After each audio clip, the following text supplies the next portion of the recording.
The day the world plunged into ruin, people called it the apocalypse. For me, it was just an update, a server transfer from the virtual world to the real one that happened a few days ago. I was just an ordinary guy in the bustling crowd if you consider being the #1 player on the server of the world's most popular virtual reality game to be ordinary. For years, I reigned at the very top, breaking every record, clearing every dungeon with no one daring to keep up.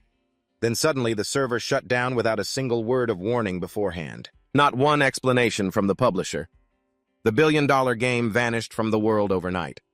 I thought it was some terrible joke, until the sky itself cracked open. 72 hours later, deep blue, twisted spatial portals appeared all over the world. When the first monster stepped out of a portal, humanity screamed, fled, and collapsed in utter despair. Police, the military. Modern weapons, all of them, became as fragile as paper. The rules of the game had changed. There was no respawn button here, no save points. But on the other hand, while billions of people were fumbling, fleeing like directionless moths, my mind held the ultimate weapon knowledge. Here in the land of Azeroth, deep within a hidden dungeon, a world-shaking battle was reaching its conclusion at the altar of the apocalypse. The scene was desolate with rivers of blazing lava.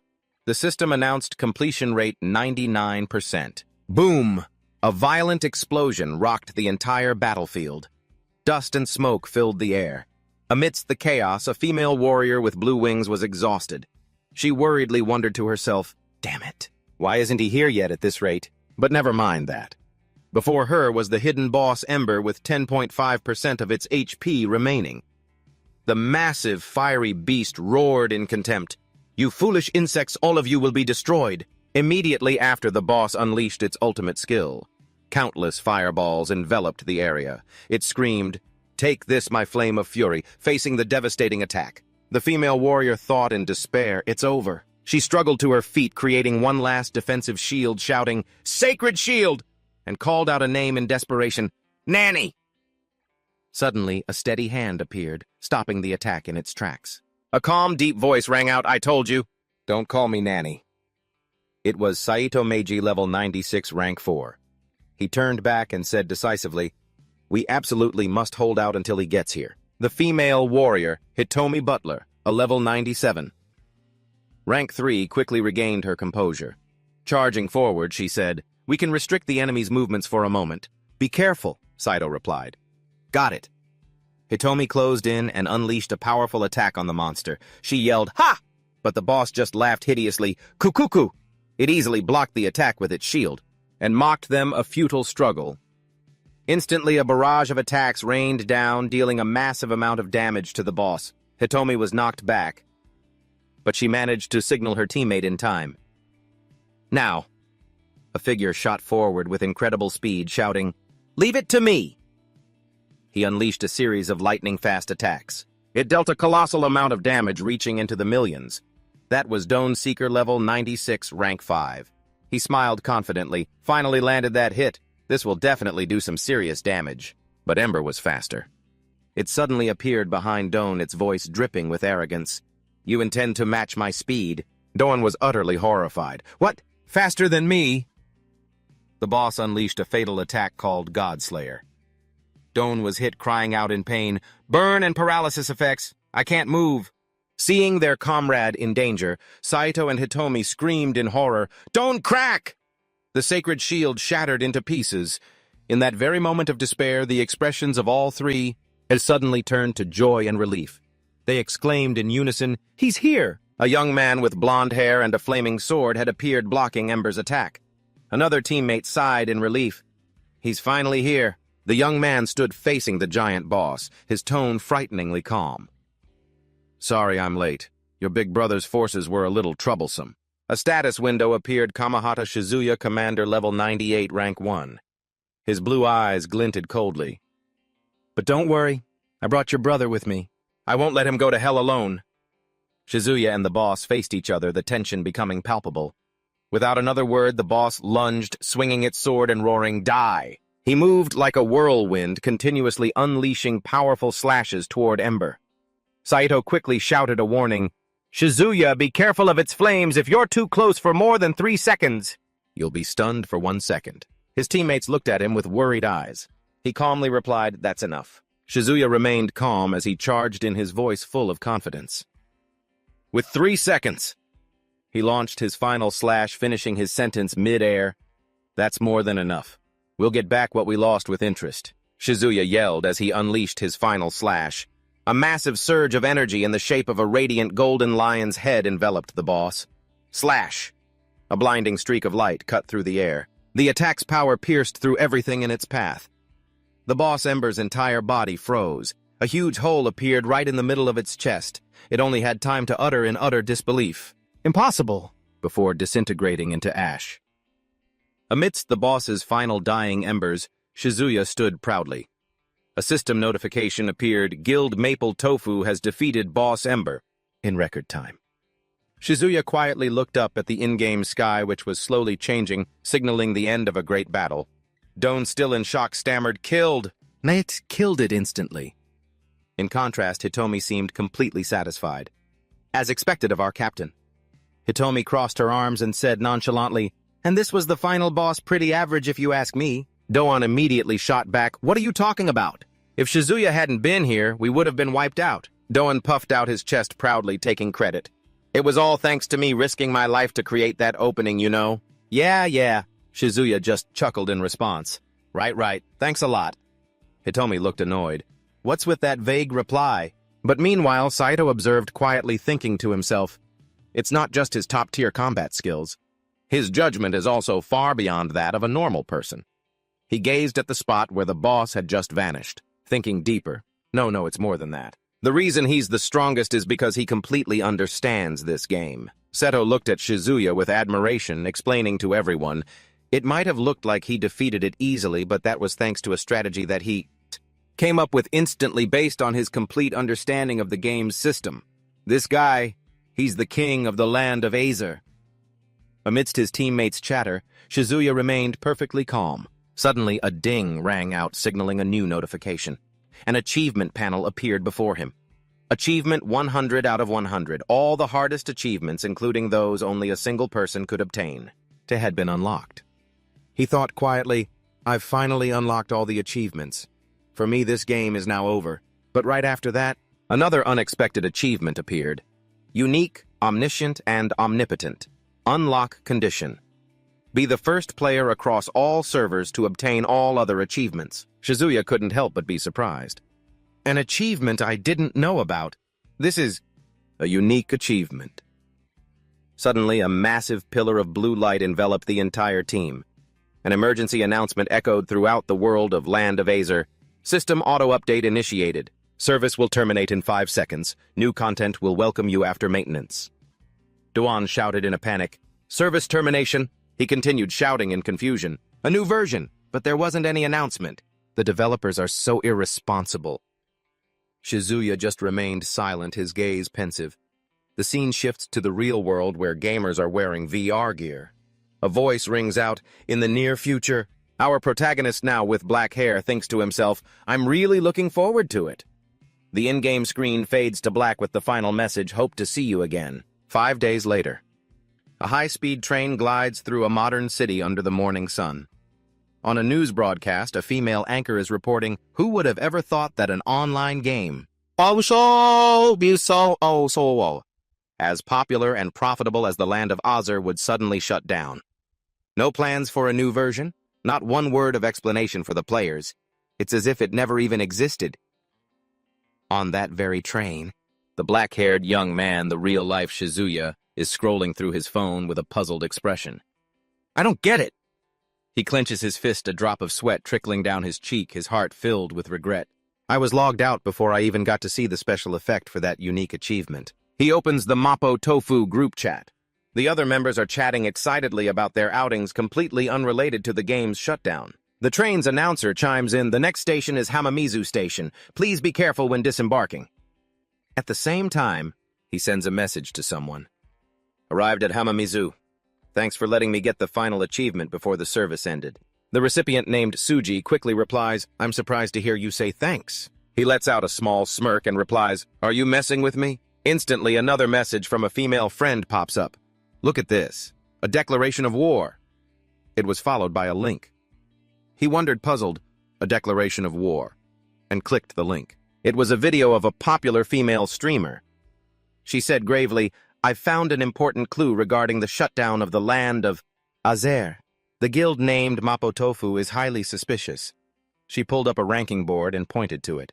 While the second-place guild has a completion rate of 33.9%, the guild in first-place Mapo Tofu clearly has a rate of 101%. The streamer looked directly into the camera, her voice challenging. Shouldn't their leader Kamahata Shizuya have an explanation for this? A viewer's comment popped up. "Don't tell me the service ended, because you got the 101st achievement." Hearing this, Shizuya leaned back in his seat, his gaze distant, as he looked out the window. He murmured to himself thoughtfully, could it actually be true? Just as the thought crossed his mind, a strange sensation washed over him, making Shizuya clutch his neck. He gasped in shock. What the hell is this?" His pupils shrank in terror, reflecting an unimaginable sight. The train car suddenly shattered, and everyone, including him, was sucked into a blue digital vortex. A fierce surge of energy swept everything away in an instant. When he came to his senses, Shizuya found himself in an unfamiliar place, and on his arm glowing digital circuits had appeared. Bewildered, he asked, "What is this?" A chaotic flash of the torn-apart train car appeared. Suddenly he found himself free-falling amidst the wreckage. A massive slash of energy tore through the space, right beside him. Its power was terrifying. He was thrown to the ground, clutching his chest as a horrifying thought flashed through his mind. The characters from the game have appeared in the real world. From within a stone wall, a gigantic armored monster began to emerge. The monster fully materialized, towering over the survivors. In another corner, an army of different monsters led by a blue knight also appeared, causing a frightened man to scream, "What the hell are those things?" Panic erupted as people shoved each other to escape. "Move! You're in the way!" "I'm so scared," the monster struck without a hint of hesitation, cutting down a man in its path. As the man's body fell, a woman behind him let out a desperate cry. "Help! Help me!" The girl's eyes filled with terror as the monster's blade swung down. "No!" Screams and the sounds of slaughter echoed everywhere, turning the station into a living hell. Amidst the bloody scene, Shizuya stood alone, facing the monster's gigantic blade. He gritted his teeth, trying to stay calm, wondering, what in the world is happening? The monster charged forward to attack. He felt a familiar killing intent. What was this familiar feeling? He instinctively dodged the monster's attack. The movement awakened a memory in him. I've seen this technique somewhere before. The monster executed a powerful spinning slash. Shizuya dodged the blade's path by a hair's breadth as a memory from the game flooded back to him. That's my skill. That's right. He stomped his foot on the ground, an instinctive move honed by thousands of hours in the game. An image of his in-game character appeared, also using that same skill, as he shouted, "Don't fall back, advance." Seemingly recognizing something in his movement, the monster paused, observing him cautiously. Shizuya's eyes glowed with the system's blue light. "Yes, I get it now. It's just as I thought." Instantly, an information panel appeared before him. Kamahata Shizuya Level 1 Class None Title. Omniscient and Omnipotent. Its info panel appeared. Noble Level 35 Class Commander. He thought to himself, what is this technique? I've seen it many times before. Shizuya recognized it instantly. A basic skill of the Commander class. Lion Slash, he named the skill. He landed on the ground after dodging the attack. The monster's slash left a long gash on the cliff face. He looked around, assessing the strangely familiar terrain. And this place, it's probably a shortcut to the Jun dungeon. He recognized a familiar structure in the distance. The Jun station. The monster roared again and charged at him, but Shizuya gritted his teeth. Damn it! Is it targeting me? He immediately turned and fled, making a quick calculation in his head. With a level gap this big, I have no chance of winning in a direct fight. He ran along a narrow path that seemed to be a destroyed railway. I have no other choice but to take a gamble. He stopped taking a stance like in the game, but a chilling thought suddenly hit him. I forgot, this is the real world. He started running again. The monster's blade was right behind him, and a single mistake could cost him his life. Yet despite the precarious situation, an excited smile spread across Shizuya's face. He thought to himself, but I'm just enjoying myself. He watched the sword slash down, the feeling strangely familiar. He was finally playing a game after so long. Shizuya suddenly stopped, turned his head and looked at the charging monster with a sharp gaze. His blue eyes shone brightly. I'm sorry, but he was luring the monster toward the giant worm, and right at that moment, the worm lunged with terrifying speed, sweeping it far away. Game over. As the monster was defeated, a series of level-up notifications appeared, taking him from level 1 to level 8 in an instant. He closed his eyes, savoring the feeling, the taste of victory. He stood on the cracked ground and let out a sigh of relief. Phew, my gamble paid off. A memory from the game came back to him when he and his teammates had also used the terrain to win. Terrain skills were a pain to deal with in the game, but they're really effective for hunting higher-level opponents. In that moment, he suddenly remembered something. He quickly pulled out his phone. That's right. What about the others? He opened the Mapo Tofu group chat. Everyone was in a panic, reporting that attacks were happening everywhere. Reading through the messages, he sighed in relief. Everyone's safe. But it seemed like only Rinkai City had been invaded by the game world. His relief didn't last long, however, as a new group of monsters appeared. 3 Dark Hunters, level 28, 30 and 32. Another monster has arrived. He glanced at his own level 8, then at the approaching monsters. He knew he couldn't fight them, but first I need to protect myself. Just then, a notification popped up from where the commander monster had been defeated. Item drop detected. Beginning analysis. He looked down. Is this that commander's weapon? A beautiful greatsword made of blue crystal materialized before him. The item's information panel appeared. It was a unique certification weapon called Certificate of Advancement. It had incredibly powerful stats and skills for a low-level player and could even help the user change their class to commander. Shizuya was stunned by its power. What the hell is this? What's with these ridiculous stats? To get a treasure like this? At the very beginning of the game, a selection window appeared. Fuse yes, no. It came with a warning about a vengeful pursuit skill, which would allow the original owner to track him for 7 days. He thought quickly. Of course. But isn't vengeful pursuit a player skill used to retrieve stolen items? Why would a monster be able to use it before he could decide a Royal Dark Archer level 25 appeared and drew its bow aiming right at him? An arrow of energy flew towards him at terrifying speed. There was no more time to hesitate. Shizuya screamed in his head and made his choice. Yes. The sword instantly dissolved into energy and fused with his right arm. He clenched his fist, his gaze determined. Surviving here and now is the top priority. Immediately, a series of system notifications appeared. Unique trait, Omniscient and Omnipotent activated, unlocking all class branches and skills for the commander class. He couldn't believe what he was seeing. This is... All of the commander's skills have been unlocked. Is this the effect of omniscience and omnipotence? Courage flag. Without a second of hesitation, he activates one of the newly unlocked skills. His entire body is enveloped in a blue aura. Activating it, the skill description for Courage Flag appears, a support skill that increases speed defense and max HP for allies. He starts running blue energy enveloping his body. First, I need to shake them off. An idea flashes in his mind. This is it. The description for the Lion Slash skill appears. Performs a leaping slash, can be activated up to 3 times consecutively. He immediately recognizes its value. But Lion Slash isn't just a powerful attack skill. He runs towards the station stairwell. It's an amazing mobility skill. It lets you jump 3 times. He shouts, Lion Slash, activating and using the skill to leap up the stairs. In just 3 lightning wreath jumps, the Shadow Hunters immediately roar and give chase, but Shizuya quickly vanishes from their sight. Reaching the top of the stairs, he ducks behind a wall, panting and listening. Did I lose them? He sighs in relief, looking at his arm that has fused with the sword. This thing saved me. Both its stats and skills are stronger than they were in the game. He's secretly amazed as he looks at the familiar stat window. He narrows his eyes. A thorny problem comes to mind. The issue is the Vengeful Pursuit skill.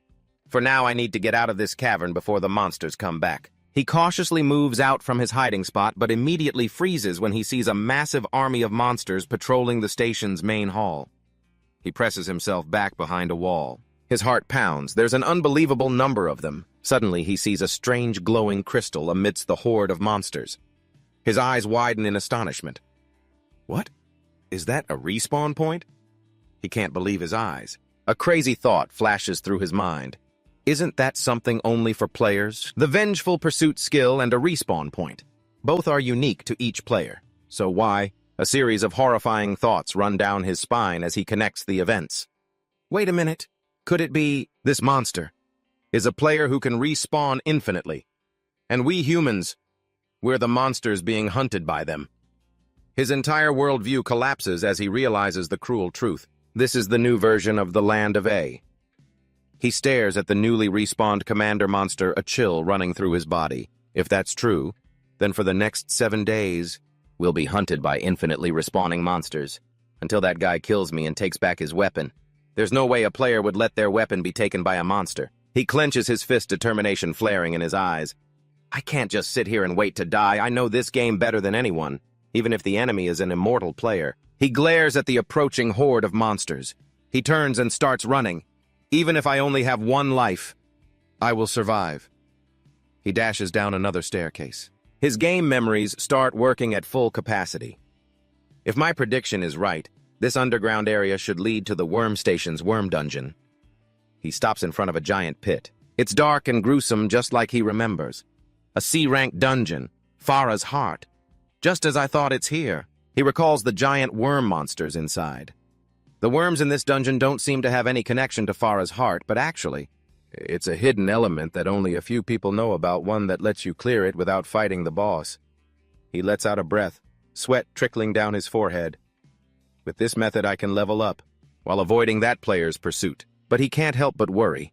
If that hidden element doesn't exist like it did in the game, I'll have no choice but to defeat the boss. The chances of me beating the boss alone right now are almost 0. As he's calculating his options, he suddenly whips his head around. The commander monster has appeared right behind him. Damn it already respawned. He grits his teeth. I have no other choice. Without a moment's hesitation, he jumps into the deep, dark pit, using his hands and feet to grab onto the giant worms clinging to the walls to slow his descent. He quickly moves across the wall of worms. First create some distance, then head straight for the cave. He spots his target in the distance. As he runs, his eyes dart around searching. Where is it? Where is its location? His heart hammers in his chest as he can't find the entrance. This is bad. The giant worms below have started to rise, lunging towards him with mouths full of sharp teeth. At this rate, they're going to catch me just as he's about to despair. He spots a small opening in the cliff face. There it is. The lion. /skill window appears. He uses all his strength, activating the skill to launch himself toward the opening. Cutting through the swarm of worms closing in on him, he lands safely inside the secret cave. Looking back at the snarling worms outside, that was too close. Inside the cave, Shizuya finds a glowing pool of water. He recognizes it instantly. The tears of Farah. He reaches out his hand to catch a shimmering drop. Immediately, a system notification appears. Stat plus 0.01. Another notification appears. The trial of Farah has begun. The power of Farah flows into your body. If interrupted, you will be cursed by Farah. He smirks. Everything's happening just like in the game. All right? Just like in the game. 1 drop every 5 seconds. In 100 seconds, I get 1 stat point. In 3 days, I can get 50 points. He sits down in the middle of the pool and begins the process of absorbing the power. Notifications of stat point +1 appear continuously. But the trial isn't that simple. Brutal images of people being savagely murdered begin to flash in his mind. He furrows his brow and sweat starts to bead on his forehead. Huh. What is this? The illusions become more and more real. Desperate screams echo in his mind. He realizes the cruel difference between this world and the game, so my mental state is being weakened. This is the difference between a game and reality. Amidst the chaotic illusions, he hears familiar voices calling his name. That voice. Hitomi images of his guildmates appear. They're smiling and warmly calling his name. Everyone from the guild. But then their smiles twist into gruesome, bloody grins. They roar, "You're too late!" He screams in absolute terror. He collapses to his knees in the pool, clutching his head. Damn it! The mental attacks are getting stronger. He grits his teeth and slams his fist into the water. Trying to use logic to fight off the encroaching hallucinations, he calmed himself down. Time passed in torment, as he clenched his fists, determined not to fall. 2 days have probably passed. Only 1 day left. I have to endure it at all costs. To fight against the mental torture, he used a sharp piece of rock to stab himself in the shoulder. Using physical pain to keep his mind sharp, he did it. Suddenly, a sense of danger washed over him. He shot his head up. That player commander had found him. He stood there silently looking down at him from above. In his despair, he thought, is this the end? In his final hallucination, he saw himself collapsing into a pool of water, but he had no choice but to accept it. A mere human has no chance of winning. There's no way I can defeat a player who can respawn infinitely. It's all just wishful thinking on my part. His consciousness began to fade. Maybe I should just give up. If I give up, I won't have to suffer anymore. But deep inside, the will of the strongest player awakened. No, that's not it. I am the strongest player no matter how low my level is. That's no reason to lose to scum like them. It's just that I can't revive anymore. The pride of a king wouldn't allow him to fall. Then I don't need to revive. I can do this. I will not lose. Just then, a formal notification rang out. Recognized by the Farah, you have become one of the creatures of the species. A small worm slowly approached and touched his forehead. He snapped out of it and all the hallucinations vanished. He panted heavily, clutching his chest. Was that a hallucination? A wave of exhaustion hit him and he staggered. I feel dizzy, probably because I haven't eaten or drunk anything for 3 days. For now, I need to get out of here. He struggled to his feet and stepped out of the pool of water. He headed towards the exit where the swarm of worms was gathered. Since I passed the trial, these guys shouldn't attack me. But from the deep darkness of the cave, countless terrifying glowing red eyes lit up. He froze, his whole body stiff. This is a giant worm. Larger than all the others, it emerged from the darkness. It was the dungeon boss. The boss slowly opened its tooth-filled mouth, but instead of attacking it, spat out a glowing crystal. A notification panel appeared. Worm Essence. The boss looked at him as if signaling something. Shizuya understood its intention. Are you saying that eating this will restore my health? It seems I've truly been accepted as an ally. After recovering, he carefully returned to the station entrance. It looks like all the high-level players at the entrance have left. Now only players below level 20 are left. He stepped out of the dungeon, blue lightning crackling around his body. The current me is equivalent to level 25. I can fight, but I have to end this before the high-level players return. He immediately charged into the middle of the monster swarm, activating the skill Lion Slash. He then unleashed another skill, creating a powerful shockwave, Stun Shock. He continuously used Lion Slash, moving like a flash of lightning through the enemy formation, artfully dodging their attacks. A distant archer fired a homing arrow, but thanks to the effect of the Flag of Courage, his movement speed was increased by 20%, making him just fast enough to dodge it. The arrow slammed into a fire hydrant on the wall, right where he had just been. Boom. A small explosion occurred, and smoke and dust filled the air. Shizuya ducked behind a pillar. My heart is pounding. I can't stay here any longer. He glanced through the smoke and saw the enemy's silhouettes. While their vision is obscured, I need to get out of here. But just then, someone appeared above him. His intuition screamed at him to turn back. The monster had appeared suddenly from a blind spot, swinging its sharp claws and slashing his shoulder. He fell to the ground, clutching his bleeding wound. He looked up to see a tall figure approaching him. Damn it! I let my guard down. The leader held up a glowing stone. He recognized it immediately. It was a teleportation stone. Right after that, more players appeared from behind him. He understood the situation. A party. No wonder they found my position so quickly. He clutched his wound, staring into the blinding light from the stone. I can't dodge this attack. Just in that moment of despair, a growl echoed from behind him. The ground shook violently. From the worm dungeon, thousands of giant worms. They surged out like a tsunami. They charged straight towards the group of players, forming an impenetrable wall of flesh. Shizuya stood up, the wound still throbbing with pain. But he was safe. He turned back and said to the swarm of worms, Everyone, I'm saved. Without you guys, I would have been dead for sure. He looked down at his wound. Blue particles of light from the worm essence began to heal him. He still had a lot of the essence left. Amidst the chaos, he spotted the teleportation stone that the players had dropped. A teleportation stone! His eyes lit up. A bold plan began to form. He turned and shouted to the swarm, Everyone swallow that teleportation stone, and move at high speed! The worms immediately obeyed. They lunged forward and swallowed the stone. But with the size of the worms, the clustered players could easily escape. So crush them with high-speed movement.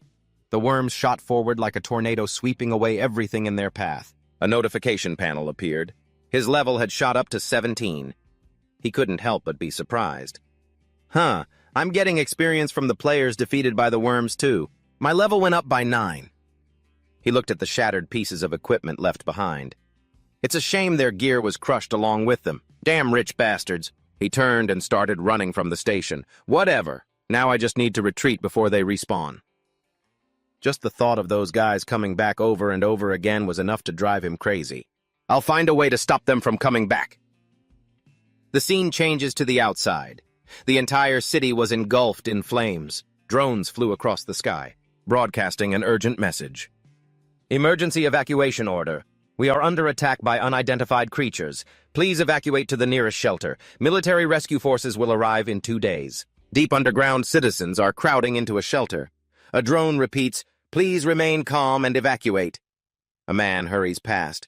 Hey, what's taking so long? Hurry up. Amidst the chaos, a girl with blue hair and pink headphones stands calmly in a corner, humming softly to her music, oblivious to the pandemonium. A panicked man runs hastily out of the convenience store, shouting, I'm coming right out. Meanwhile, the blue-haired girl walks against the flow, casually entering.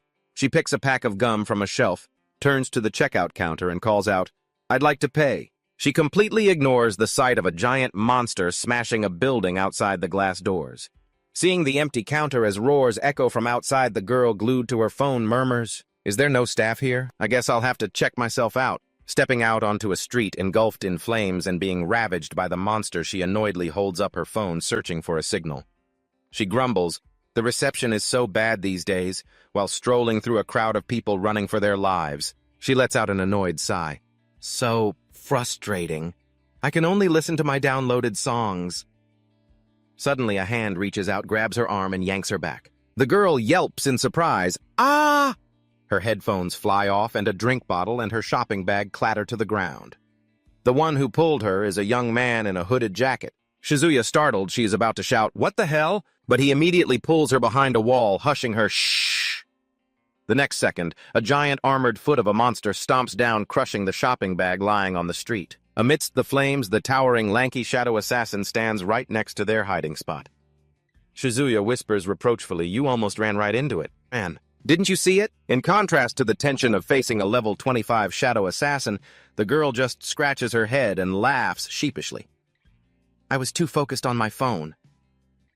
Suddenly, the monster whips its head around. Shizuya flinches and yells, We've been spotted! Run! Then grabs the girl's hand and bolts. The giant assassin lunges forward, swinging its sharp blade down. Shizuya quickly ducks to dodge the blow. He forcefully pulls the girl back behind him, shouting a warning, Watch out! The girl looks back, dazed at the terrifying attack that just whizzed past her. Not giving the enemy a chance to follow up, Shizuya uses the energy greatsword in his right hand to block the monster's fatal strike. Shizuya's blue eyes gleam with intense focus. System display level 17. Class Commander. Title, All-Knowing. Heart of Faraf. He braces himself, swings his sword with immense force, and knocks the monster's weapon away. Knocked back, the shadow assassin leaps away into the air and immediately fires a ball of energy from its hand straight toward him. Shizuya calmly splits the energy ball in two, reading the enemy. Attacking while retreating. That's a basic assassin move. Realizing the terrain is a disadvantage, he quickly jumps back into a small alley, calculating. Fighting an assassin in a maze-like area like this isn't to our advantage. We should retreat. As he lands, Shizuya unleashes a powerful slash, smashing through a pile of steel scaffolding to open an escape route. Suddenly, he sees someone casually filming him. As Shizuya stands amidst the fiery rubble and turns his head, his jaw drops in irritation. He sees the blue-haired girl still cheerfully taking pictures with her phone. Why are you still here? He grabs her hand again and pulls her forcefully. We don't know how long we can hold them off. Let's go, he urges. The girl looks back regretfully. Wait, my stuff is still back there. As they run, he yells in frustration, How can you be so oblivious? Think about the situation we're in. The girl mumbles back nonchalantly, They won't attack anyway. Her words reach Shizuya's ears. He turns in surprise to ask, What? The girl immediately laughs it off evasively. Ah ha ha! It's nothing. Dropping the playful act, her eyes suddenly fixate on his glowing arm with its digital patterns. More importantly, that hand. Shizuya narrows his eyes slightly, looking down at the arm that holds the monster's power, his expression a mix of contemplation and resolve. A lot has happened, he replies, clenching his fist. Channeling his power, he summons the brilliant blue greatsword. When I picked up their weapon, he continues clearly, I received the exact same power they have. The blue light reflects on Shizuya's face as he thinks, for now I'll just have to deal with this. At the same time, a system notification flashes in his mind. The scene shifts to Rinkai City, now nothing but a smoldering ruin of fire and smoke under a quiet sunset.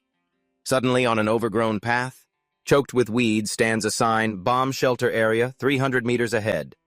A girl's voice calls out from behind, Hey! As she follows him, the girl asks curiously, You seem to know your way around better than I do, and I've played here a lot. Is this really your first time in Rinkai? Shizuya waves the map in his hand and replies casually, I have a map. See, it's not that I'm familiar with Rinkai City, he thinks, looking at the glowing system map before him. I probably just know Hound Village, the beginner's area in the land of A. That's it. The markers on both maps align perfectly. He analyzes internally. The map of Rinkai City is a perfect match for Hound Village. Could Hound Village have been modeled after Rinkai City? Still walking forward, he turns and asks her a question in return. There's something I want to check. Why did you come to a deserted place like this? And why do you keep following me? Put on the spot. She abruptly stops and stomps her foot. Pointing at herself, she pouts and snaps. Could you stop calling me you like that? My name is Koko Ichiro. Koko Ichiro. You can call me Koko. Meanwhile, a speechless Shizuya just ignored her, but Koko cheerfully skipped along behind him. The only reason I'm following you is because it looked like fun. Shizuya sighed to himself. She has absolutely no sense of caution. Suddenly, the tip of his shoe touched a faint magic barrier on the ground, creating small ripples. They both stopped, peering down a dark passage that led deep underground. The system displayed a notification, Hidden Cave. Koko cheered excitedly. We're here! They turned on their flashlights, illuminating the surrounding rock walls. Koko asked, Isn't this the old bomb shelter we used to play in? What's going on here? Shizuya immediately put a finger to his lips, giving her a serious look. Shh! From deep within the cave, bright flashes and explosions began to erupt, followed by the deafening roar of gunfire. Sparks flew, shattering the silence of the shelter. Inside, a male and a female soldier were firing furiously. The man shouted, I told you one person was enough! Get inside now! But the woman was resolute. That's not happening. They were fighting desperately against two formidable monsters, a level 20 Shadow Mage and a level 23 Shadow Warrior, hiding from a distance. Shizuya observed the enemy formation and spotted a level 18 Shadow Cleric hiding in the back. He narrowed his eyes, assessing the situation. Their levels are lower than the ones. We fought at the station, and they don't seem to have much combat experience for their level. With a burst of lightning energy, Shizuya shot out from his hiding spot at an incredible speed. We can win this! Seeing his reckless move, a panicked Koko screamed, Shizuya! Startled, the female soldier swung her gun towards the rushing shadow. Shizuya was also surprised. There are others here too. The female soldier froze. Wait, is that... Seeing Shizuya leap through the air with an energy sword in his hand, she gasped in shock. Ah, a human. Ignoring her astonishment, Shizuya brought his sword down in a lightning-infused strike. Take out the healer first. The powerful slash sent the cleric flying as he explained his tactic. Now the warrior has to rush in without any healing. Just as predicted, the warrior charged forward, swinging its fists in rage, but Shizuya easily dodged. Too slow. Seizing the opportunity, the two soldiers immediately opened fire on the mage. I'll provide cover fire. The mage and warrior retreated, startled by the rain of bullets. With lightning-fast reflexes, the mage swung its staff, erecting a massive ice wall across the cave. However, the bullets embedding themselves in the ice shattered, creating a small explosion, and a cold mist obscured everyone's vision. When the smoke cleared, the male soldier lowered his gun, looking around the now empty space in confusion. Where did the monsters go? Shizuya shook the residual energy from his hand and calmly walked out of the smoke. It seems they've retreated. Don't waste any more of your bullets. Despite his words, the female soldier kept her gun aimed warily at him. Why does your arm look exactly like one of theirs? She snapped. Shizuya sighed wearily. Didn't I just prove I'm not your enemy? Why are you pointing a gun at me? Suddenly, Coco ran out and stood in front of the gun with her arms spread wide. "I'll vouch for him. He's human." The male soldier next to her slowly lowered his weapon. He urged his partner, "He's the one who saved me back in town." Only then did the female soldier finally relax. She holstered her gun, her gaze softening a bit, though her expression remained stern. "Let's talk further inside." Deeper inside the cavern was lit by flickering fires where dozens of civilians were taking refuge. One man came forward recognizing the male soldier. "Hey, you were an instructor at the military prep academy." Hearing that, Coco, happily munching on a chocolate bar, raised her hand and chimed in excitedly, "I trained there too." The three sat down to rest on the ground.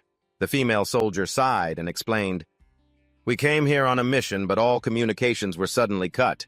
We were being chased by monsters, so we took refuge in here." She turned her head, her gaze filled with sorrow as she looked at the exhausted civilians slumped over nearby. "These are people we helped along the way. There were hundreds of them at first." Shizuya listened silently, his expression grave. The female soldier continued, "This chaos, it's beyond anything we've seen. Just protecting this many people is already more than we can handle." She looked up at him, her eyes filled with anxiety. "But they're not going to just leave us alone, are they?" Shizuya nodded slightly. "You're right." He then thought to himself, how cruel. But if my guess is correct. A memory from the game flashed through his mind, a scene of players entering this very cave. This hidden cave is a dungeon that all beginners absolutely have to clear. And the two soldiers were facing. The image of two enormous, terrifying bosses formed clearly in his mind. The bosses of this dungeon are the twin demons, the level 15 cannon twin demon and the level 15 crossbow twin demon. A flashback of the recent battle played out. As he fired wildly, the male soldier analyzed, "The male one has high magic attack and a wide range, but it's slow. The female is fast and accurate. But her power is pretty low." Lost in his thoughts, Shizuya suddenly grimaced, clutching his head and groaning. A startled Coco reached out. "What's wrong?" He slowly lowered his hand, his blue eyes flashing with a cold glint of understanding. "I'm fine." Now everything is clear. Looking out at the ruined cityscape interwoven with lines of digital code, he had a shocking realization. The game had descended into reality. Everything was connected. The human world had become a nest of monsters. The armored phantoms, creatures that rule the system. They appeared without warning, their presence overwhelming. As a player, he thought with rage while a giant demonic shadow loomed over a tiny human figure. How can they slaughter humanity in the name of justice? Who the hell would create a sick game like this? Suddenly, the silence was shattered as two empty soda cans clattered across the front of the darkened shop. Crunch. A heavy, black-armored foot stomped down, crushing them flat. The whole group whipped around in shock. The male soldier, sweating profusely, sounded the alarm. "They're here! There are more of them than before, and they're getting tougher." Without a second thought, Khan sprang to her feet and darted toward the cave entrance. "I'm going out to check," she yelled, leaving Shizuya calling after her. "Hey!" Inside, the male soldier urgently herded the civilians deeper into the cave. "Everyone hurry. Get further inside. Leave your luggage there." Peeking from behind a rock near the entrance, Khan's eyes widened in suspense as she counted 4, 5. From within the fog, menacing, spiky armored figures loomed into view, radiating pure killing intent. 5 of them this time. Shizuya activated his energy greatsword. The male soldier beside him chambered a round, giving orders. "Focus on evacuating the civilians. Leave this area to us." The female soldier nodded. "Roger that." The enemy formation was revealed: a level 21 Dark Warrior, a level 25 Royal Dark Archer, and a level 20 Dark Mage. The archer began to draw its bow, which flared with a brilliant light. Shizuya narrowed his eyes at the light. Quickly grasping their smokescreen arrow tactic, they were prepared to fight in the dark. He charged straight ahead with his sword, leaving the rear to the 2 soldiers. "I'll handle the ones in the back. Give me covering fire." The soldiers shouted in unison. "Understood." Seeing Shizuya charge, the mage hiding behind the defensive line immediately raised his hands to gather magic. Fireball. The monster continuously shot out blazing energy orbs straight toward him. Boom, boom. Shizuya deftly weaved his body through the stream of projectiles. He dodged the violent explosions that were tearing up the earth and stone. Noticing him closing in, the giant warrior immediately stepped up and raised its shield to block his path. A defensive stance, Without a hint of hesitation, Shizuya pushed off hard, launching himself into the air. He spectacularly somersaulted over the head of the shield-bearing giant, ready to deliver a fatal blow to the enemy's rear guard. The two soldiers frantically pulled their triggers, unleashing a barrage of bullets to cover him. Bang, bang, bang. As fast as lightning, Shizuya brought his sword down, splitting the cleric in two, causing its green energy to fracture and dissipate. As he continued to dash forward, he assessed, "They're all just beginners who can only use basic skills. Let's end this quickly." However, the level 25 Royal Shadow Archer suddenly drew its bow, activating a special skill, smokescreen arrow sniping technique. Clang. Shizuya hastily ducked low. He dodged the green energy arrow that whizzed past his face by a hair's breadth. But the arrow suddenly changed direction and ricocheted off the cave wall, making him exclaim in surprise. A wall-bouncing snipe? While struggling to dodge the attack, he glanced over at the mage, gathering a massive glowing fireball. Only that archer seems to have a bit of combat experience. Kaboom! The fireball detonated with terrifying force, shaking the entire cave and creating a blinding cloud of fire. Seeing this, the male soldier, still laying down, suppressing fire, frantically turned and yelled, "Hey, are you okay?" Bursting through the smoke, Shizuya emerged, sword at the ready, and answered firmly, "Yeah, I'm fine."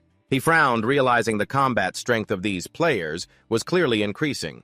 Despite taking a powerful slash from Shizuya, the level 20 mage remained standing and began to glow intensely. An image of the white-cloaked leader flashed through his mind, and a horrifying truth dawned on him.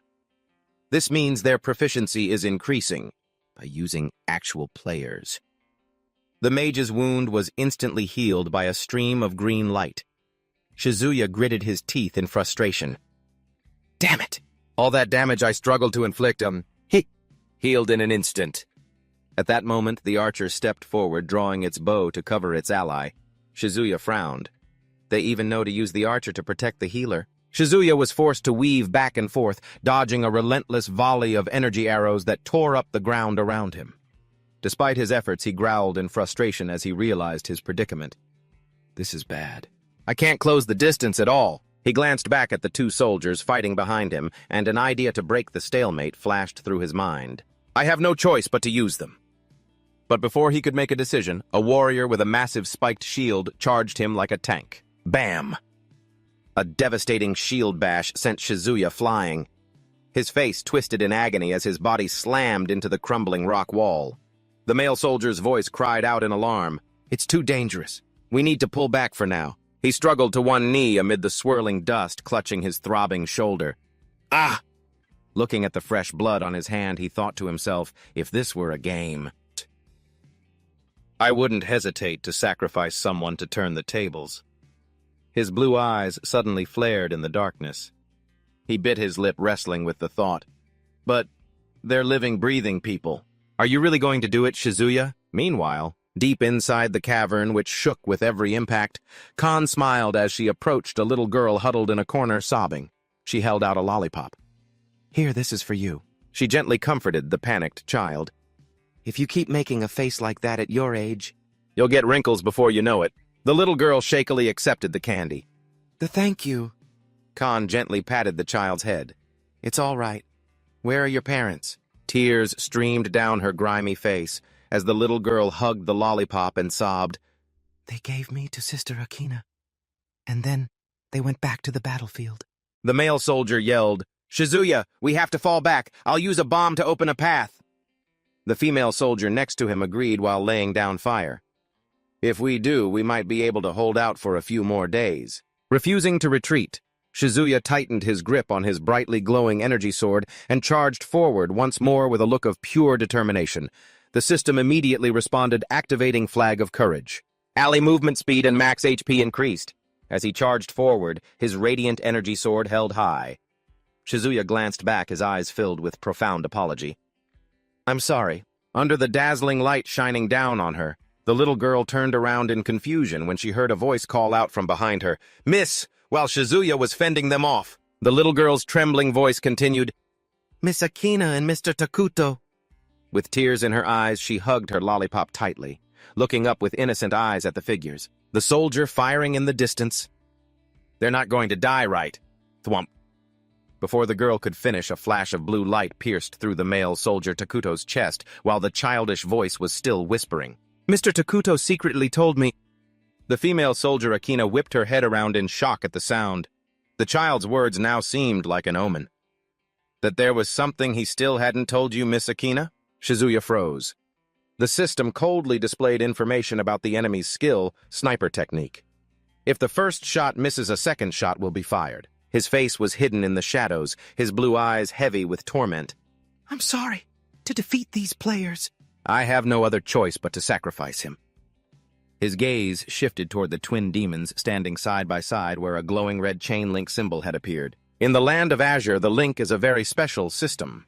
Clang! The chain link symbol shattered with a flash of sparks like a chain that had been binding the two's power. Ignoring the formation, Akina frantically rushed towards her fallen comrade.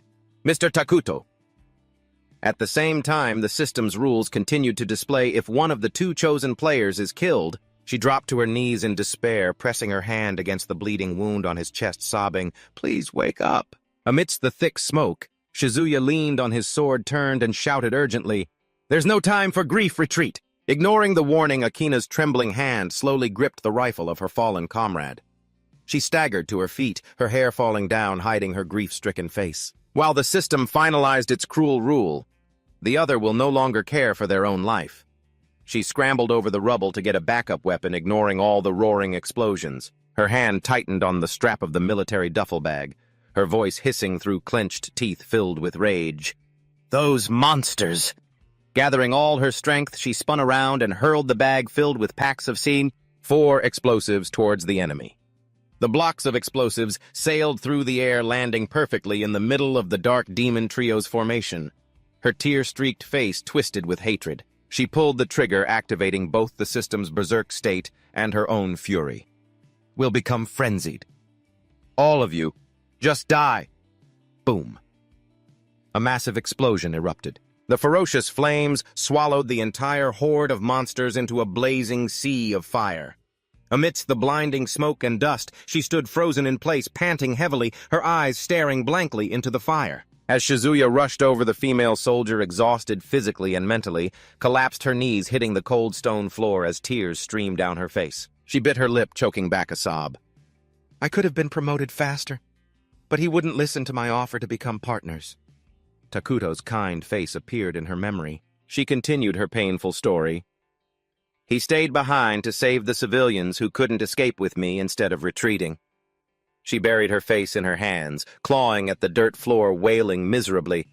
What kind of idiot does that? Her heart-wrenching sobs echoed throughout the cave, enveloping the gloomy and desperate space. Witnessing that immense pain, Shizuya lowered his eyes, a deep, silent regret flickering in his gaze.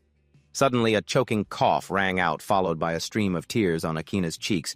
Cough, cough. Suddenly, Takuto grimaced and shot up, clutching his chest and crying out, "Ow, what just happened?" Shizuya smiled faintly in relief, looking at the notification panel. "Because the flag of courage increased your HP and defense, it wasn't a critical hit. Good. My calculation was correct." Takuto stared blankly at the ashes of the monsters. "Did I wipe them all out?" "You did it," Shizuya silently assessed. "Even so, isn't that wound a little too light? Could it be that I underestimated his defense?" Before Takuto could process anything, Akina rushed over and punched him hard in the chest. She yelled resentfully, "You idiot!" Clink. The punch caused a small object to fall from Takuto's shirt and clatter to the ground. He gasped, "Huh!" They both hurriedly bent down their hands, reaching out and touching the object. Akina was surprised. "What's this?" In the dim light, a sparkling diamond ring appeared between their fingers. They both fell into an awkward silence. Takuto scratched his head, his face flushing red as he explained, "I was going to give it to you when we were safe. I never thought it would be the thing that saved my life." Closing the distance between them, Akina threw herself into Takuto's arms, hugging him tightly. Burying her face in her lover's shoulder, tears of joy burst forth as she whimpered, "I've been waiting for this for so long." Standing quietly in a corner, Shizuya watched them reunite safely, a gentle smile on his face. Meanwhile, the little girl peeked over Shizuya's back and asked softly, "Hey, are you okay? How are those two doing?" Shizuya sighed in relief, thinking to himself, "For now, we're safe. I never thought there'd be love between the game's twin demon bosses." He watched Takuto and Akina laughing through happy tears. He realized, even though they're just beginner bosses, we use the system to escape death. It seems this isn't necessarily a losing game after all. A confident and hopeful smile formed on Shizuya's lips. We have a chance to win. But then his gaze suddenly fell, becoming sharp and anxious. But the ominous feeling quickly came true. 30 minutes later, Shizuya stood stunned. Covered in scratches and splattered with blood, the foot of a giant monster slammed down right in front of them, bringing with it an overwhelming sense of despair. Despair struck once again. Rewinding to the moment after the battle in the cave, an angry man yelled at Akina, "Go outside, are you kidding me?" He pointed towards the cave entrance, snapping, "The reason we evacuated here with you people is because it's safer than outside. Going out there where it's crawling with monsters is suicide." The agitation spread to the other civilians who also began to chime in. "That's right. We're absolutely not going out." "Me neither," Akina tried to explain anxiously. "The enemy already knows we're here. We just barely managed to win that last fight. But more and more enemies will just keep coming." Shizuya cut in coldly, his voice slicing through the panicked noise of the crowd. "And that's not all." He stopped walking. He fixed his sharp gaze on the man. "If my theory is correct, the ones we just defeated will revive and attack again." His blue eyes glinted, with danger and severity. "They'll be even stronger than before." Hearing this, the man grew even more panicked and furious. "Then what's the point in resisting? It's hopeless. We might as well all just die and get it over with. So you're saying they can revive infinitely?" He pointed accusingly at Shizuya's glowing hand, full of suspicion. "And more importantly, why should we believe your prediction? I can see that your body is the same as those monsters. We don't even know if you're friend or foe," he continued his slanderous accusations. "For all I know, you're just trying to scare us so you can lead us outside and finish us off yourself." The young woman couldn't hold back any longer and spoke up in his defense. "How can you say something like that to the person who just saved our lives?" She pointed right at the man's face and yelled angrily, "Then go ahead and do whatever you want. Stay here and die like a stray dog." Just as the tension reached its peak, a man named Takuto stepped forward and clapped his hands to get everyone's attention. He calmly proposed a plan. "How about this? Anyone who wants to leave can come with us. Those who want to stay can wait here. And we will call for reinforcements. I received an order just before the signal was cut. The order was not to wait here, but to evacuate to a safe location at the airport." Takuto looked around at the crowd and asked, "What will you all do?" Suddenly, the little girl from before gently tugged on Akina's sleeve. In a small voice, the girl looked up at Akina with large, tear-filled eyes and said decisively, I'll go with you and Big Brother." The child's brave act made the hesitant adults look at each other and start to reconsider their decision. A young man scratched his head and stepped forward. Breaking the silence, he said, "Well, then I'll go too. It'll be safe if we get to the airport, right?" The crowd gradually split. Those who decided to go began to move forward, leaving the stubborn man standing alone. Realizing he was isolated, he broke into a sweat, grit his teeth, and reluctantly gave in. "Ugh. Okay, fine. I guess." Seeing the man finally give in, the young woman crossed her arms, turned her head away, and snorted coldly. Once everyone was in agreement, Akina gave a loud command. "Everyone, gather your belongings. We leave in 5 minutes. We'll reach the airport before dawn." As they marched through the dark night, the sound of hurried footsteps echoed. While holding the little girl's hand, Akina quietly asked, "Hey, Shizuya." Akina looked back and asked, "How did you know they would revive and attack again?" The young woman walking beside her, also curious, chimed in, "This is the first disaster of its kind. Don't you know a little too much?" But Shizuya kept looking straight ahead and answered calmly, "I'm just connecting the dots." A system screen with power stats appeared as Shizuya analyzed. If player-controlled characters from a game appeared in the real world, they would have 2 absolute powers. One, they can grow steadily by using levels, equipment, talents, skills, and so on. But the most troublesome part is the second thing. He glanced at the young woman. His tone grew serious. Players can revive infinitely and try again over and over. A game over screen appeared in his mind. When clearing a dungeon, no matter how many times you get wiped out, you only need to succeed once. Shizuya's blue eyes gleamed in the darkness. "As long as this system doesn't change, our side doesn't stand a chance of winning." Hearing that, Takuto asked in surprise, "How can you be so calm?" Shizuya turned to look at Takuto and replied nonchalantly, This is normal. Isn't it? Aren't you all being very calm, too?" Takuto looked down, a hint of exhaustion on his face. We're trained soldiers. Even so, his hand trembled slightly as he clenched it into a fist. But we've never been trained to fight monsters like this. Physically and mentally, we're reaching our limits. Hearing that confession, Shizuya stopped and looked back, asking, "Then why are you pushing yourselves this hard?" He glanced towards the crowd of civilians trudging along. You know perfectly well you can't protect everyone here. The chances of survival would be much higher if it were just the two of you going alone, Shizuya advised pragmatically. Takuto closed his eyes and replied to that practical advice with a gentle smile. I know you don't mean any harm, and you're right. Suddenly, the entire group stopped short when they saw a giant glowing shield emblem carved into a high cliff face. Staring at the unfamiliar symbol, Takuto wondered aloud, there used to be a national emblem and a flag here. Why did it have to turn into this now? He thoughtfully recalled the past. Thinking back now, that was the first time I raised my hand in that salute, but I had no idea what it meant. Shizuya turned to look at Takuto and said seriously, Anyway, you don't have to go that far. The smile never left Takuto's lips. He advised sincerely, if something happens to me, you take her and run. This is just between the two of us, okay? The girl standing nearby suddenly remembered and turned to ask, Now that you mention it, Shizuya, what's going to happen to little Kotona? Takuto answered for him with a sad expression. Kotona's family is already... Akina probably won't abandon her either. Watching Akina lead Kotona by the hand with a radiant smile, Takuto whispered, This is a secret, okay? Due to an injury when she was young, she can't have children. Although she doesn't say it, I'm sure it has always weighed on her heart. Takuto continued his gentle gaze directed toward his fiancée. Takuto reached into his pocket and gave a sad little laugh. That's why she's never said yes whenever I confessed my feelings. At that moment, a flash of blue light suddenly cracked open from a hidden corner. Boom! Instantly, a massive bolt of blue energy shot forward with lightning speed. Sensing the killing intent, Shizuya, in a panic, threw out his arms and shoved the girl behind him, shouting a warning. Watch out! The lightning bolt slammed into a magic shield that had been erected just in time, creating a violent shockwave.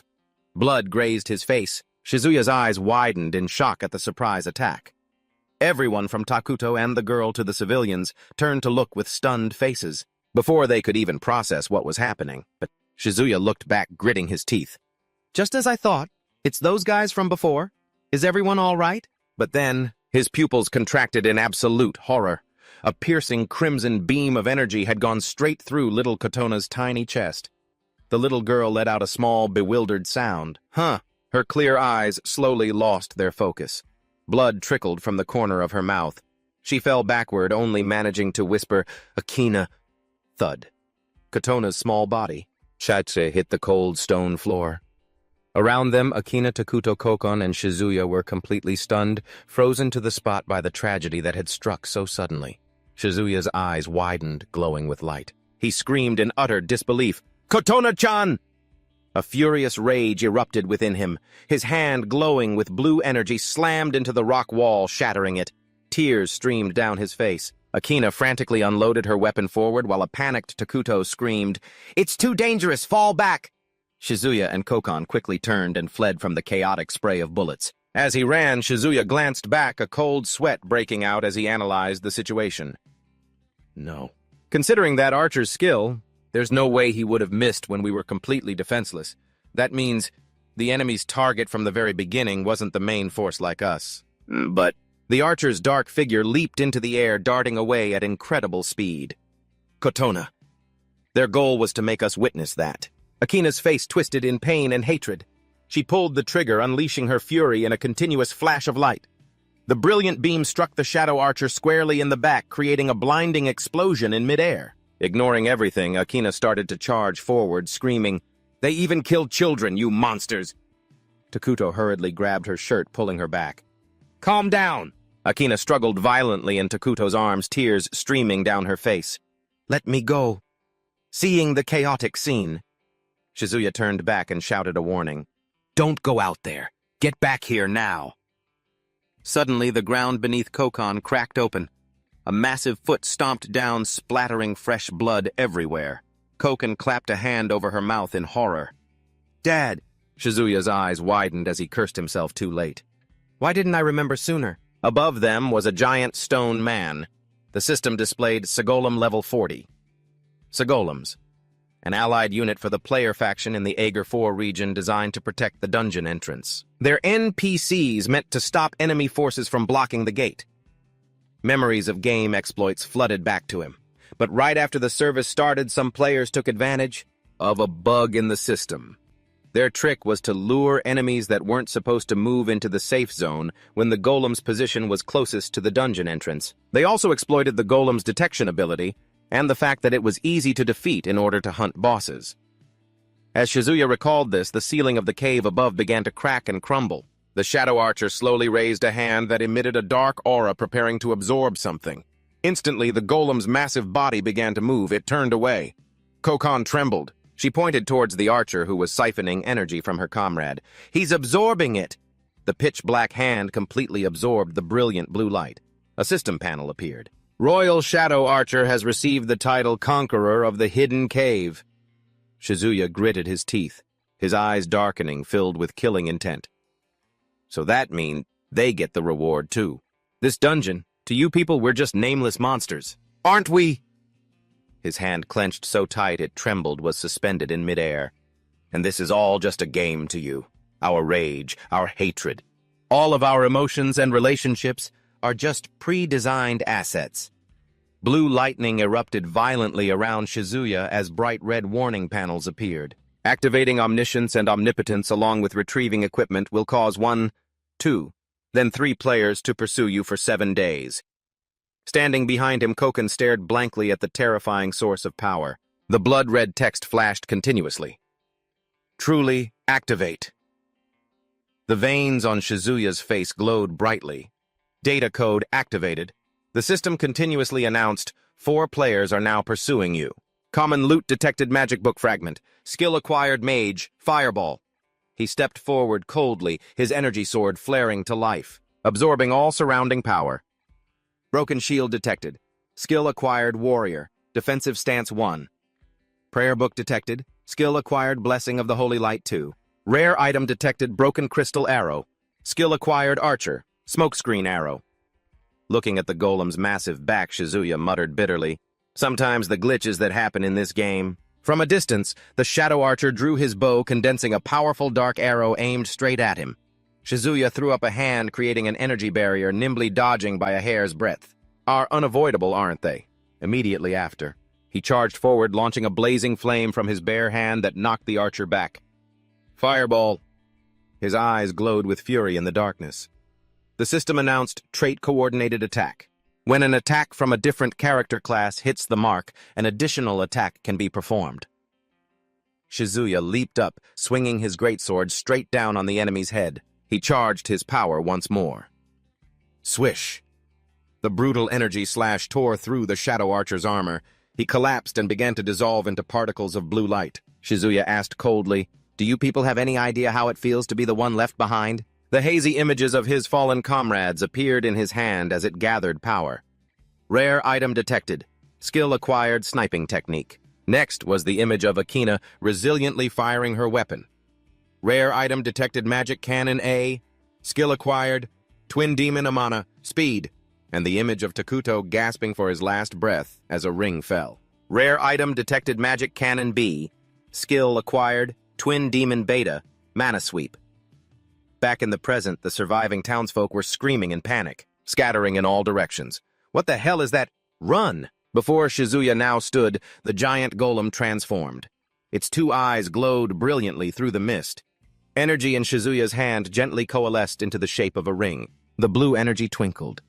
He whispered sorrowfully, "Akina and Takuto." Shizuya's hand flashed with brilliant blue lightning. A black crystal embedded itself firmly into the back of his hand. The system's voice echoed coldly in his mind, "Your mission." Instantly, the giant golem swung its massive pitch-black fist straight down at him. Shizuya's blue eyes lit up with determination as he muttered, "I'll take it on." Facing the heaven-sent punch of the level 40 sea golem, the system displayed a notification. Damage from non-siege type attacks is reduced by up to 50%. Strength 3. Amidst the crushing gale, Shizuya made a lightning-fast calculation. Logically, I shouldn't face this thing head-on. But if I can just buy a little time... Crash! The giant fist slammed into the ground, creating a massive explosion. Shizuya struggled to dodge, narrowly avoiding it. As he fell back, he activated a mana skill. A brilliant golden light enveloped him, along with the fierce belief that he could do this. No. Even with my speed, can I hold this thing off by myself? I can beat it. Boom, boom! A series of fiery magic explosions rained down on the golem's armored body to halt its advance. He landed hard on the ground, skidding to a stop. Looking up at the monster, which was still standing tall, swinging its fist through the smoke, suddenly the blood-red cross-shaped slit of its eye flashed with a blinding light. It was gathering a terrifying amount of destructive energy. He caught that gleam. Shizuya's pupils contracted. He felt a sense of deadly danger approaching without warning. The monster unleashed its SP shockwave skill, firing a colossal crimson laser that swept across the ground. Boom! Shizuya desperately dashed to the side at full speed, leaving behind a horrific explosion that tore through the space. The scarlet laser streak didn't stop, but instead swept in a long line. It pursued him relentlessly, hot on his heels. With no way to retreat, he spun around and immediately activated his defensive stance skill, erecting a diamond-shaped energy shield. To block it, bam! The laser slammed into the shield, creating a sky-scorching explosion that shattered his defense and flung his body into the air. He flipped over and tumbled across the rocky ground. He was bruised and battered all over. From a distance, where the group of civilians was hastily fleeing, the girl looked back at the scene. She screamed his name in despair. "Shizuya!" Shizuya staggered to a sitting position, gritting his teeth and muttering, "While its attention is on me, run, get as far away as you can. The evacuation is taking longer than I thought." The golem's massive shadow fell over him again. He grimaced in helplessness. Healing takes time to cast. My whole body aches, and I don't have the strength to dodge anymore. Damn it. Is this how it ends? Suddenly, a powerful force shoved him to the side, accompanied by a loud shout. "Get out of the way! Move!" It was the girl and the fierce-looking man from before. They had defied the danger and bravely rushed forward to pull him out of the attack's path. Thud. The monster's blow missed its target. It created a long gash in the ground right where they had just fallen. Not wanting to miss a second time, the giant golem slowly clasped its two hands together. Preparing to deliver a devastating finishing blow, Shizuya looked up, his eyes wide in astonishment, and gasped, "What?" Abruptly, the mechanical monster froze mid-motion. It snapped its head with its blood-red eyes in another direction. Following its movement, Shizuya was stunned to realize something was wrong. The aggro changed. The golem's gaze was fixed on the group of civilians struggling to escape. A terrifying rule of the game flashed in his mind. Golems are programmed to protect players. The golem's target circle locked onto the innocent people in the distance. If the aggro changed, that means another player is dealing damage within its range. Realizing the cruel players were using the golem as a weapon to kill others, Shizuya gritted his teeth, sprang up, and waved his hand to activate the blessing of the holy light, shouting with determination, "I can't let it attack the people who are evacuating." Crack! Shizuya stomped hard on the ground, creating a small fissure before launching himself forward. He shot into the air like an arrow, heading straight for the colossal golem looming before him. As he charged, he analyzed the enemy's weak point. Golems are incredibly tough, but they have one weakness. He circled in the air, dodging the golem's swinging arms. It's the energy core protected by a thick layer of armor. Shizuya delivered a direct lightning strike to the center of the golem's chest, creating a blinding explosion of blue energy. But right after, a giant hand of the golem swung out, striking him hard in midair. A voice activated a skill, Mana Scan. A cold command was issued. A surge of energy erupted from within the golem. A series of explosions caused the giant golem to stagger. Zap! The golem's energy core exploded. It created a blinding flash of light that threw everything around it back. The girl was pushed away, only able to cry out in astonishment, "Shizuya!" caught in the explosion. Shizuya gritted his teeth against the pain. Damn it. I fell for it. He realized the enemy's intention as a golden light enveloped him. Is this the end? A giant pillar of golden light shot straight into the sky, signaling the end of a battle. From a distance, a figure in black armor stood on a cliff, quietly observing. The Shadow Assassin. The leader of the player group slowly turned and walked away. 72 hours had passed since the invasion of the darkness. A fleet of helicopters flew across the sky, heading towards the column of smoke rising from the ground below. Where Shizuya and the golem had just fought, only a deep, smoldering crater remained, emitting plumes of white smoke. One of the players landed, saying in frustration, "Damn, it was taken." I saw the light and flew straight here. Another covered his mouth and speculated, maybe it's self-destructed. A red-haired girl with sharp teeth snapped, "Huh." She climbed onto a cannon and looked down at the forest. Who else besides us could have cornered those monsters? Or maybe the unidentified life forms killed each other. The other guy narrowed his eyes, sensing something. He suddenly exclaimed, "Humph," as he saw a familiar figure flit through the forest. It was the Shadow Assassin. The red-haired girl landed on the ground and asked, "An elite monster." She hefted a giant hammer onto her shoulder and laughed maniacally. "Looks strong, doesn't he?" Her crimson eyes lit up with excitement. "This is going to be fun, isn't it?" The archer raises his bow and says to his comrade, "Sorry, we're not your target, but once Sasuke gets a taste for blood, I can't stop her." "Well then, don't worry." The archer fires a blue arrow not at the Shadow Assassin, but at his comrade Sasuke, adding, "This won't take long." The Shadow Assassin easily dodges the arrow unharmed. After a brief battle, Sasuke collapses to the ground, coughing up blood. "Cough, cough, cough." The archer stands there coldly watching the Shadow Assassin. With Sasuke lying motionless at his feet, the Shadow Assassin points the tip of his sword at the archer's neck. The archer exclaims in shock, This is nothing like any enemy I've ever faced before." He sheathes his sword and calmly says, "A completely different level." The Shadow Assassin gives him a cold glance, then suddenly turns away. Leaving the archer standing there in stunned silence, the Shadow Assassin stands on a hill, looking down at the city engulfed in flames. Sasuke gets up. She shouts angrily, "Are you looking down on me?" "Why don't you finish me off?" The archer asks coldly. "Or is it that you have a much bigger target?" The scene changes to another location where drones are flying around. As music plays, Shizuya's blue eyes open. He finds himself in a room with a stuffed rabbit on a shelf. He looks around and sees neatly arranged books. It's a girl's room, a girl's room. He sits up and raises a hand to his head. He's surprised to see his right hand has transformed into a monster's hand. My right hand? It's different from before. He recalls the battle. The heat from the golem's core probably melted me. And then, my Sino-characteristic absorbed the shadow fragments and... I was reconstructed, losing my human body. An information panel appears, showing that he has absorbed the characteristics and skills of the twin demon and the golem. It doesn't just absorb players and NPCs, but also the characteristics and skills of boss monsters. He thinks to himself, just based on stats alone, it's equivalent to level 25 in the game. The stats also increase based on what's been absorbed. He sits on the bed wondering, more importantly, why am I here? Suddenly, the delicious smell of food reaches his nose. The smell of food? And a singing voice that makes me want to cover my ears. Kokan is humming in the kitchen, a fried egg sizzling in a pan. She turns, smiles, and says, "Oh, you're awake." He pushes aside the curtain and steps out. Kokan says, "Wait just a moment, breakfast is almost ready." He sighs to himself. Such a peaceful, everyday life. He looks out the window to see the city is still engulfed in flames. You'd think they'd pay a little more attention to this state of emergency. It starts to rain outside the window. Kokan asks, "How is it?" He looks at the plate of eggs and bread and replies, it's delicious." He forces a smile. "It's just, I don't really have much of an appetite right now." Kokan laughs loudly. "You don't have to be polite. I know it's terrible myself." She winks playfully. "I've also got cup noodles and other things, you know. Enough to last for a whole week," she continues. "Or that's what I'd like to say, but I'm actually running low on a lot of things. That's why I went shopping yesterday. I can't believe I dropped everything after running into you, but that's not your fault." "Nope."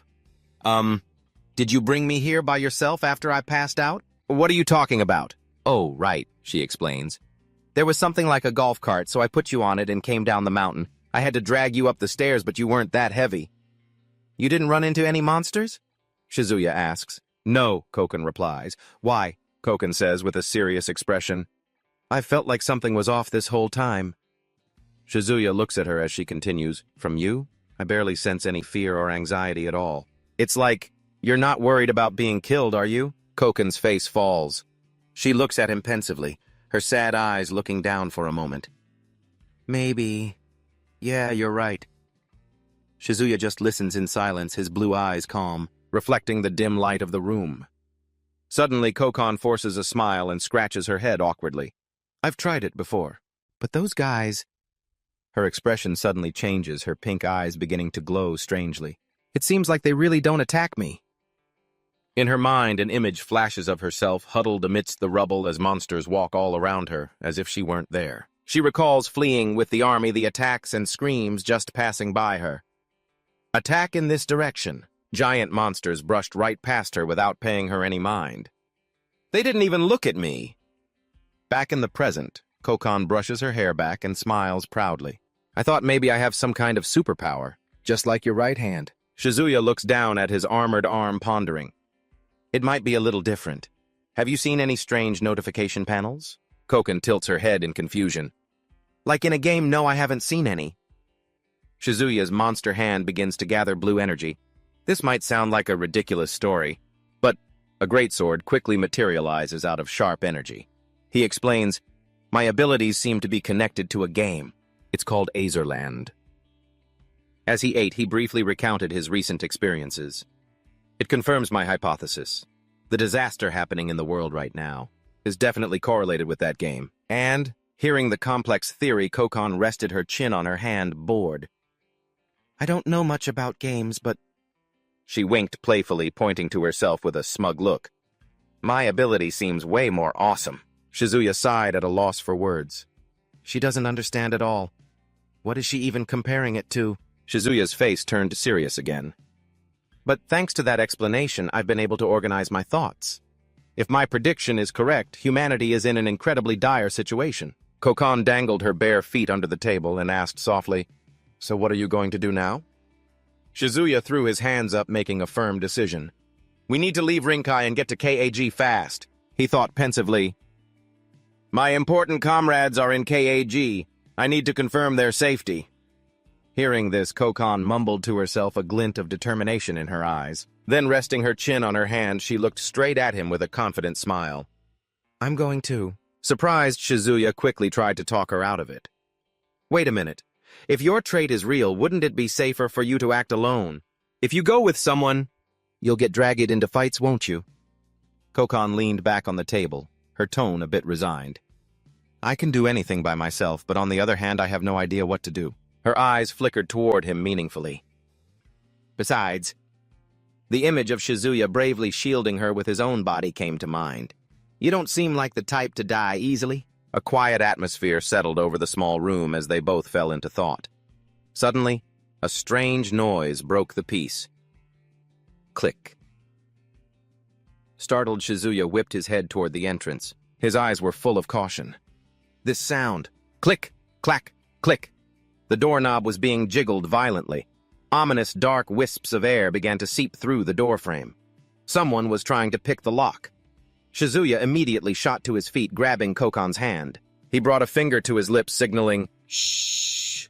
The girl let out a startled cry. What? Shizuya's eyes were ice cold. He whispered decisively, Leave it to me, go hide. Hurriedly picking up 2 glasses of water, Shizuya glanced back at Kokon, who was quickly running to hide in the inner room. He frowned, his left hand slowly loosening the gauze bandage wrapped around his right arm. He thought to himself, I hope this is just a false alarm, jiggle, jiggle. The sound of the doorknob being violently rattled from the outside tore through the quiet atmosphere. The door creaked open. Shizuya stood hidden in the shadows. He looked out at the figure in a deep hood standing on the doorstep, who said in a monotone voice, Hello. In the drizzling rain, 3 suspicious figures in hooded raincoats stood there. They exuded a cold aura. Shizuya immediately put on a friendly face and asked with a smile, Who are you? The one in the baseball cap gave a fake laugh and gestured apologetically. The woman behind him remained silent. Oh, sorry, is someone here? I thought this place was empty. Hiding his right arm behind the gauze bandage, Shizuya kept his welcoming smile. Don't worry about it. But in a situation like this, surviving is what's most important, right? The man with glasses pushed them up, his expression grim as he recounted, We escaped from the monsters and made it all the way here. Looking at the 3 disheveled people at the door, Shizuya opened his arms in a welcoming gesture. Almost everyone in the city is dead, so I can't believe we've run into other survivors. It's raining outside and there are a lot of monsters. If you'd like, please don't hesitate to come in. The three strangers slipped past him into the apartment, replying, "Thanks for having us." Shizuya turned back and said, "I'll go get some drinks. Please make yourselves at home." While the three of them were looking around the living room, the woman in the back suddenly spoke up, asking, She called out, "Where's the restroom?" From the living room, Shizuya calmly pointed the way. "Oh, it's over there." Meanwhile, Kokon was huddled down, hiding in a blind spot nearby. Hidden in the shadows, Kokon was sweating bullets, her eyes wide with absolute fear and tension. Shizuya carried a tray and placed 2 glasses of water on the table in front of the 2 men. He said politely, "Thanks for waiting." The man with glasses stared at him, asking in a suspicious tone, "I've been wondering this whole time, what's with your right hand?" Standing before them, Shizuya calmly lowered his gaze to his own stark white bandaged right arm. He answered with a perfect lie. "I fell and got injured last month. It has nothing to do with the current world situation." The man in the cap chuckled faintly. "Oh, it must be tough living alone." He glanced at the cardboard boxes stacked in the corner of the room, hinting, "But you seem to have a lot of supplies, huh?" Shizuya nodded. "Yeah, I bought them in bulk online. I never thought they'd be useful in this way." Shizuya sat down opposite them. He let out a sigh. "It's unbelievable that the world became like this. In just one day. By the way, what do you guys plan to do now?" The man in the cap replied with a sinister smile.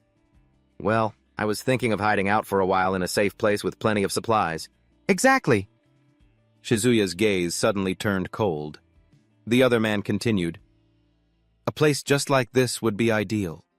Shizuya smirked. "I understand. But with 4 people in this room, it's a bit—" Cutting him off, the man in the cap let out a savage laugh. "You're right, but it should be fine with 3 people." "Right!" In a flash, the man shot to his feet, his eyes blood-red with killing intent, swinging a steel pipe in a deadly blow at Shizuya's head. Swoosh! The gauze bandages burst apart. Shizuya's right arm, with its brilliantly glowing blue veins, shot up like lightning to block the attack. He caught the full force of the blow with his bare hand, cracking the steel pipe. The man yelled in shock to his accomplice, "Natsu!" Click. The man with glasses. Natsu instantly drew a yellow gun and aimed it straight at him, firing a volley of black poison-tipped needles that tore through the air toward Shizuya. His expression unchanging. He tilted his head narrowly, dodging with extraordinary reflexes.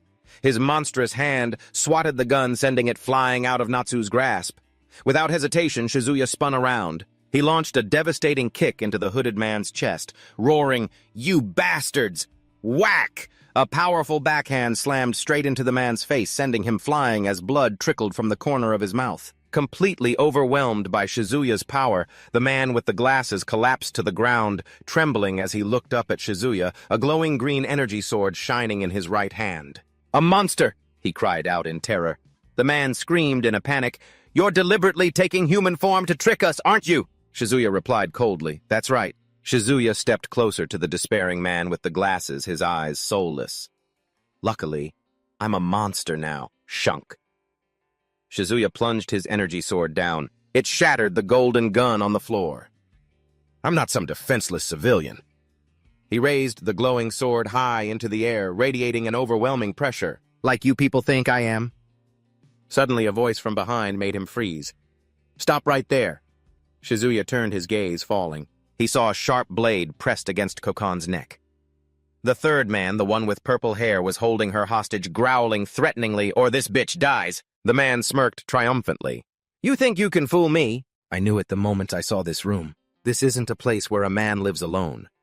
Held tightly, Kokon whispered apologetically, "I'm sorry, I got caught." Shizuya slowly lowered his hand and sighed. "I'm the one who should be sorry. It all happened so suddenly I wasn't prepared enough, and I didn't even realize that woman's goal." "It was you." Watching his monstrous arm slowly retract its energy, he blamed himself more than anyone.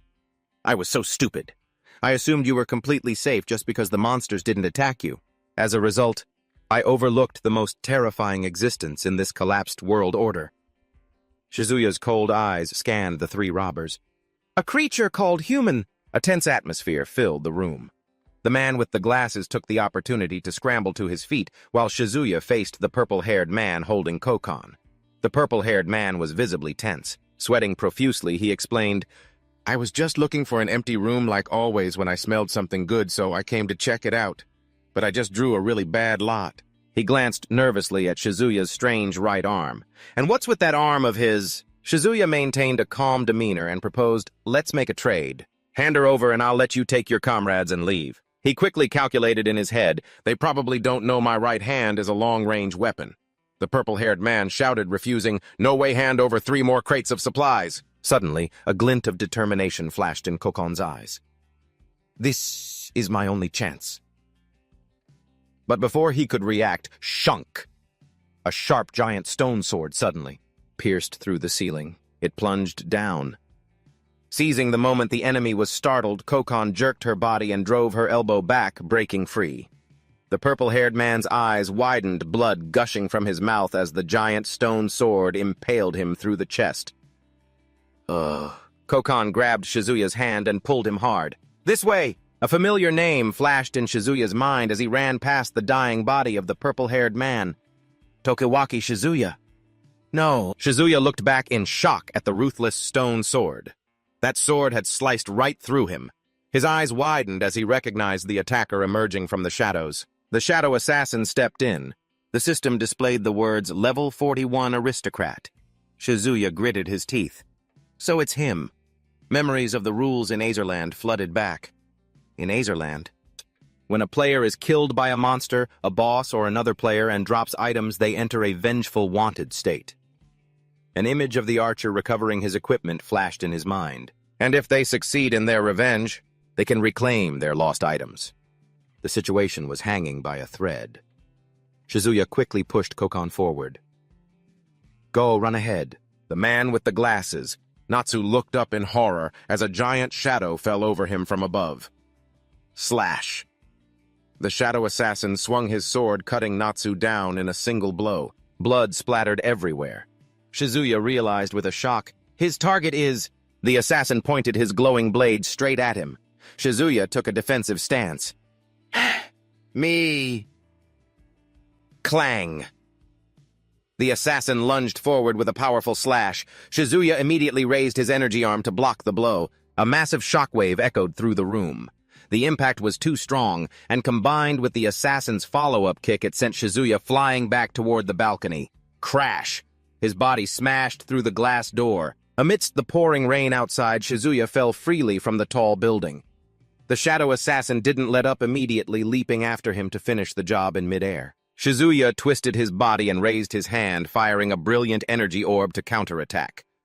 The system reported mono low, casting speed slowed. The assassin coldly split the magic orb in 2 with his sword. He continued his descent. Thud! Shizuya slammed hard onto a large concrete slab of the ruins below, sliding across it in the cold rain. The assassin landed powerfully. He slammed his sword down, sending water splashing around him. He slowly raised his head, his cold blue eyes fixed on Shizuya, who was clutching his aching shoulder and trying to flee. Shizuya bolted through the rain, trying to find a way to shake off this extremely dangerous enemy. In the heavy downpour, Shizuya clutched his bleeding shoulder, grimacing in pain as he thought, this is the first time I've taken a direct hit. But I never expected it to be this powerful, asterisk. The sound of heavy panting echoed through the stairwell leading to the second floor of the abandoned building. He leaned wearily against the wall to rest and immediately activated the system. Energy absorption activated along with blessing of the holy light to heal himself. Watching the blue light mend his wound, he assessed himself grimly. I've been able to combine items from various classes to create a superior skill set, but in terms of physical strength, I'm still far weaker than an elite-class monster. Clank! Just then, a heavy armored footstep crushed a puddle of water on the concrete floor.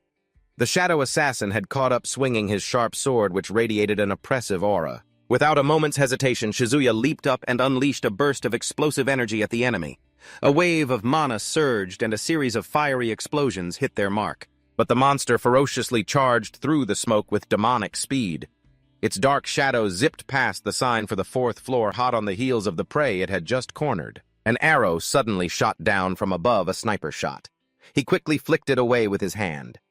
In that instant, Shizuya swiftly swung his great energy sword in a powerful attack. Whoosh right after that. A massive slash of sword energy tore through the air from above, chopping straight down. It immediately launched a counterattack. He dodged it by a hair's breadth, sliding down the stairs below. Shizuya looked up at the enemy above and smirked slightly. Just as I thought.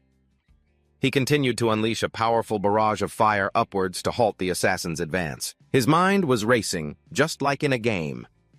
The enemy information displayed on the minimap was only a 2D graphic. It didn't account for the Z-axis for height. Taking full advantage of the winding terrain of the narrow stairwell, he concluded that instead of running far away, the best strategy was to fight tactically in a confined space like this. With the height difference and limited visibility from above, the monster stepped in a puddle of yellow liquid, spilled from an overturned plastic can, all while Shizuya continued his calculations. But tactics alone aren't enough. If I don't kill him here, he'll just keep following me. Shizuya leaped into the air and hurled a blazing fireball toward the puddle of liquid. Phoom! The flames touched the flammable fuel at its feet. The assassin was immediately engulfed in a fierce blaze. Boom! A massive explosion blew out a number of the building's glass windows. Tearing through the stormy night, the stairwell was instantly plunged into a sea of crimson flames that burned everything. Shizuya stepped back to observe, but through the raging inferno, What did I say, Daddy? boy, the assassin's figure still stood tall. Shizuya's eyes widened in astonishment, unable to believe the enemy's incredible durability as the monster stepped out of the sea of flames. Its whole body radiated a protective blue light from activating a cleric-type skill, Saint's Breath. Shizuya frowned, realizing the bitter truth. Could it be? There are other shadows around here buffing him.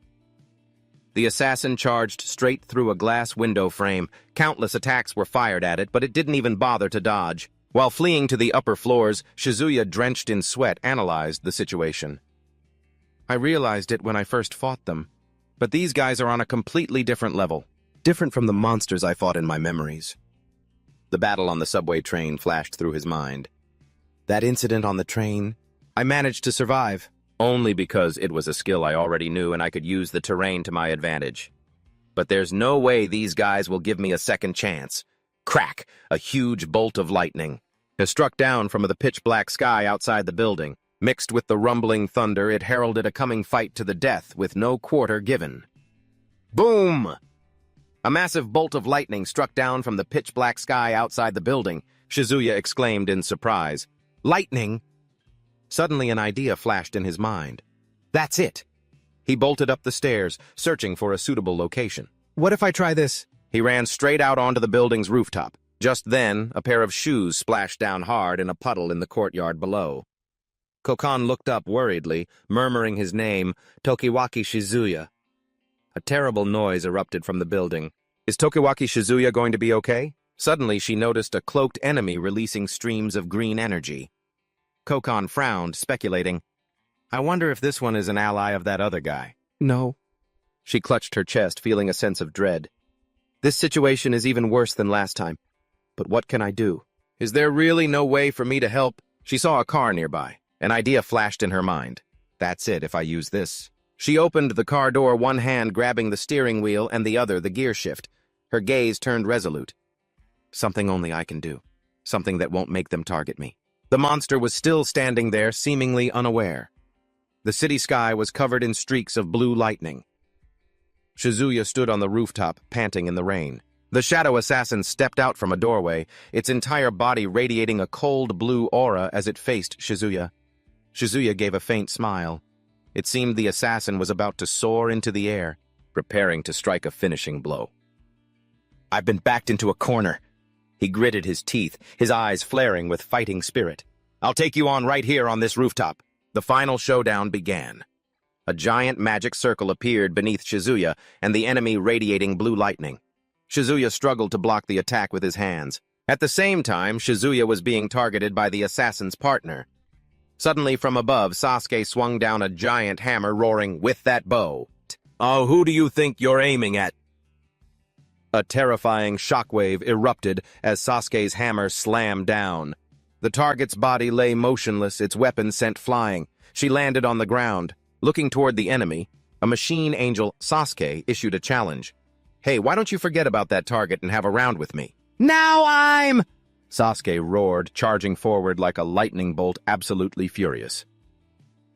Crash! A deafening explosion rang out as Sasuke slammed her giant hammer into the ground. She aimed straight for the machine angel. However, the enemy nimbly fired a grappling hook through the rain and swung up onto the wall of a skyscraper to evade. Sasuke kicked off a ledge, her sharp eyes following the monster's silhouette as it hung between the skyscrapers in the rain. She scowled in disgust, shouting sarcastically, "You're supposed to be one of the elites, and yet I can't feel a single shred of fighting spirit from you." Disgusting. Looking down at the roaring blue lightning in the distance, she gritted her teeth and grumbled, "I'm so jealous of the one raising hell over there, Oddle." Still, just one guy. The scene shifts to the rooftop battle. From a distance, Sasuke wonders who on earth that is while Shizuya dives into a fierce clash with the shadow assassin. Slash. The sharp blade grazed Shizuya's face, leaving a bright red bleeding cut on his cheek. Instantly, he lunged forward like a phantom, pressing the attack with a powerful strike from above. He swung his blade down. A brilliant green energy radiated from the assassin's sword. Shizuya hastily slid back on the wet, slippery floor to maintain a safe distance. Suddenly, streams of green energy began to swirl around the assassin's arm. He muttered, activating his skill, Holy Breath Restoration. Shizuya panted. Sweat soaked his forehead. He thought to himself, if I don't sever the link between him and his allies, he'll just keep getting healed. At this rate, I'll be the one to run out of steam. Not giving him a moment to rest, the enemy lunged forward again, his slashes cutting through the air with trails of blinding green light. As Shizuya struggled to dodge, he analyzed, if I can just take down the support, if I can just stop that holy breath, I'll have a chance to win. But how? Just then the assassin leaped high into the air, bringing his sword down on Shizuya's head with terrifying force. Suddenly, Shizuya froze, his eyes lighting up with a glimmer of hope. The link. It's been severed. Could it be that mage has been taken down? Looking down at the street below, he was stunned to recognize that car. Could it be Koken Ichiro? Down on the street, Koken was gritting her teeth and slamming on the gas, her face a mask of extreme determination. She yelled, "That's it!" She drove the car straight towards the marksman who had his back turned. She thought smugly, just as I predicted. It looks like he won't attack back. Her small hand tightened on the gear shift. A reckless glint appeared in her eyes. If that's the case, then... But instantly, whoosh, an arrow of green energy shot past her face at lightning speed, sending him flying backward. He nimbly dodged the car's direct impact. Koken's eyes widened in shock, a cold sweat breaking out. From the shadows, the enemy revealed himself with long hair and a cloth covering his face. He raised his glowing bow, coldly aiming right at her. His voice dripped with sarcasm under the rain. Well, well. A little civilian brat dares to fight back, huh? The car screeched to a halt. He walked slowly towards it and continued, Interfering with matters outside my mission isn't my style, but... His eyes turned vicious. He stared intently at Kokon, an elite support-type monster who can't coordinate with her allies. You don't see something like that every day. That can't be right, can it? Meanwhile, on the rooftop, Shizuya quickly stomped in a puddle, sliding back to dodge the attack. Boom! The shadow assassin stomped his foot, erupting with a fierce blue energy as he charged straight at him. Seeing the enemy swing his sword, creating a blinding flash, Shizuya gritted his teeth and grumbled, "That Leon slash again!" He ducked just in time to dodge a deadly whirlwind slash from the air, but in the next second, a powerful kick slammed right into Shizuya's chest. Ugh! He coughed up blood, crying out in pain. His body was thrown backward, his shoes carving a long trench that sent rainwater splashing everywhere. His eyes flew open as he struggled to get up, cursing under his breath. Damn it, that assassin. The assassin landed steadily, ready for his next attack. Shizuya panted, stumbling on the slick surface. That was close. If that skill had been a split second faster, I would have been done for. He warily watched the monster standing before him. These guys, they're basically identical to the players from Azerland. He dropped to one knee. Clutching his chest, he calculated, not only are their stats increasing, but their combat skills are also getting more refined with every fight. The longer this battle drags on, the bigger the disadvantage for our side. Even so, he stood up resolutely, watching the enemy charge straight at him. But in this particular battle, stalling for time is my only chance of winning. In the rainy darkness, Shizuya revealed one eye glowing a brilliant blue and spoke coldly because, at this very moment, crack! A massive bolt of lightning tore through the sky, striking the rooftop with terrifying power. In an instant, the shadow assassin's figure was completely engulfed by the light, the blinding, crackling electricity. Smoke rose from the enemy's scorched, motionless body. A system window appeared with the text, "Noble, near death. Paralysis level 41. His hand went limp. The sword slipped from his grasp, clattering onto the floor.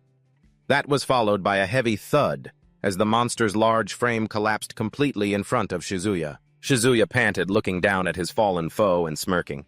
Too bad.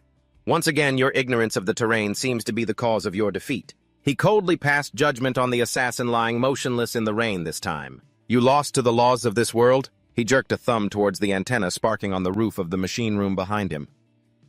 Lightning is always drawn to metal in high places. Humans call this a lightning rod.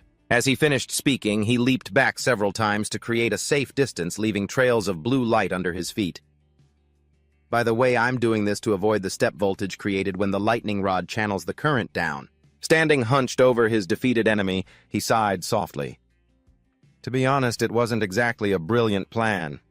If Lady Luck hadn't been smiling on me, I could have very well been the one who got struck by lightning. Without hesitation, Shizuya grabbed the hilt of the enemy's giant sword, which was radiating a blinding power. Even so, I decided to take the gamble. Stab, he used that very sword to pierce through the monster's body, finishing it off decisively. Run to escape the ruthless pursuit that is now before you all. The status window shattered, but Shizuya suddenly frowned in shock, drenched in sweat. What the corpse? It isn't disappearing.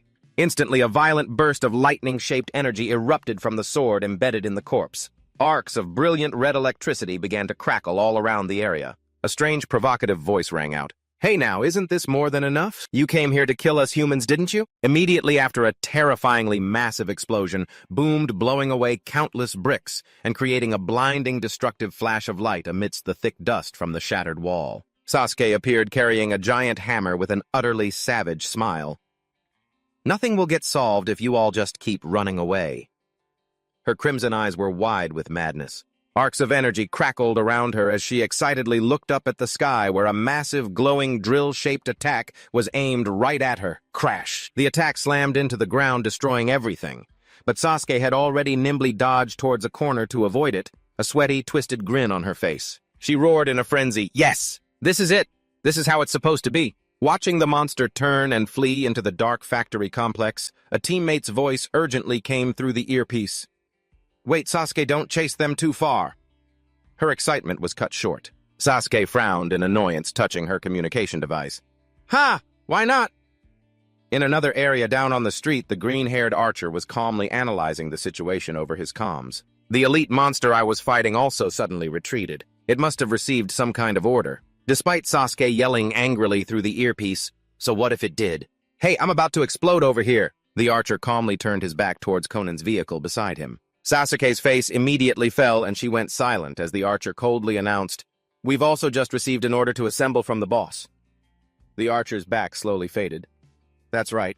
I don't have the full picture of the situation over there either, but the boss's orders are absolute. Meanwhile, Conan watched them silently, her mind filled with questions. These people. Tokiwaki Shizuya mentioned they could fight monsters with Sino, but for some reason, they're completely different from Tokiwaki Shizuya. The archer turned his head and concluded over the radio, All right then, let's assemble at point B1. Hearing that, Conan frowned slightly, deducing, From the way he talks, it seems like he has other comrades. Pushing her thoughts aside, Conan sharply turned her head. Her eyes lit up with determination and worry. Forget it! More importantly, I need to find out what Tokiwaki Shizuya's situation is right now. Amidst the pouring rain and lightning that tore across the night sky, a mysterious dark figure stood silently on the roof of a tall building looking up at a giant bird-like creature. With blood-red eyes, it was perched menacingly on the ledge.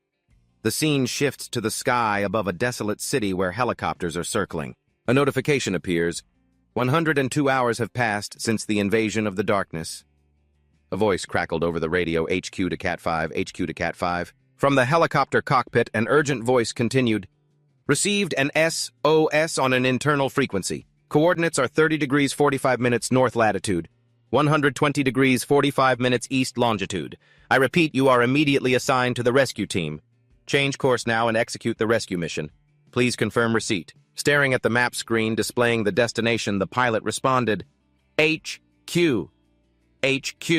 This is Cat 5. Coordinates received. This unit's medical equipment and capacity are limited. Rescuing a large number of injured people is impossible.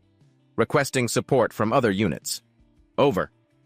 The helicopter soared past ruined towers in the twilight. Then a firm voice came from HQ. "This is HQ to Cat 5. The rescue targets are 1 male and 1 female, a total of 2 people. Pilot, proceed with the rescue." Over and out. While descending into the dusty ruins, the pilot cautiously asked again, "Cat 5 to HQ. Was that distress signal sent from Unit B-183? Requesting confirmation. Over."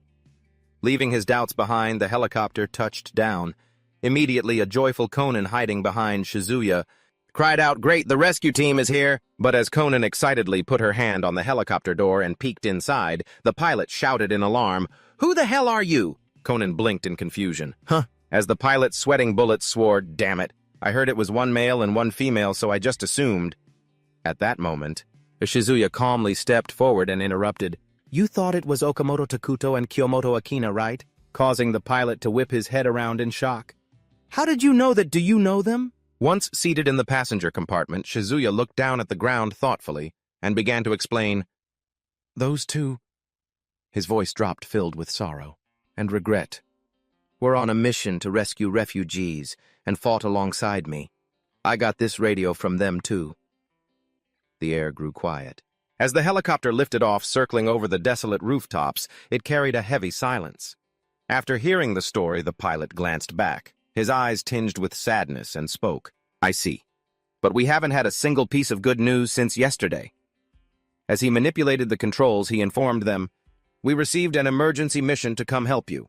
We still have another mission to attend to, so we'll drop you 2 off at the nearest refugee camp. Let's go, let's go."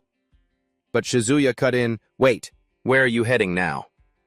Conan suddenly let out a sneeze from behind him. "Achoo!" The pilot glanced back, then sighed and said, "Well, it's not exactly top-secret information, so I think I can tell you. As you already know, Kaizo City is on the front lines of the war against the shadows." The words startled Shizuya, who thought to himself, "These things, they call them shadows, just like the information I saw. Could it be that someone other than me can see the monster's information too?" Unable to contain his eagerness, Shizuya leaned forward, grabbing the back of the pilot's seat and asking loudly, "If you're going to Kaizo City, can you please take me with you?" The pilot was startled. "To Kaizo City?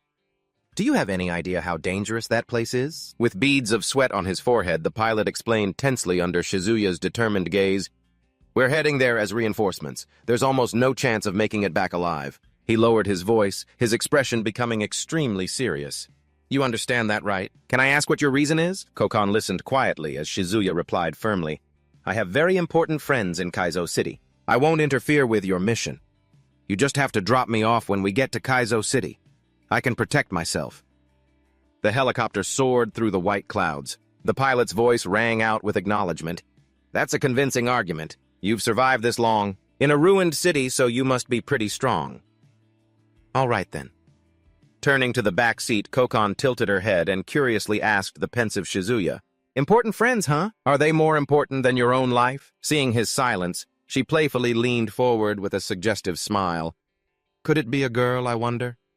Shizuya glanced away and answered calmly, "The person in Kaizo City is a woman, and others are heading there too. So what?" Hearing this, Kokon smiled gently, brought a finger to her chin, batted her eyelashes, and said, "I'm so jealous. I wish I had that many friends, too." With that, she let out a big yawn, "Ha!" stretching her arms out and twisting languidly. Watching the rotor blades has been making me so sleepy. Without waiting for his reaction, Kokon scooted over and leaned her head on Shizuya's shoulder. Closing her eyes with a bright smile, she said in a sweet voice, "You don't mind if I lean on your shoulder for a bit, do you?" In response to her cute pestering, Shizuya closed his eyes tightly and let out a tired, relaxed sigh. "Ah, go ahead." A deafening sound erupted. Shizuya's face showed clear shock and tension. The roaring engine shook violently as the pilot turned around and shouted in a panic, "This is Cat 5. We've reached the designated point. It seems we're under enemy attack." The helicopter lurched and swayed violently. Kokon lost her balance and tumbled over. She cried out in alarm, "Tokiwaki Shizuya, what's happening?" Shizuya could only remain silent, his eyes sharp and cold as he broke into a sweat looking outside. The scene before him was horrific, filled with endless smoke fire and combat helicopters. He thought to himself, "So this is war." Down on the ground, tanks and soldiers were firing relentlessly, creating a series of deafening explosions. Suddenly, a giant blue magic circle appeared, glowing brilliantly right under the combat formation. Immediately, deadly lightning bolts rained down mercilessly, causing the soldiers to scream horribly in agony. Standing on the roof of a nearby building, a humanoid monster with sharp claws was maintaining that magic circle. Seizing the opportunity, a volley of missiles shot up from the helicopters, aiming straight for the monster's position. A cataclysmic explosion wiped out the top of the building in a sea of fire. And yet, from within the smoke, a winged monster shot out, heading straight for a helicopter just as the radio confirmed the target was eliminated. The monster lunged savagely, tearing the helicopter apart. The pilot only had time to scream, "We're under attack," requesting backup before the aircraft exploded into pieces. In the cockpit of Cat 5, the alarm blared continuously. The pilot, sweating and terrified, stared at the radar screen. The signal had vanished in an instant. Meanwhile, in a formless space, a giant hand made of darkness and crackling with lightning hovered over a chessboard. The hand mercilessly snatched and crushed an angel statue on the board. Then it reached out and dragged a rook piece forward. Corresponding to that move in the real world, a giant thorny monster descended right into the middle of the human soldiers' formation. The giant frantically swung its massive spiked mace, smashing everything around it in earth-shattering explosions.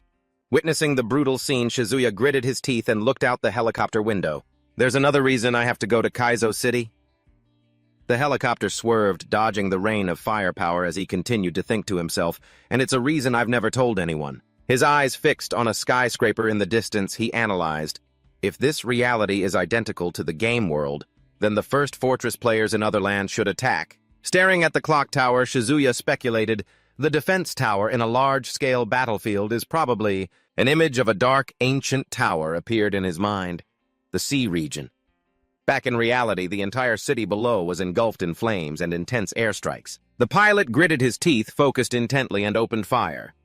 "Don't you mess with us! The weapons we prepared for modern warfare!" he yelled in desperation, as he saw the flying monsters easily dodging the bullets. "Are useless against these monsters!" The alarm blared again. The pilot panicked. "What, the fire control radar isn't working?" Suzuya calmly reminded them that it was probably the effect of the barrier. They would have to aim manually. Suzuya frowned, thinking intensely. In modern warfare, information is the most powerful weapon, but it's useless against an enemy of unknown origin. Judging from the enemy's formation, it's as if they know every single one of our tactics and countermeasures. He recalled the familiar image from the game screen. In the game, this was the conclusion I reached after countless failed attempts. Suddenly realizing the imminent danger, he whipped around and yelled, "Ichiro!" which made the startled girl look back. "Huh, me!" Without hesitation, Shizuya rushed over and pushed her toward the wide-open side door. "No time to explain. Do you know how to whistle?" His hand gripped her collar, causing her to blush in confusion and reply, "Yes, I do, but why all of a sudden—" Before she could finish, he shoved her hard into the open space behind her. The decisive force made her stumble, crying out, "Huh!" Ichiro free fell from the helicopter cabin, screaming her lungs out against the roaring wind. "Kya!" The wind howled as Shizuya gripped the doorframe, his gaze sharp and resolute as he watched her plummet. Just at that moment, a giant wyvern shrieked from below, rocketing up to viciously attack the helicopter. Quick as a flash, Shizuya summoned his greatsword, which crackled with the power of lightning. Parrying the attack, he leaped straight out into the open air, landing a powerful lightning-infused slash across the dragon's face. Leaving the helicopter behind, he dove down to battle the beast. He left the petrified pilot screaming after him. Shizuya glanced back and yelled at the pilot, "Get out of here now!" as the monster's shadow fell right behind him. Plunging through the air, he activated his skill-brave flag. Dazzling wings of light unfurled, boosting his allies' stats as he prepared to face the danger below. A massive fanged draconic maw opened wide, ready to devour him amidst the flares illuminating the night sky. Without a shred of hesitation, Shizuya brought down a terrifying pillar of lightning. Activating a powerful attack with a 5-second cooldown, he slammed it straight into the monster's head. Amidst the aerial chaos, he thought to himself, "I can't turn the tide of this battle on my own. But first I need to land." Suddenly, his eyes shot open in astonishment as he sensed an incredibly sharp presence rushing toward him. A streak of golden light zipped past at terrifying speed. It knocked him aside, forcing him to grit his teeth through the impact. As he regained his balance and looked down, Shizuya gasped in horror. "This is bad." Below him was a dense swarm of flying dragons. The dense flock of ferocious beasts roared in unison, charging straight for him with sharp beaks and deadly talons. Shizuya struggled to maneuver, gritting his teeth. Damn it! Besieged on all sides by the furiously attacking monsters. He quickly regained his balance, threw one dragon aside, and summoned his sword, unleashing a powerful swing. It was only enough to push the swarm away for a moment. Just then a hand suddenly shot out and grabbed his firmly. Somehow, Ichiro was riding on a dragon, reaching out to save him. She grasped his hand tightly, pulling him closer. Surprised, he asked, "Why did you come back?" Ichiro replied, "Why, to save you, of course." Ichiro recalled the moment she was pushed, smiling to herself. "You really surprised me, pushing me down without a single word, but I understood your intention while I was in freefall." She had whistled, and the sound echoed. A massive shadow had swooped down from the sky in response to her call. Returning to the present, she spoke confidently to Shizuya as they both rode on its back. "More importantly, this little one will help us." But suddenly the monster bucked and dove toward the ground, making Ichiro shriek, "Whoa!" The dragon bucked wildly out of control as it zipped between the buildings. Ichiro panicked. "What's going on? It was listening to me just a moment ago." Shizuya, struggling to hang on, shouted an explanation. "It's because it doesn't consider me an ally. In the game, this monster is a griffin, a unit with the order and virtue attributes. It has a trait that instinctively makes it save players who are falling from the sky." Losing control because of Shizuya's presence, the young griffin smashed headfirst into the glass face of a high-rise building. The massive impact shattered the glass, tearing out a huge chunk of the building. As a violent aftershock hit, Shizuya quickly pulled Ichiro close, shielding her from the debris as they tumbled through a cloud of dust. The griffin slid to a stop, clinging to the outside of the building. It growled in pain and rage, glaring at the two of them. Shizuya instantly summoned his lightning greatsword, his gaze turning cold as he prepared to end it. "There's no other choice." But Ichiro quickly shouted, "Wait!" Spreading her arms to shield the creature from him, she pleaded, "Please let me talk to it," ignoring Shizuya's protests. She crept closer to the enormous angry beast and said gently, "You're scared, aren't you?" She gently placed a hand on its snout, reassuring it. "It's okay. This person won't hurt you." Just like you, he's the one who saved me. Be a good boy now. "Please just land slowly and let us down, okay?" Shizuya watched Ichiro stunned. His face was a mask of utter shock as he saw her gently tame the ferocious beast. His eyes widened in amazement as he thought, "I've never seen a player who could communicate with them like this before." He thought back to the battles in the game. Of course, in a game to a player, enemies are just numbers, a source of experience points and items. Quest complete. That's because no one would ever think to actually interact with a monster in a game. Returning to the present, Shizuya watched the back of the girl comforting the griffin. That's something only an outlier like Ichiro could ever do. He continued to ponder, his expression growing serious. Thinking about it that way, she might be an even more unique existence than I am. After a moment, the griffin finally cooperated. It took flight, carrying the two of them out over the vast sea, and gently dropped them into the water. Shizuya broke the surface, gasping for breath, while nearby, Ichiro cupped her hands to her mouth and yelled after the departing griffin, "Thank you." The griffin's shadow faded behind the full moon. Kokon continued to wave. "Take care now." Seeing Shizuya just staring at her silently, she swam closer and tilted her head, asking, "What's wrong?" "No." Shizuya just smiled in response. "It's nothing." They swam to the shore. Shizuya looked ahead, lost in thought. So much has happened. But finally, we've made it to Kaizo City. That night, the two of them rested by a campfire. Kokon gently tucked her hair back, breaking the silence. "What are you going to do now?" Shizuya sighed, his expression troubled. "To be honest, I never expected things to get this bad. The advance of the darkness was too fast. Way too fast. This Koto district is already completely occupied. The flickering firelight illuminated a corner of the desolate city and the bridge spanning the river. Kokon asked again, her voice laced with worry. "Where are your friends? Surely they're not in Koto district." "Right." Without answering her question, Shizuya silently stood up, turned his back, and started to walk away. His back radiated determination. Seeing this, Kokon rushed forward, grabbing his hand tightly and shouting in alarm, "Hey, you can't be serious about going." "It's too dangerous." But Shizuya just replied calmly, "That's exactly why I have to go." "But I can't just turn a blind eye when my friends are in danger." Kokon let go, clutching her head and groaning helplessly. You seem so calm, but at times like this... You're terrifyingly stubborn. She looked up at him and asked suspiciously, You have a plan, don't you? You're not going to suggest that I should go instead, are you? Kokan's face immediately lit up. She raised a finger confidently. It makes perfect sense, doesn't it? Since the darkness doesn't attack me anyway, I might actually be safer in Koto District.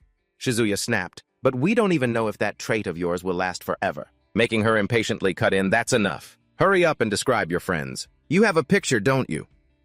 Seeing Shizuya's silence, Kokan gave a sly smile. He sighed in defeat. Ha! Kokan then playfully leaned in close, curiously peering at his phone. Let me see. The last offline meeting was about 2 years ago, I think. Watching the photo, she commented with delight. This looks so fun. The man next to you is blushing. Even back then, you were still posing. Admiring the woman in the photo, Kokan marveled, Oh, she's a beauty. She has such a classy aura, too. Could she be a young lady?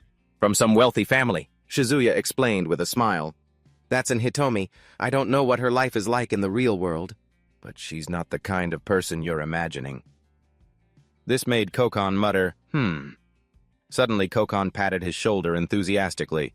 I get it now, I'll definitely find her for you. So don't you worry. Shizuya could only ask wearily, What exactly is it that you get? Kokan quickly snatched his phone. Tapping away, she said, I've saved the meeting spot and what to do if something happens on my phone. Yeah, but be careful. Yes, and don't get too cocky about that trait of yours, she replied excitedly. Yeah. The girl cheerfully ran ahead, then looked back and urged, Come on, you're in the way. Standing alone by the fire, Kokan gently brought a hand to her mouth and let out a soft whistle. Her purple eyes gleamed with mischief and mystery. Instantly, a griffin flew to her, then soared away with a flap of its wings. He vanished into the night under the full moon.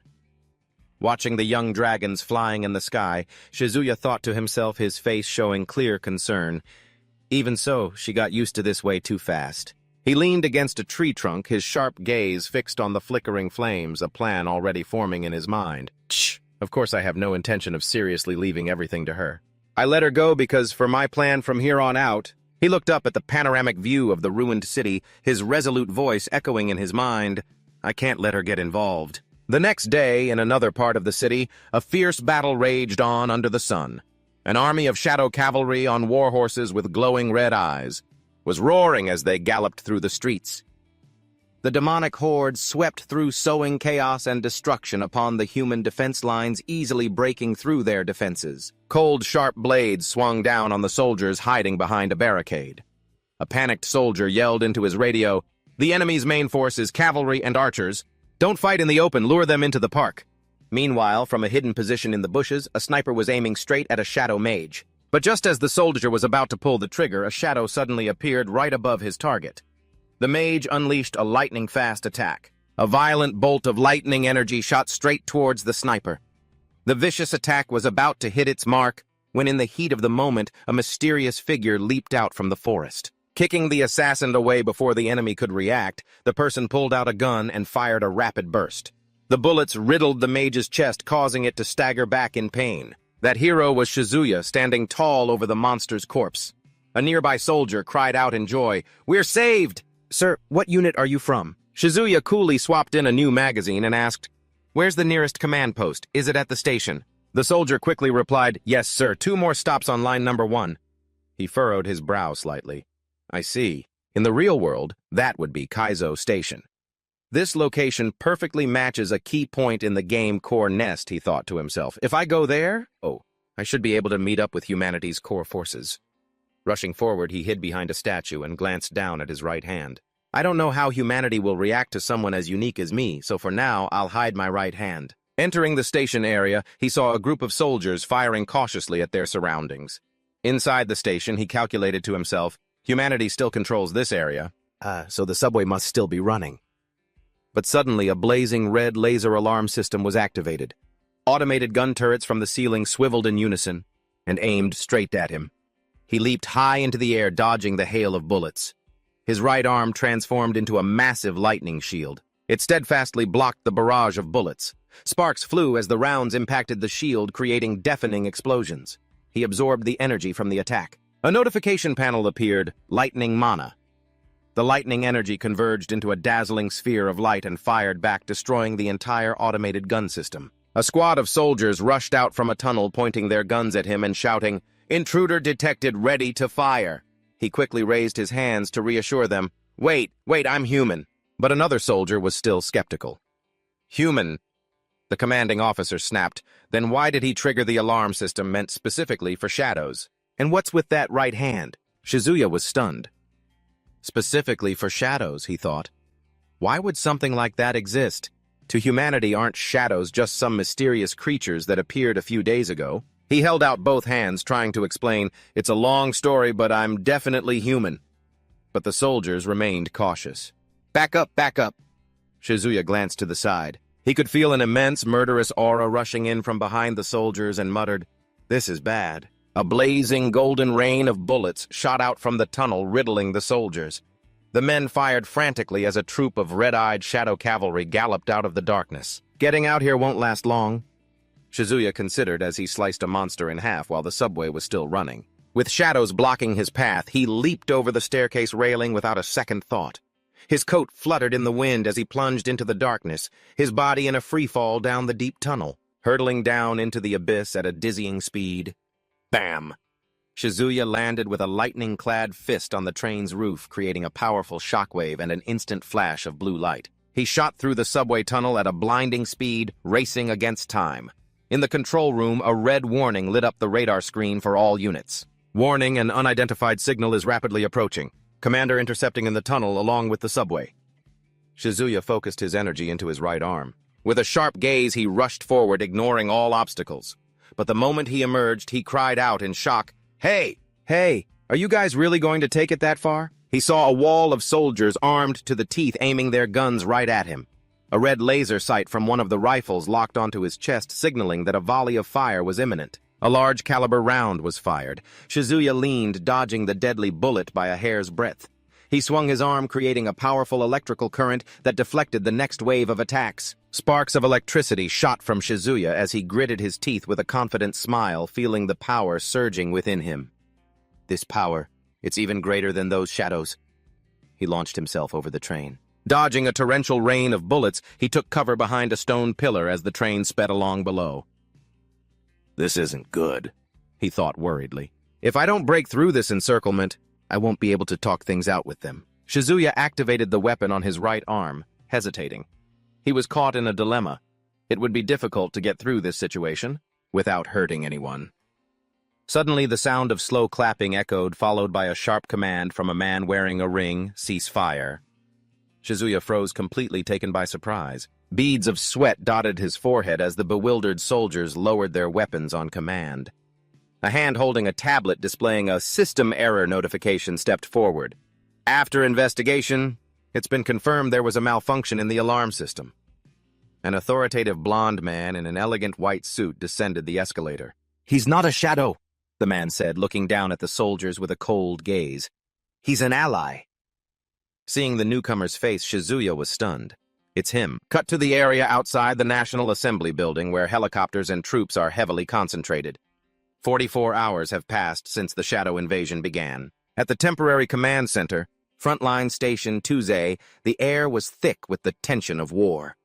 The blond man walked down the steps toward Shizuya and asked, "You're Shizuya Tokarashi, correct?" He then turned his back to the soldiers and provocatively asked Shizuya, "Were you planning to slaughter every last one of them if I hadn't appeared?" "What?" Shizuya replied coldly, his eyes filled with suspicion. "I only came to request your cooperation." I've seen this guy somewhere before, he thought. He looked down at his feet, recalling the attack just moments ago. But a moment ago The blond man turned back with a knowing, dangerous smile. "Really, we're trying to kill you, you know." He casually continued with his philosophy, putting Shizuya on guard. "Just because we're at war doesn't mean a show of sincerity will make your enemy hesitate." Their tense conversation was cut short by an older man in sunglasses who approached them. "What is it this time? Representative William, is he an ally of yours as well?" the soldiers asked, still aiming their weapons suspiciously. The blond man spread his hands in exasperation. "Again with this? You make it sound like we're the ones causing all the trouble." Despite the tension, he casually draped an arm over Shizuya's shoulder and said with a laugh, This is our first time meeting. He's the man who just arrived at Tuesday a few hours ago. Due to a few glitches, we couldn't pick up his Sino signal, but he managed to find his own way here. Seeing his own reflection in the other man's sunglasses, Shizuya had a quiet realization. So this guy is an outkeeper too, a holder of the exception. The man glanced at Shizuya's mechanical arm. He smirked knowingly. It seems you've gotten used to those game-like titles, haven't you? Just then the old commander straightened his uniform and announced sternly, "There will be a meeting in 1 hour. A representative from the Sim Corporation will be in attendance, so please prepare accordingly." Hearing this, the blond man William waved cheerfully and called out, "How many people from our side are permitted to join?" The commander replied coldly without turning around before he walked away. "A maximum of 2. Cut to a luxurious room where William was sitting on a chair with his legs crossed. First, he ordered, "Take off your clothes." He pointed to a suit laid out on the bed. "Then take a shower and change into this."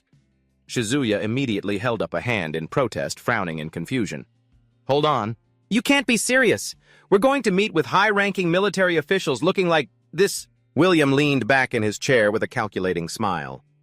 "You want information first, fine by me. Besides, I'm quite interested in you too." Shizuya looked up at the ceiling, searching his memory for what he knew about the organization. The Sim Corporation, an international conglomerate ranked 5th in the world, founded 200 years ago. Images of their facilities flashed through his mind. Their business covers everything from electronics and finance to mechanical sciences, spanning a wide range of fields. He recalled a modern laboratory filled with state-of-the-art machinery. They were also the ones who created Viamo Puzzle Land. Back in the present, Shizuya clenched his fist and demanded of the man in front of him, "How much does the Sim Corporation understand about the situation?" William admitted while manipulating a holographic screen, "Less than you'd think." The sudden appearance of the darkness threw the global network into chaos. Even I couldn't keep track of everything. The status of the subsidiaries. He glanced at Shizuya, explaining the term he'd just used. The darkness. That's the name my subordinates coined for them. From behind the frosted glass of the shower, Shizuya's voice called out, "Am I being targeted because the system identified me as one of the darkness?" "No, but don't worry about it. I have access to the core system so I can register you." Letting the water pour over him, Shizuya exclaimed in surprise, "It's only been 1 week since the darkness appeared, and you've already built an entire system." William raised a finger, explaining, "You see, before a game is officially released, there's always a beta test. This is pretty much the same thing. It's true they've only been invading for 5 days, but the overwrite process started 2 weeks ago." Shizuya listened silently, his face reflected in the screen before him as he mulled over what he'd just heard. A world map appeared. The tests had been conducted in secret, in uninhabited regions. But major international organizations and agencies quickly grasped the severity of the situation and began sharing information. Shizuya wiped his face. His eyes sharpened as he asked, "But you didn't release any of that to the public, did you?" William closed his eyes with a wry smile, a hint of resignation on his face. "You understand, why don't you?" It would have only caused mass panic. Shizuya ran a hand through his wet hair, thinking. So even naming the enemy was handled by the heir to the Sim Corporation. Certain people with power and influence. I must have known about the connection between Azerland and the darkness. He looked up at the showerhead, analyzing deeper. But judging by the military's attitude, they don't fully trust the Sim Corporation. The situation seems more complicated than he's letting on. Shizuya's silhouette appeared on the glass. His voice called out, questioning, "But didn't this chaos happen precisely because you guys failed to warn anyone?" William crossed his arms. "I understand. I'm not trying to make excuses." He glanced up at the ceiling. His expression turned serious, helpless. "We only found out about the enemy's existence recently ourselves, and we're still trying to study them. We had absolutely no idea when or where they would attack or what their strategy would be." Shizuya bent down and picked up his clothes just as William Sim stepped out of the changing room, his expression composed. With a soft hiss, the sliding door opened to the hallway outside. Shizuya stepped out, adjusting his collar. He turned and asked, "Is it all right to designate them as outkeepers?" "Like that man from before said." William, fastening the buttons of his vest, calmly replied, "That's right. Think of it as a temporary unit established to analyze the darkness and form a response." He glanced toward the changing room, adding, "But it's still in its infancy, so they don't quite have the skill level you demonstrated back in the subway." Shizuya slipped on his long coat as he heard William say in a formal tone, My apologies. But for the time being, you'll have to wear this. William walked leisurely, hands in his pockets, and shrugged. Look, it was just a suggestion. I'm not forcing you. We've already shared information. So are you going to tell me the truth? If not, when the military asks about my right arm, you won't be able to explain it. William turned and leaned against the wall, confessing, I don't know all the details myself. What I've gathered from fighting for my life is that this is somehow connected to Azrael Jack. A faint metallic sound was heard as Shizuya clenched his cybernetic hand. This right arm... He stared at the energy circuits on it, speculating it was probably caused by touching a Sino of the darkness. Snap. William snapped his fingers, his eyes lighting up with interest. Sino, is that what you call the energy circuit inside their armor? I like it. Let's call it that from now on. He took Shizuya's arm, observing it with curiosity. This looks different from our technology. It's as if the power is drawn directly from the darkness. How did you manage it? Could it be... Suddenly, William's high-tech watch began to beep. He glanced at the screen and clicked his tongue. Shh! Shizuya was already walking toward the conference room door. The hem of his coat fluttered. Time to go talk to the stubborn old man. William put his hand on the doorknob and looked back at him, his gaze meaningful. We'll continue this conversation later. Kakisubata Shizuya. Shizuya stared right back at him as he recalled just who this man was. William Sim. An image of a Tem magazine cover flashed through his mind. A man who inherited the blood of both Eastern and Western financial dynasties. A prodigy who seized power at a young age with his incredible skill and took control of the Sim Corporation, the new version of Azerland. The developer of Azerland couldn't possibly have such superficial information. I can't let my guard down for a single second. A global combat map appeared covered in red circles indicating invasions erupting worldwide.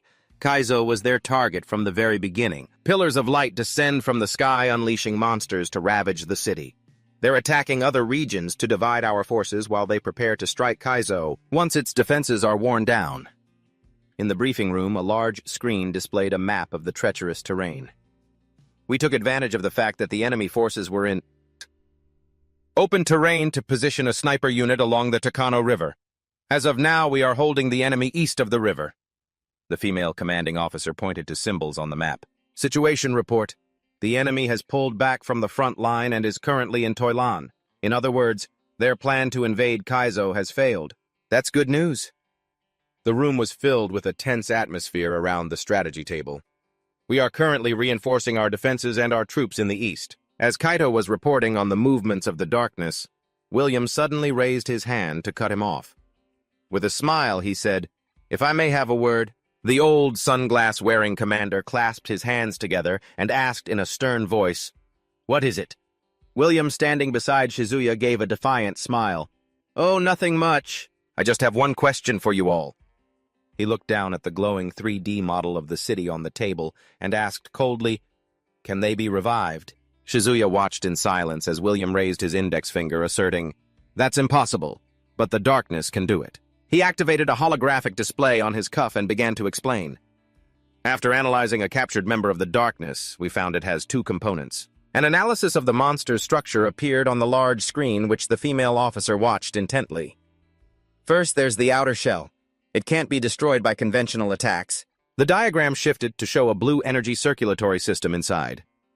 Even if we manage to crack it, that doesn't mean the darkness has been defeated, because its true body is the energy source beneath the shell. We'll call it... He glanced at Shizuya with a smirk, using the term he had just coined, the shinobi from now on. The simulation showed a monster regenerating a broken arm. The shinobi can absorb natural elements to repair damage to its outer shell. A core crystal glowed amidst the ruins, surrounded by the silhouettes of other monsters. Therefore, even if we destroy the outer shell, as long as that core remains, the core will regenerate after a while. The female officer turned to look at them, her expression firm but somewhat impatient. I've already reviewed the valuable research you've provided. As our objective today is to build a strategy to fight the darkness. Shizuya stepped forward, his sharp gaze fixed on the people in the room. Cutting through their thoughts, he said, "What he's trying to say is..." Shizuya stepped forward, his gaze resolute, and explained, "We can't classify the darkness the same way we classify humans, so we can't use the same strategies. Killing tactics won't be effective against them." The old sunglass-wearing commander clasped his hands and asked in a stern voice, "What do you mean?" "What do you..." Even if we throw 1,000 soldiers at a single member of the darkness... Suddenly, William cut the commander off. They'll be devoured and we'll lose. He leaned forward. His sharp gaze was overpowering. Our soldiers need to be faster. We'll be at a disadvantage if the battle drags on. William turned his back full of arrogance. Meanwhile, Shizuya was silently suspicious. His story is convincing, but there must be a reason he's pushing the military to attack Shizuya. Mulled it over. It's confirmed. The darkness will attack Kaizo exactly like they attacked Bloom Tower in the game. Images of the fantasy war and reality overlapped in his mind. The war in the game and the war in reality. He realized the crux of the issue. The biggest difference is that it's useless, no matter how many minions we kill. The condition for victory is to defeat the dungeon boss. The memory of the game's victory notification came back to him. The Sichuan Tofu team has defeated the boss Amber in record time. Shizuya stared at the glowing city map. If that's how it works here, then the darkness's next target will be... As his gaze grew intensely sharp and focused, piecing together the clues, William spread his arms wide and declared passionately, in other words, the only thing we should do... the only thing we can do is destroy every single one of the darkness's respawn points and drive them from this planet. The virtual pieces on the strategy table moved under William's control. A mysterious and calculating smirk appeared on his face. He pointed to a high-rise on the 3D map and said clearly, "Here." This startled Shizuya, who asked what the female officer beside them recognized the location. She spoke up. "That's the headquarters of the Red Sun Corporation." Shizuya's pupils contracted in shock upon hearing that name. Red Sun. He was aghast, comparing the image in his memory to reality. Is this a coincidence? The location of the Arizona agency in Bloom Tower is identical to the Red Sun headquarters. An image of the dark chained tower appeared in his mind. So the chairman of Red Sun is the boss of Bloom Tower. A giant six-armed demon statue enveloped the tower in a thunderstorm. Realizing the danger, Shizuya yelled in a panic to the officers, "What are the defenses there? Have you observed any unusual activity from the darkness?" This made a soldier stammer, "Well..." Not waiting for an answer, Shizuya immediately turned to rush to the rescue, but instantly, wham, William lunged forward and grabbed him firmly by the shoulder, stopping him. He brought his face close to Shizuya's, his eyes threatening, and whispered through clenched teeth, "Could you please be quiet for 1 second?" William let go, picked up a metal cup from the table, and said loudly to distract the others, "I understand what you mean. We should take the initiative." The old commander took a sip of water. In conclusion, the Joint Chiefs of Staff will give this matter serious consideration. Today's meeting is now concluded. As everyone filed out of the meeting room and the atmosphere grew quiet, Shizuya followed right behind William in the hallway. He angrily questioned him, "Why didn't you tell them?" He stared daggers at William's back and continued harshly, "Attacking might be a logical choice, but you didn't mention a single defensive strategy." William stopped. With a fleeting look of sadness and helplessness, he replied softly, "At first, I agreed with you."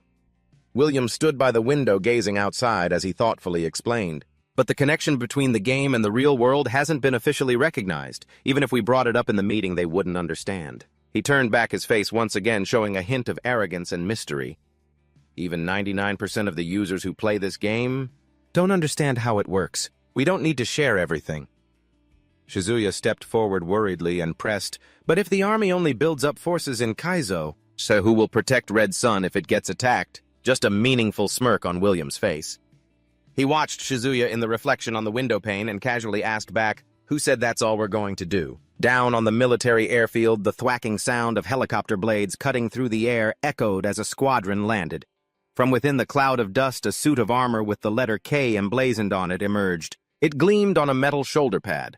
A group of heavily armed warriors was led by a large masked man, stepping out majestically. From above, William and Shizuya observed the entire squadron that had just appeared below. Shizuya squinted at the strangers and turned to ask, "Are they your subordinates?" William walked forward confidently and declared in a clear voice, "That's right. They are the members of Old Keeper I told you about." He turned back to look at Shizuya, his eyes sharp and calculating. "And they are my trump card to protect Rizun." William slapped Shizuya hard on the shoulder and scoffed, "Think this many people will be enough to protect it?" "Don't underestimate them," Shizuya exclaimed in astonishment, beads of sweat forming on his forehead. "According to my research, they're as strong as you are. They also possess the power of Sino. Is that so? William closed his eyes and gave a slight smile, gesturing for Shizuya to follow. I'll introduce them. Come on. But to be honest, your power is better. It's much more interesting. Shizuya remained silent. His eyes still filled with doubt, but he followed him anyway. William led him down to the field, pointing towards the squadron. Everyone, let me introduce you. This is Shizuya Kamahata. He's an old keeper just like you. Shizuya observed the giant man standing before him. He silently assessed their equipment. It was exactly like in the game. The formation of warriors with all sorts of weapons stood imposingly. He continued his observation. Hello, it seems the heroes from the game have all gathered together. William looked up at the giant and coldly ordered, Mission status report. The iron-masked captain adjusted his collar. As he reported, objective achieved, but there was trouble along the way. William put both hands in his pockets and raised an eyebrow. Trouble? A red-haired guy standing nearby clicked his tongue and interjected with an annoyed look. It wasn't a big deal. The captain calmly continued his detailed report. Vice Captain Hosida let his guard down and was captured by the enemy prematurely. There were no casualties as the enemy's rank was low. Hearing his name mentioned, the red-haired man Hosida pointed a finger in the captain's face and yelled, Why are you complaining? The masked captain replied calmly, ignoring his comrade's anger. I am only reporting the facts. The decision is up to the boss. Suddenly, William shouted, causing the atmosphere to grow heavy. Shut your mouth! He walked closer to the red-haired man, his eyes as cold as ice. You've worked hard. Go get some rest, all right. William brushed past him, letting out a heavy threat. You know there are plenty of people who could replace you. Right, Hosida? The red-haired man went pale with fear. William turned and walked away, ordering, Dismissed! We'll meet again in 1 hour, leaving Hosida to grit his teeth and mutter resentfully, Damn it! I'm watching you. The figure of the silver-haired masked captain, with a ship's helm emblem on it, faded into the distance. He let out a weary sigh. Ha! Being a captain is exhausting. William and Shizuya stopped facing a large, burly warrior. The iron-masked warrior silently stepped forward. Shizuya's sharp, cold eyes glanced at the giant, radiating a powerful aura behind him. Then he turned his head slightly to look at the huge greatsword on the man's back. Shizuya was pensive and said nothing. Suddenly, a voice called out from the front as he saw that familiar ship's helm. What are you doing here? Shizuya was a bit surprised, looking at the man standing in the middle of the military assembly ground. Huh, you're the one... The captain smiled warmly and took off his iron mask, asking cheerfully, What's wrong? Don't you recognize me? Shizuya's eyes widened in astonishment. He exclaimed happily, Magi! Magi burst into a hearty laugh, clapping his hands to greet his old acquaintance. Ha ha ha, long time no see, what brings you to a place like this? Shizuya chuckled and jerked a thumb behind him, replying, A lot has happened. I was brought here by that otaku of a boss. Hearing this, Magi asked in surprise, William's taken an interest in you? Shizuya forced a smile and muttered, You're not wrong, but something about it feels... off. He quickly changed the subject, looking at Magi inquisitively. But more importantly, Shizuya's gaze turned serious as he questioned him. Why are you involved with people like this? Looking down at the squadron below, Magi let out a soft sigh and gestured. It's a long story. Let's go somewhere else to talk. The two of them went to a sports bar, glittering with neon lights, where armed guards stood strictly at the door. They stepped into the bustling bar. They found a secluded corner, gave each other a high five, and sat down at a table. With a glass of beer in hand, Magi began his story. A darkness suddenly appeared, and I nearly died back in Kaizo. Luckily, William helped me become an Azerland player. Glancing over at the red-haired Hosida, who was sitting brazenly drinking in the distance, Shizuya commented frankly, But this doesn't seem like a very good life. Magi smiled bitterly and admitted, You're right. There are a lot of problems. He tilted his head back, took a big gulp of beer, and then set the glass down on the table, exclaiming with satisfaction, Ah, delicious! Magi continued to explain with a joking air, Old Keeper Hosida was supposed to be the captain, but he's too intimidating, so I had to make a huge sacrifice. I got noticed, so they pushed me into being the captain. Ha ha ha! Shizuya didn't play along with the joke. With a serious gaze, he asked bluntly, Have your superpowers awakened? Maiji's expression darkened. He placed a hand on his chest and explained, Not exactly. They implanted a piece of tech similar to the dark circuit into my body. His arm suddenly flashed with golden lightning as he continued, but it has its limits. The amount of megapixels isn't as abundant as in the game, and the number of skills I can use is also restricted. I can't regenerate megapixels normally, so I have to go back to the Sim Corporation to do it. To recover energy. Maiji rested his arms on the table and asked, "Are you okay?" "So are you here because William called you?" Suddenly the red-haired guy Hosita shot to his feet. He sneered and strode forward. "Hey, Captain, this is a private bar. Isn't it messed up to bring an outsider in here?" He sized up Shizuya while Maiji quickly held up his hands to intervene. "Don't worry, the boss personally called him here." But Hosita only got more furious, yelling at the top of his lungs. "You're using the boss as a shield again. Should I just beat him to a pulp?" He growled, getting right in Shizuya's face, threatening, "Listen up. You're just some little punk and you're scheming to become the vice captain, huh? Slam." Maiji slammed his hand on the table and shot to his feet, glaring as he shouted, "Stop it! This was the boss's idea. Are you trying to defy him?" As the tension escalated, the slow clack of footsteps approached from the bar's entrance. William and a giant carrying a greatsword had just arrived. A scantily clad female warrior standing nearby spoke up. "Are Maiji and Hosita fighting again?" The woman pointed towards a corner of the room. "Over there." On this side, Hosita had lunged forward and grabbed Maiji by the collar, causing William to narrow his eyes from a distance to watch. Hosita threatened Maiji through gritted teeth. "You really are an idiot. You're just a support-type healer, and I'm a close-range damage dealer. You really want to fight me?" Without any hesitation, he violently threw Maiji over a table as Shizuya watched.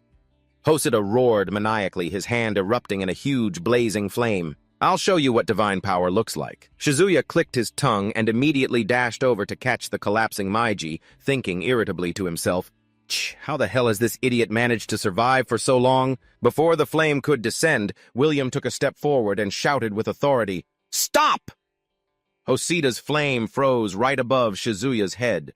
William coldly strode forward and warned Hosita, "Do you realize where you are? If you use Xenon inside a military base, you'll be court-martialed." Hosita pointed at Shizuya, spitefully tattling to William. "Sir, this punk snuck into our bar and the captain is even defending him.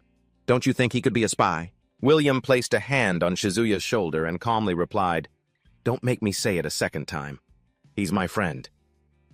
He shot a look at Hosita as sharp as a dagger. His voice dropped to a threatening low, "Don't ever let me hear you say that again." William ordered in a low growl, "Stand down." This made Hosita bow his head in fear and obey. "Yes, sir."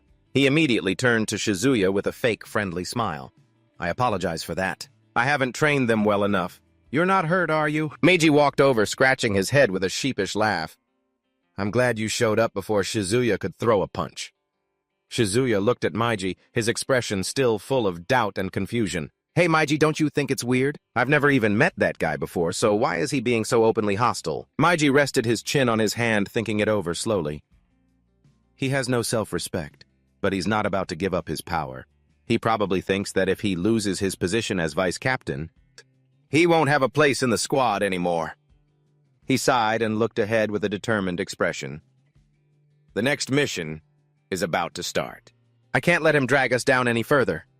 William walked over and clapped Meiji on the shoulder reassuringly. Relax. He's still young. Being hot-headed isn't necessarily a bad thing. He just needs a little guidance. He's also a valuable ally. When the time comes, he'll pull through. Shizuya gave a small smile and nodded in reply. Yeah, I get it. William put an arm around Shizuya's shoulders and pulled him forward. All right, then. You should get yourself ready, too. To be honest, we need you for the next mission. Meiji cheerfully slung an arm around Shizuya from the other side.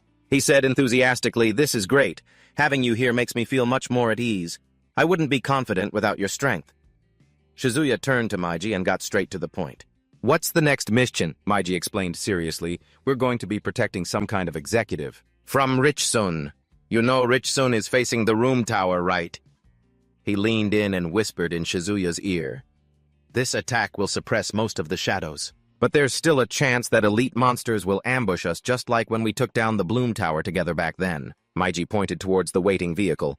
"And this time, the chief himself will also be going." In a different room, the old commander asked the female officer if preparations were ready. She replied decisively, "All members have assembled and are ready to depart at any time." The female officer continued her report, her expression filled with worry. "And what about the Sim Corporation? It looks like William is up to something." By gathering all the Al-Kippers. The commander slammed his cup on the table with a cold snort.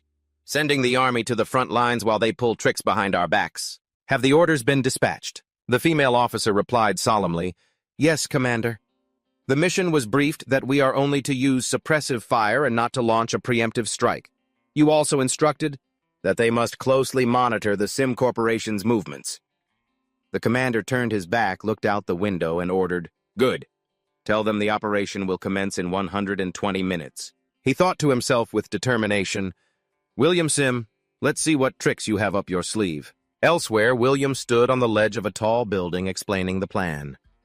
This mission is outside of humanity's protected zones. Attacks from the shadows can occur at any moment. Therefore, to ensure our safety, we will not be moving on the surface. We will use the underground tunnels to approach Richson undetected. A voice called out from below. Boss, the subway is secured! William jumped down and signaled to the team. All right, everyone, let's move out, Hosida muttered with a sullen look upon seeing Shizuya. Damn it, why is that scumbag here too? The silver-haired captain wearing an iron mask calmly reminded him, The boss has his reasons. We just need to follow orders. The female warrior also chimed in to de-escalate. That guy seems close to the captain. For your own safety, it's best not to start trouble with him. If they refuse to heal us, we'll be screwed. So don't drag us into your mess.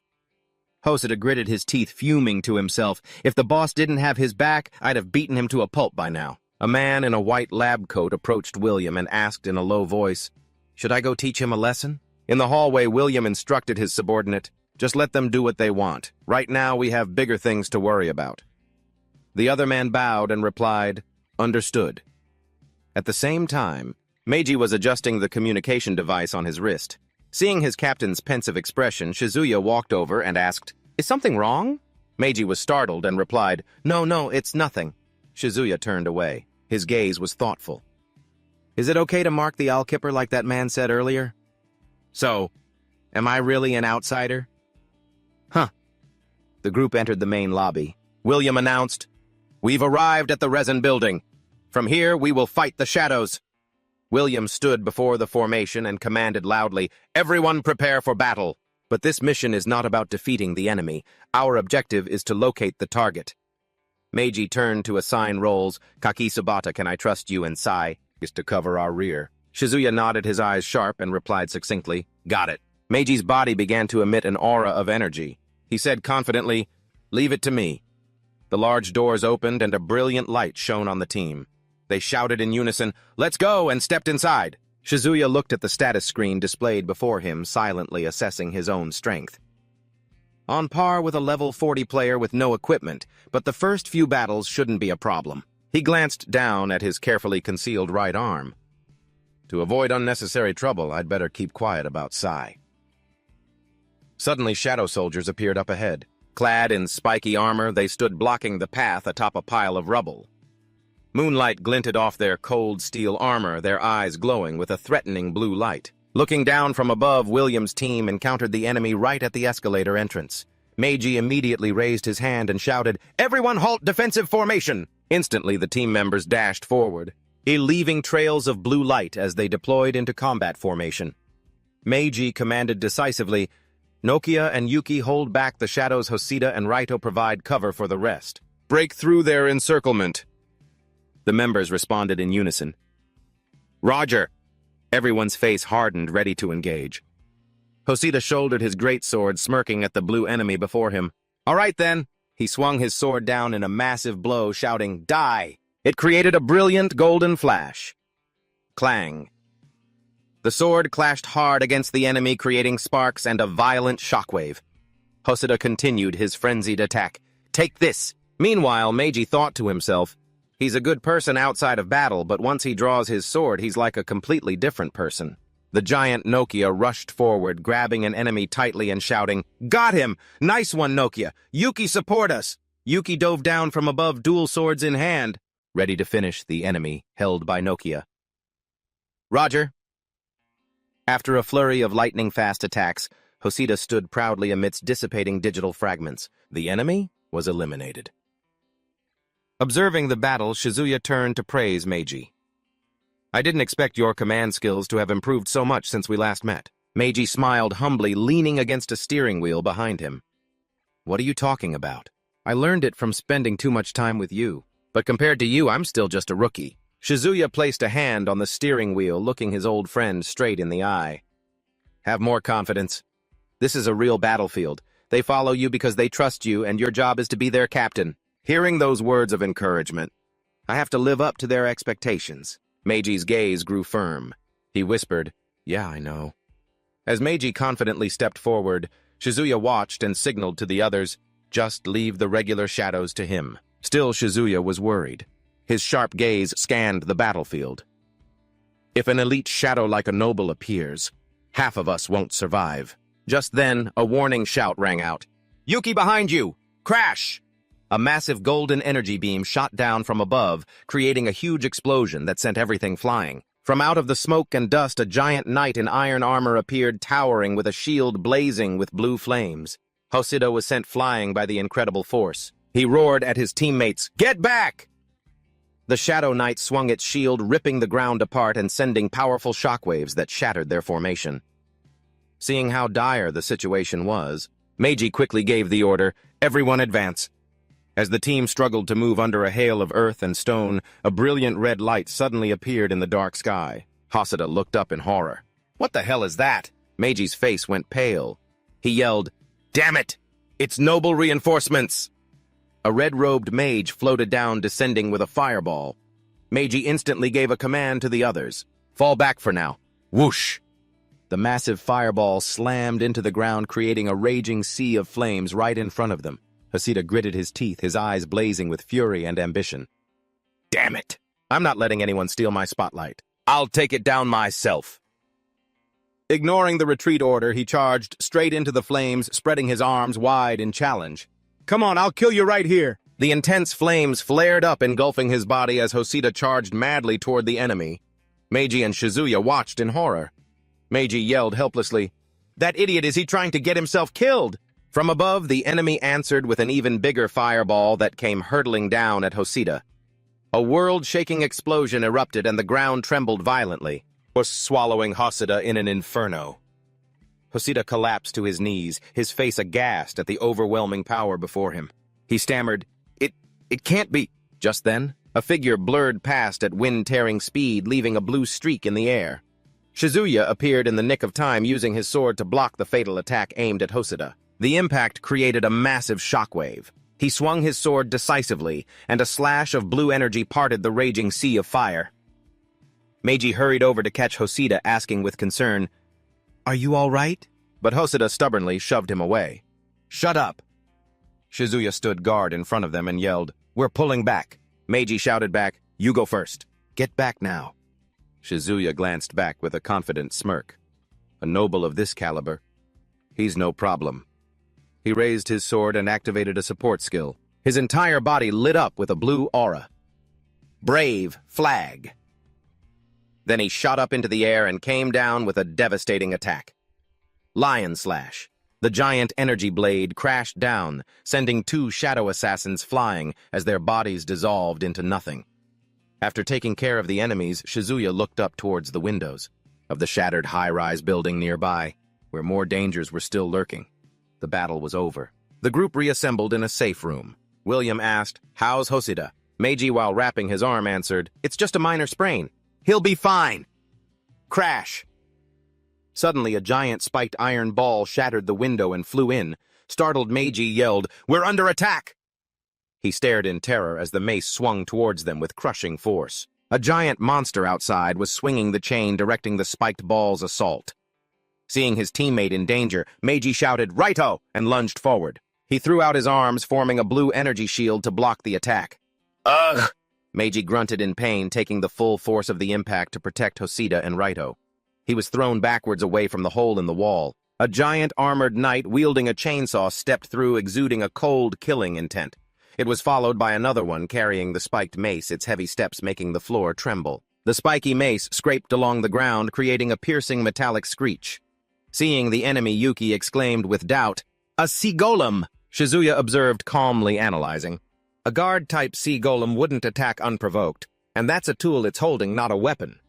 Standing next to Meiji, his sharp gaze precisely analyzed the situation. Golems don't attack of their own free will.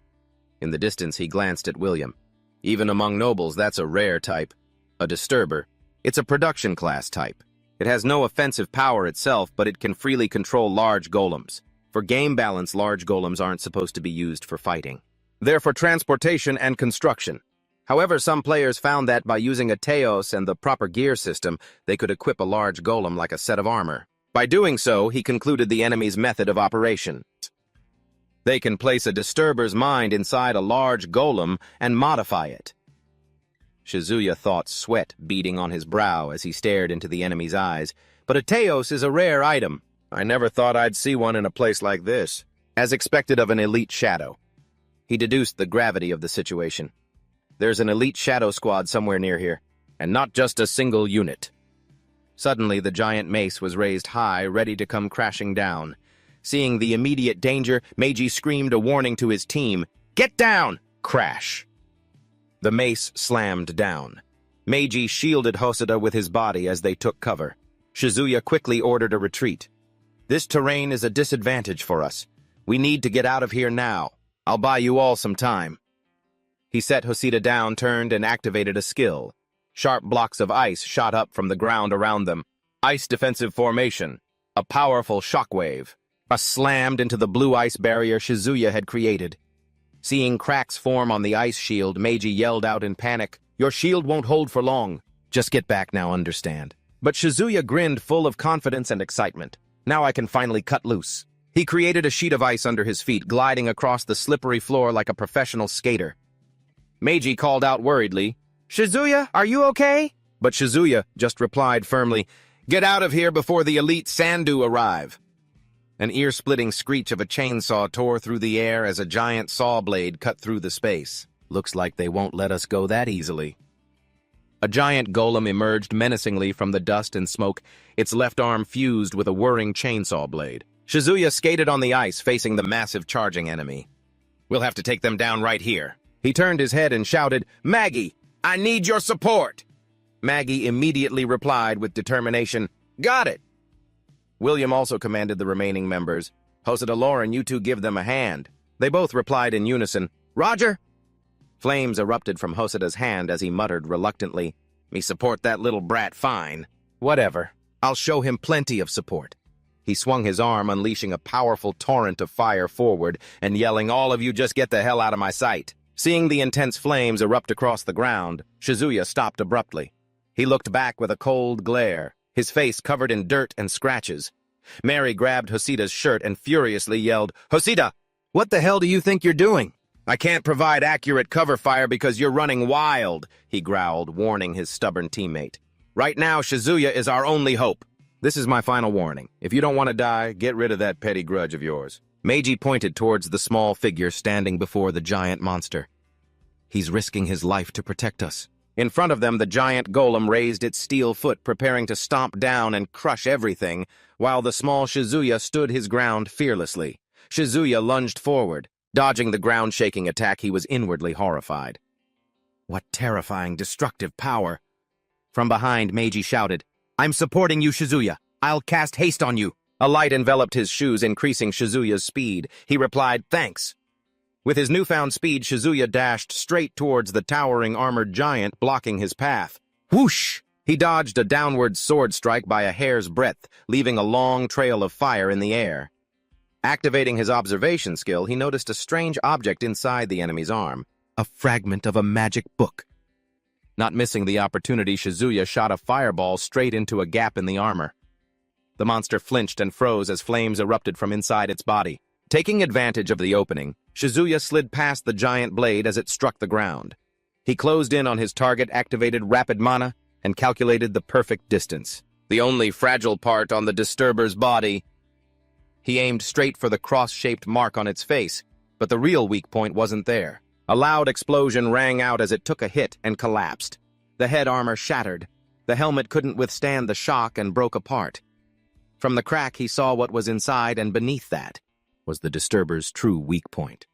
Shizuya poured all his strength into the finishing blow. Technical shot. An enormous blast of energy erupted, piercing and completely destroying the enemy. A blinding light engulfed Shizuya as he shielded his face from the force of the explosion. the dust and smoke cleared. Shizuya stood proudly, remarking with confidence, "This is easier than in the game." He looked at the collapsing giant corpse and wondered, or maybe I've gotten stronger than I was in the game. As the pilot inside fell out, Hoshida and Meiji witnessed the scene, unable to hide their shock.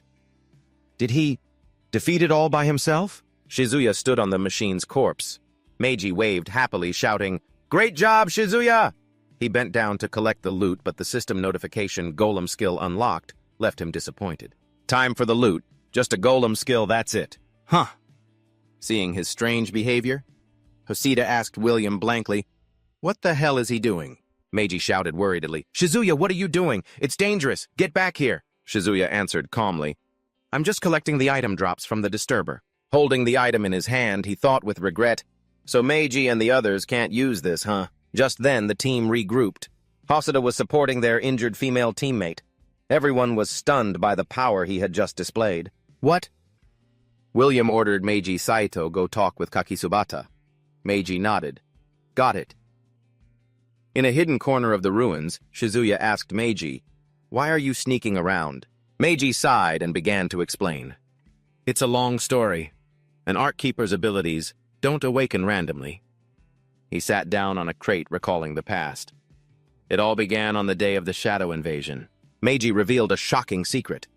After the invasion, the Sim Corporation discovered a deep connection between the Shadows and Azrael. To study the Shadows in more detail, they launched Project Prometheus. In cooperation with the military, the Sim Corporation studied the surviving Shadows. By implanting shadow circuits, humans could gain shadow-like powers, but the plan didn't go smoothly. All of the transplant subjects died within 24 hours. After that, they improved the implantation method and succeeded in transplanting them into animals with high regenerative abilities like whales, armadillos, and turtles. Eventually, they succeeded with a Galapagos tortoise. They then implanted a stable circuit into a human. Humanity called this tortoise the priest. Meiji pointed to his own chest and explained, "But the circuits obtained this way are all defective, unlike the one you possess."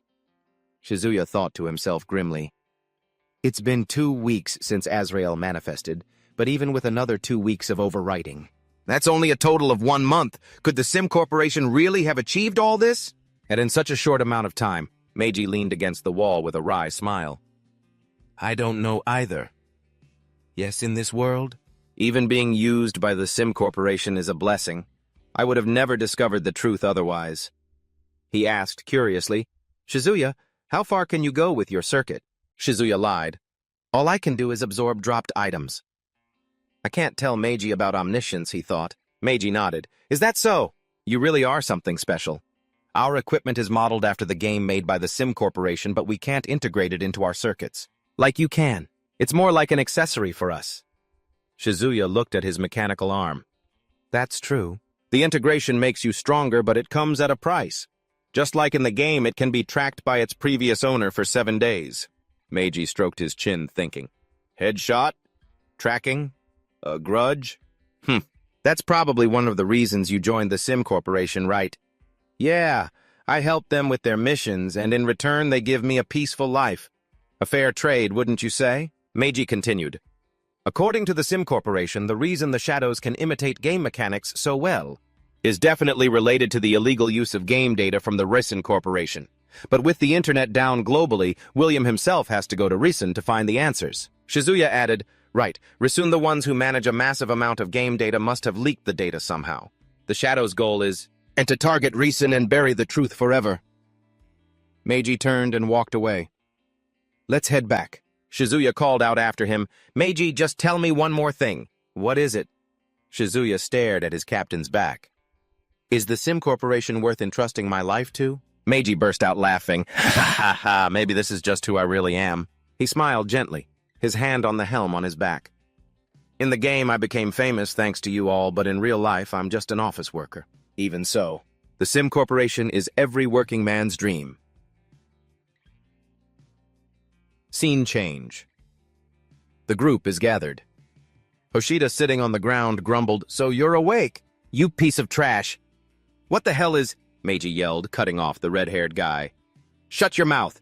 You already disgraced yourself during the mission, and now you want to disgrace yourself even more. William, who was on the phone, suddenly held up a hand for silence and spoke into the receiver. Yes, thank you for waiting. Yes, this is William. He turned his back and walked away, continuing the call. Yes, understood. A sinister look crossed William's face. Please rest assured, everything is proceeding smoothly. We will complete the offering before we reach the Elder. View of the towering Rasun Corporation building through binoculars. Shizuya was observing through the binoculars when William, standing behind him, asked, "Kakitsubata, what's the situation?" Shizuya replied, "There's a shadow behind a window nearby." Shizuya lowered his binoculars, analyzing. "I've scanned the area, but I can't find any trace of them. Though people pass by occasionally, they've probably turned off the lights to make it look like no one's there." William confirmed, satisfied. "So you're saying there's no immediate danger?" The group stands before the entrance. William ordered, "All right, let's move into Rasun." Understood. From inside the building, a hand rests on the glass window looking down at the group below. A mysterious woman with binoculars smirks. "Hey, looks like a rat has snuck in." Shot of the Rizun building sign inside. Appearing in the dim light, standing in the pitch-black main lobby. William observed, the interior has been modified into 2 paths. View from above. William divided the team. "Saito, take Hoshida and Shimoda to the left. The rest of you are with me to the right. The Rasun building has 40 floors. We'll report our status every 5 floors. We'll regroup on the top floor." "Clear." Meiji responded. "Clear." Meiji's group moves through a dark corridor. Meiji reported, "We've reached the 5th floor. Nothing unusual, continuing the search." The floor numbers flash by F10, F15, F20. Meiji spoke into his radio. "We've reached the 20th floor, still deserted, continuing to ascend." Hoshida, walking behind, put a hand on Meiji's helm, calling out in an annoyed tone, "Hey, Captain." He stretched wearily and complained, "We've been investigating for over an hour now. Do we really need to be this thorough? Why not just go straight to the top floor?" Meiji turned back, his face stern and irritated. "Fine. Then you can be the one to report to the boss that every single floor below the top is clear. I'm not going to lie about it." Suddenly, Hoshida's expression changed. He stammered in horror, looking forward. "What?" Hoshida's eyes became bloodshot with rage as he stared straight ahead. He snarled, pointing directly in Meiji's face. "Trying to use the boss to threaten me again, huh?" Suddenly, a machine right beside them erupted in a blinding flash of sparks. Startled, Meiji yelled, "Hoshida!" while the red-haired man turned in confusion. "What's that sound, electricity?" Meiji's face paled, sweat pouring down as he realized the imminent danger. A jamming device. Why now of all times? Damn it, it's a trap. At that same moment, at the sign for floor 26 F26 in another section of the building, Shizuya gently touched his earpiece, which had lost its signal. In a low, serious voice, he whispered a signal to the group. "Hold on." The team immediately halted in the dark hallway. William frowned, turning back to ask, "What's wrong?" Shizuya answered cautiously, "I hear a noise in the room next to us." The 2 soldiers with them looked at each other confused. One of them said, "You hear something? I don't hear anything." The other one shrugged in agreement. "Me neither." Ignoring their skepticism, Shizuya walked decisively toward the wall. "I'm sure of it. It was Maggie's voice." He brought a hand to his chin, thoughtfully piecing things together. "It's not that far. It makes sense that we could hear him from here." Tapping lightly on the wall's surface, Shizuya turned back to William and reported, "This wall is quite thin. It looks like a mistake in the construction." Shizuya's eyes narrowed with suspicion as he continued his analysis. "Is that really all there is to it? It should have been built more sturdily than this." He glanced up at the ceiling. He exposed the anomaly. In a normal office building, the ceiling is usually 3 meters high, but here it's only about 2.5 meters in total. He recalled walking up the stairwell. He added with certainty, "But in the emergency stairwell, each floor should be a full 3 meters to the ceiling." William smiled, spreading his hands, completely understanding Shizuya's point. "So you're saying there's a hidden space here?" Shizuya nodded. "Exactly." Realizing the dire situation, William's face grew tense. He urged his assistant beside him, "Contact Saito now." The assistant was sweating bullets. He looked helplessly at the radio, which was emitting a piercing static hiss. "There's no signal!" His intuition screamed that something was wrong.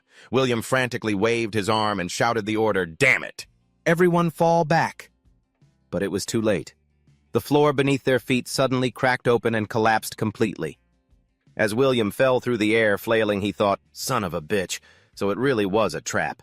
From the ceiling above, a strange device was lowered amidst the thick dust and smoke from the collapse. White gas spewed violently from the device. Shizuya quickly covered his mouth, choking and coughing. Anesthetic gas. Cough! Cough! The gas quickly took effect. His vision blurred and Shizuya's eyes grew heavy before he passed out. Damn it! The entire team collapsed in a heap on the floor. From within the smoke, a woman in high heels stepped forward coldly, ordering, "Capture all of them." When he came to a blinding surgical light was shining directly in his face. Shizuya heard a feminine voice ask, "You're awake." Shizuya found himself tied tightly to a chair. The female vice president, Ayakawa, leaned on the table with the lamp interrogating him harshly. "Whose pawn are you? Why did you come here?" Despite being a prisoner, Shizuya maintained a terrifyingly calm expression, retorting with cold sarcasm. "Is this how you people show your hospitality?" Ayakawa smirked, leaning forward over the table challengingly. "Ha!" She slowly circled behind Shizuya, continuing to press him. "Still not good enough for you. Then how do you explain your right arm?" Her face twisted into a snarl as she roared threateningly, "Don't you underestimate us. We have our own connections to the darkness." Suddenly the doorknob clicked and a stern command from a man outside cut through the air. "Stand down, Vice President Ayakawa. She's captured William, the heir of the Sim Corporation, our former sponsor. The others are his subordinates." Ayakawa turned back, stunned, unable to believe her own ears. "Sir, are you kidding me?" The red-haired woman in the purple suit smirked contemptuously at the bound Shizuya. "You people can't even protect your own company, yet you think you have time to worry about a tiny little company like ours. Or perhaps the young master came here for some other reason, one that can't be spoken of." An older man in a suit furiously pointed a finger in her face. "That's enough. Whatever the Sim Corporation is up to, it's no excuse for you to behave this way." She glared back at him. "What did you say?" Fuming. She spun on her heel and stormed towards the guarded door, leaving a threat behind, "You will regret this." The man watched her go, letting out a heavy sigh. As the guards approached to untie him, Shizuya thought to himself, "This man is Ginza, the chairman of Ritsune. Since he's on our side, this ambush must have been Aikawa's decision alone." Ginza asked in a low voice, "Was there anything suspicious about the plan?" "That we discussed." Then he turned to the guards and ordered, "All of you get out of here. I need to speak with William alone." The guards replied in unison, "Sir," and stepped out into the hallway. Shizuya glanced around. Is the inside of Ritsune really this badly damaged? It seems that ever since the darkness appeared, people with ill intentions have started to run rampant. Seeing the guard from before, Shizuya tapped his shoulder and said, "Thanks for untying me earlier." The guard waved his hand. "It was nothing." Shizuya immediately seized the opportunity to ask, "By the way, I'm looking for a friend from the game. Could you check their player data?" "For me," the guard nodded. "Of course. I just need a name and I can find them." Shizuya said immediately, "Hitokan Hitomi, and also—" But before he could finish, the guard's face twisted in terror. He spun around and fled for his life. He screamed in panic as he tore down the hall. "No! No! No way! I can't search for them." Shizuya stood there bewildered. Seeing this, he quickly reached out to go after him. "Hey, wait a minute." But from a doorway, Vice Chairwoman Aikawa stepped out smirking. "Is the name Hitokan Hitomi some kind of forbidden word? What are you planning to do searching for information on Hitomi?" Shizuya, his expression calm and cold, replied, "I just want to check on the safety of a friend from the game. That's why I went through all the trouble of coming to Umishiro." Aikawa looked slightly surprised. Then a mocking smile spread across her face. "Wait a minute. You're Shizuya Kakisubata, aren't you? I can't believe you'd come all the way to Umishiro risking your life just for her." She handed him a key card. "Use the internal elevator and go up to the 3rd floor. She's there." Shizuya took the card doubtfully. "In Ritsune." "She's really here." She waved a hand dismissively. "If you're so curious, go ask her yourself." With a ding, the elevator began its descent from the 37th floor. Standing alone inside, Shizuya stared down at the floor, his mind filled with caution. What are the chances of this? No way. Are they plotting something again? Still better to be cautious. Recalling images of the girl, he murmured, "Come to think of it, in the guild, the person whose real-life appearance was most different from their in-game one was Hitomi." Arriving at the room, Shizuya raised his hand and knocked. Knock, knock. He prayed silently. "Are you in there? Please be in there." The door opened. A woman in a wheelchair turned, her expression surprised. "Shizuya?" Seeing her, Shizuya was stunned into silence. Ah. Hitomi gently tucked a strand of hair back, smiling warmly to welcome him. It's been a while since the last offline meeting, hasn't it? How have you been? She wheeled her chair back, inviting him into the spacious, luxurious room. Come in. Would you like something to drink? The usual? Shizuya stepped inside and replied softly, Yeah, tea for me. As Hitomi poured hot tea from a porcelain pot, she asked, Did my father bring you here? You? Taking a sip of the hot tea, Shizuya answered thoughtfully, It was Aikawa. Your father is... Hitomi lowered her eyes slightly. Mr. Ginza. Noticing her hesitation, Shizuya said, It seems like this is a topic you'd rather not discuss. Hitomi held the teacup in her hands. Her voice was tinged with sadness. It's all right. It all happened a long time ago. I've started to learn how to accept it. She began to reminisce about the past. Back then, I wasn't feminine at all. I was more like a wild tomboy who was obsessed with boxing. My mother didn't like that side of me. She was always buying me cute stuffed animals to try and make me more girly. My dad, on the other hand, supported my hobby, but because of that, my parents fought constantly. The memory shifted to an image of her in a hospital bed. My dad secretly enrolled me in boxing classes, but that's what led to my paralysis. I can never walk again. The image of her parents arguing flashed in her mind. That's when the harsh argument started right outside the hospital room door. I don't even know why I'm still alive. My parents had a terrible fight over it, and they never made up again. Hitomi's eyes grew dark as she continued her tragic story, and after that, my mother couldn't take the pressure anymore. She chose to end her own life. I changed my last name out of guilt, but Dad didn't say a thing. In reality, there was no one to blame, and yet everything still ended so tragically. She remembered when she first started playing the game. I chose the butler class in Ozerland and slowly became immersed in how real it felt, as if I were actually living in that game. But when my father found out, he didn't hesitate to buy out Chris' son to gain control of the game at the time. This news sent shockwaves everywhere. Hitomi looked up, her expression full of restraint. That was a year ago when my father brought me here. He said my legs could be healed. Since then, I've been practically held prisoner here. I haven't taken a single step outside. Pushing her sadness aside, she gave Shizuya a bright smile. You're the first person who's ever come to visit me. Listening to her story, Shizuya felt a pang of sympathy. So that was the past Hitomi had been carrying. On top of that, there was the incident at Bloom Tower. The image of William's group kicking down the door and defeating the guards flashed through his mind. Shizuya deduced, so the strict security system here, it's all to protect Hitomi. He took a sip of tea, piecing everything together. So Januza is the boss of Bloom Tower and the Thunder God Jazine, but how the hell could a billionaire CEO pull off something so insane? Wait a minute. A year ago, Shizuya slammed his teacup down as a terrifying thought flashed through his mind. The image of the giant Thunder God statue appeared behind him. Don't tell me Januza has been preparing for the invasion of the darkness for an entire year. Meanwhile, memories of the Bloom Tower storyline in Ozerland suddenly flooded back. A dungeon that exists in Ozerland. The epic-level battleground Bloom Tower. A narrator's voice rang out, introducing this place's final boss, the Thunder Demon King Hampa. He was originally a merchant in the Naros Kingdom, with the ambition to earn greater wealth to win the favor of the nobility.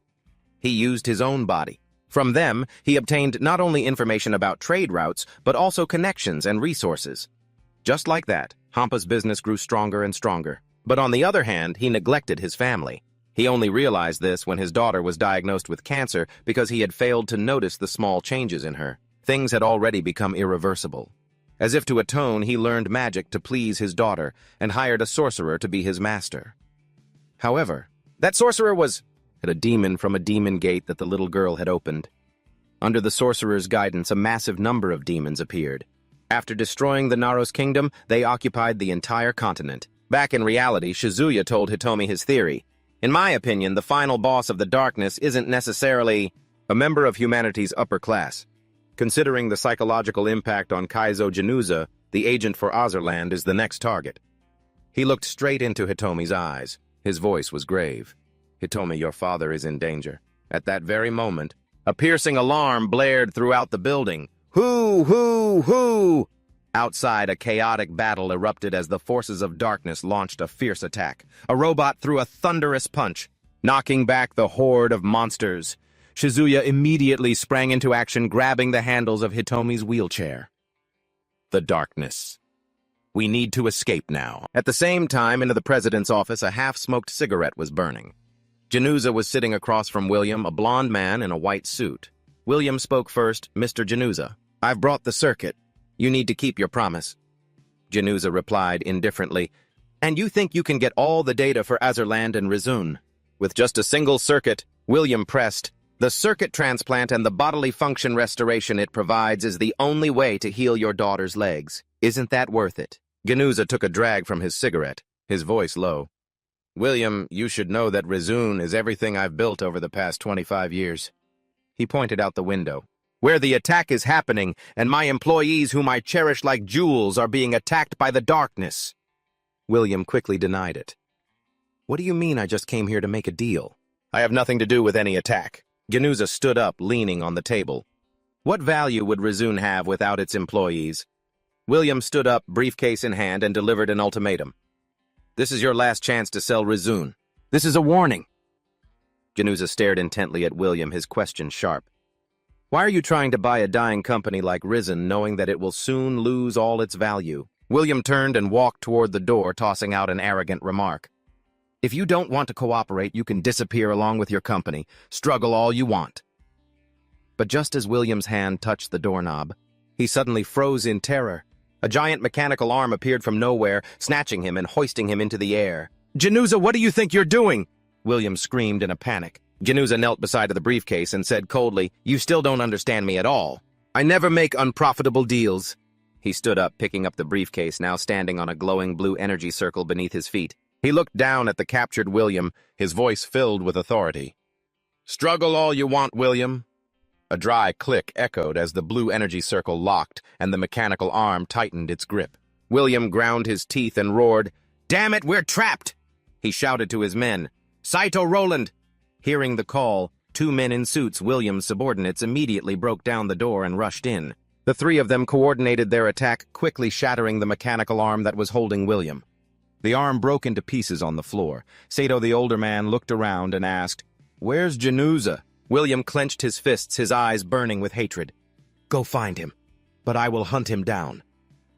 As they rushed to leave, Roland asked, "Are we saving the Richson employees?" William answered coldly, "Forget them. It was Januza who abandoned his own staff first." Meanwhile, in another corridor, a group of panicking soldiers were pushing and shoving in front of an elevator. One of them shouted, "Hey, don't push!" Another cheered, "The elevator's here!" The elevator doors slowly opened, but inside wasn't an escape, but a shadowy robotic monster. It swung its arm, attacking the terrified soldiers. The monster fired an incredibly powerful blast of magic, an instant mana cannon that swept across the hallway amidst the chaos. Shizuya appeared with Hitomi, his hand enveloped in green energy. He reassured everyone, "It's okay. Follow me. We'll get you all out of here." The security staff looked at him, panicked and desperate. "How are we supposed to deal with this many people? Where is Mr. Januza? Don't tell me he escaped all by himself." Shizuya immediately pulled out his radio to contact the only person who could help now. "William, where are you? I need backup to evacuate the staff." "Elsewhere." William was running. He replied into his radio, "Januza abandoned his own employees. We have no obligation to save them." William commanded decisively into the radio, "Just keep yourselves safe. See you at the parking garage later." Hearing the order to abandon them, an angry soldier roared, "Januza, you bastard, you'd abandon your own daughter too." Having lost all reason, the soldier charged towards the terrified Hitomi, screaming, "If I can't escape!" "And I'm taking your daughter down with me," Hitomi quickly pledged. Wait, I'll get everyone out safely." Shizuya made one last offer over the radio. "William, help me out. We can negotiate the terms." William smirked smugly. "I never thought I'd see the day you had to come to me for help." The scene shifts to Aikawa's office. Januza walked in saying, "Aikawa, I've got the circuit." "Right, and what about you?" Aikawa, sitting calmly in front of a computer screen, replied, "Your assessment was correct. When I hacked into the Sim Corporation's data, I discovered their acquisition of Richson. It was just a ruse. All they wanted was the data." Januza asked, "Just as I expected. What do you intend to do with that data?" Aikawa explained the enemy's plot. "To enhance the circuit. The Shadow Circuit is very similar to the character combat system in Azerland. The Sim Corporation, Plans to install game account data into the circuits to transfer the character's powers. Januza was stunned. By implanting the game data carrying the power of top-tier accounts into the real world, for real. Aikawa stood up, crossing her arms and confirming. Looking at their test data, they seem to have been failing repeatedly due to a lack of data. That's why they targeted us. Januza gritted his teeth as he realized the whole truth. So this was William's real objective. If they get their hands on the power of the top-tier accounts in this situation, the Sim Corporation will control the entire world. But then a faint smile of relief appeared on his face. Good. Now Hitomi and everyone at Richson can be saved. Aikawa glanced at Januza, asking probingly, You've acquired both the circuit and the data at once, but what's your next move? Januza declared his plan firmly. Of course. First, I'll attach the circuit to Hitomi and install the data. Then I'll let Hitomi lead us out. Then no one will ever be able to lay a hand on Hitomi again. Januza handed the briefcase to Aikawa, urging, Now let's go. But she stopped. Hold on, I'm going to check the circuit. Seeing her hesitation, he frowned suspiciously. Are you suggesting William brought a fake? In response to his question, a wicked and mysterious smirk spread across her face. A click echoed as she locked the door. Stunned, Januza turned to watch her back his guard up. He roared in anger as he realized something was wrong. Aikawa, what are you plotting? She turned her face a mask of greed and envy. After all the trouble I've been through, why should your worthless daughter be the one to benefit from it? Meanwhile, out in the corridor, blue robot soldiers were being shot down by blue energy beams. A silver-bearded man holding a gun commanded the other soldiers, The elevator's too dangerous. Everyone take the stairs. We're getting out through the parking garage. The panicked security guards nodded in obedience. Yes, sir. From an observation room. William stood with his arms crossed, coldly watching the chaotic scene unfold on the monitors. He turned to Shizuya's group. I've kept my end of the bargain. Now it's your turn. Hitomi wheeled herself forward, taking the lead. I will take you to the secret room. William walked behind her, asking curiously, Aren't you curious why I want to go to the secret room? It concerns your father, you know. The back of the small girl in the wheelchair radiated a ruthless coldness. Whatever my father does has nothing to do with me. Back in the president's office, Januza roared, Aikawa, give me back that device. That's an order. She held up the device, a necklace, and replied mockingly, In this situation, you still think I'm your subordinate? She frantically activated the device on herself, screaming, Install with this power? I can become a keeper. But the system screen immediately flashed red with an error. Installation failed. Database not found. Aikawa's eyes widened in disbelief as she shrieked in desperate rage, Why? Ginza held up a small USB and calmly explained, There's nothing on it anymore. I already extracted all the data. She realized the truth, horrified. You've been wary of me all these years, haven't you? She screamed. Ginza looked at her with contempt. You betrayed me too. I guess that makes us even right. With that, he quickly drew a pistol hidden at his side, but Aikawa was faster. She fired back, yelling, You coward! Forcing Ginza to duck behind a shattered pane of glass. Two giant dark knights suddenly appeared, looming behind her. Ginza pointed his gun forward and shouted, Aikawa, are you out of your mind? Ignoring the warning, she fell back onto the floor of broken glass, aiming her gun up defiantly. You still think you can survive this? A loud, booming explosion erupted, filling the air with dust and smoke. Ayakawa's eyes burned with killing intent as she waited for her backup. Suddenly, a knight swung its energy sword, bringing it down in a fatal slash right where they were standing. The green energy beam tore through the air and struck Ayakawa, stunning her with horror.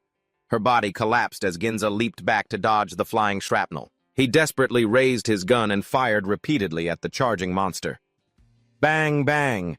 But the bullets just bounced uselessly off its thick armor as the knight smashed through the glass window and charged right in. Ginza fell to the floor, his face pale as a ghost, stammering, Stay away! Suddenly, one of the giant knights stopped freezing in place right in front of him. Another knight standing nearby also went still, surrounding him. They formed a strange protective circle. Ginza looked up at them, completely bewildered. What are you doing?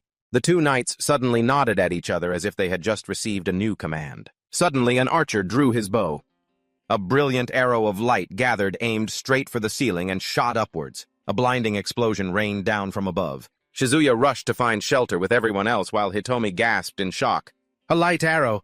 Looking up through the giant hole that had just been blown in the ceiling, Shizuya spotted his target and yelled, Over here! Immediately, a giant blue-armored knight swung its sharp shield, slashing down violently at Ginza's position, causing him to slip in terror and fall backward.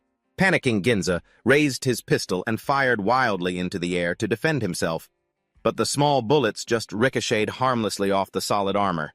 The monster coldly raised its energy weapon. It prepared to deliver the final blow. In that moment, facing death, a tear of regret streamed down Ginza's cheek as he thought of his daughter, Hitomi. I'm sorry, Dad has to go first. Just then, a brilliant flash of Rapid's mana energy shot down, deflecting the giant's sword to the side. Ginza covered his head in despair, waiting for death to strike. The scanning system suddenly displayed enemy information: Elite Shadow Soldier level 28 and Elite Shadow Archer level 30. Without a moment's hesitation, Shizuya and Old Man Meiji channeled their green energy.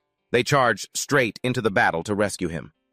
Rushing forward with lightning crackling in his hand, Shizuya yelled out the plan. "Mr. Meiji, I'll draw the tank's attention. You handle the archer." He immediately replied, "Got it." Old Man Meiji roared, channeling magic with both hands to summon brilliant chains of light. Seizing the opportunity while the giant knight was bound by the magic chains, Shizuya zipped past the archer with incredible speed. He leaped into the air, his sharp extended green energy sword slicing through one of them mid-air. A voice called out, "Shizuya!" but his eyes remained sharp and intensely focused on his attack.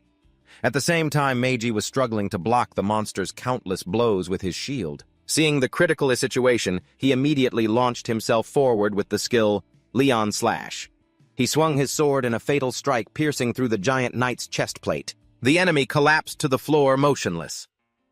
Meiji stood safely within a magical protective circle and turned to ask, "Is everyone okay?" Retracting the protective circle, the old man stroked his chin and smiled confidently. "This is nothing compared to being in the game." The dust settled, revealing Ginza sitting dazedly on the ground. A cold voice rang out, "So you were here after all?" William and Hitomi's group slowly walked into the ruined room. Ginza looked up in astonishment and cried out, "William, why are you here?" Suddenly, noticing his daughter Ginza's tired face, immediately relaxed into an expression of pure joy. Ignoring his injuries, he hurriedly crawled over to Hitomi's wheelchair. He held out the device hopefully. "Look, Dad got the data. You'll be able to stand again." Seeing this, Shizuya frowned and asked quietly, "Should we take it back?" But Meiji gently shook his head. "No, just let him lower his guard for now. We'll have plenty of chances later." Contrary to her father's expectations, Hitomi's face was cold and expressionless. She said heartlessly, "You can use it yourself." The words stabbed into Ginza's heart like a knife as he clutched the floor. His eyes pleaded with desperation. "Hitomi, please just give Dad a chance." But the girl snapped, tears of choked rage streaming down her face. "You think doing this will make me forgive you? Mom is never coming back."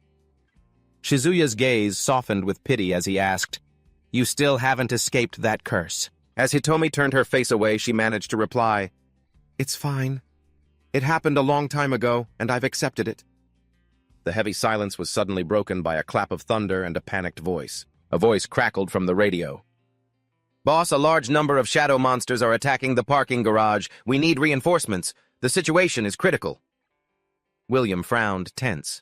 He immediately grabbed the radio and ordered loudly, "Hold the line, I'm on my way." William coldly turned his back and walked away with his team, leaving Ginza kneeling on the ground. He left him with only a single firm statement, "We'll talk about this later." But Ginza hurriedly reached out, pleading, "Wait!" A desperate look on his face, he tried to grasp at the last shred of hope. "I know a shortcut to the parking garage."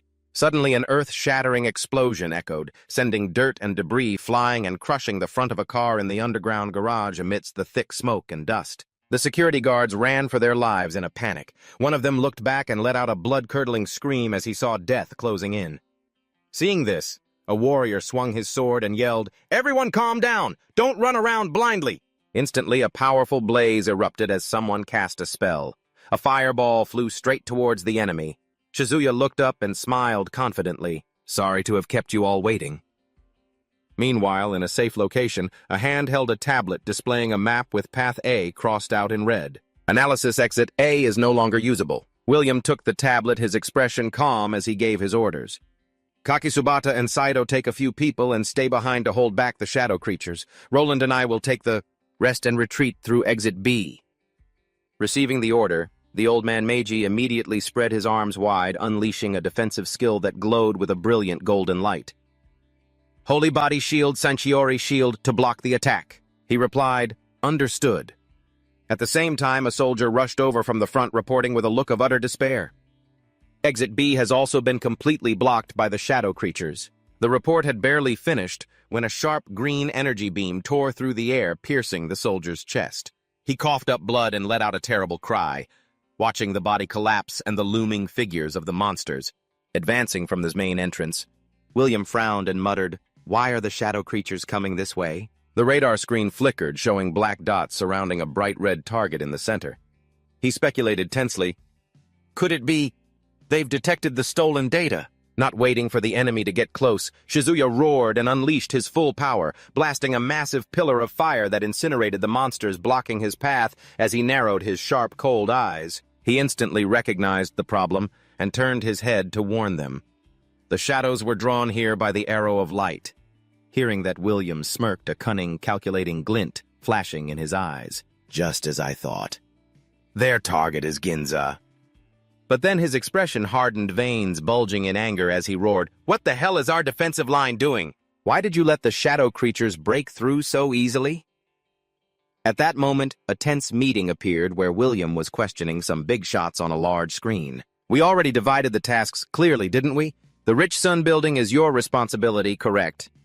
Sipping from a steaming cup of coffee, a man with a silver beard and sunglasses answered the accusation indifferently. "And if you insist on acting so sneakily, there's nothing we can do to help."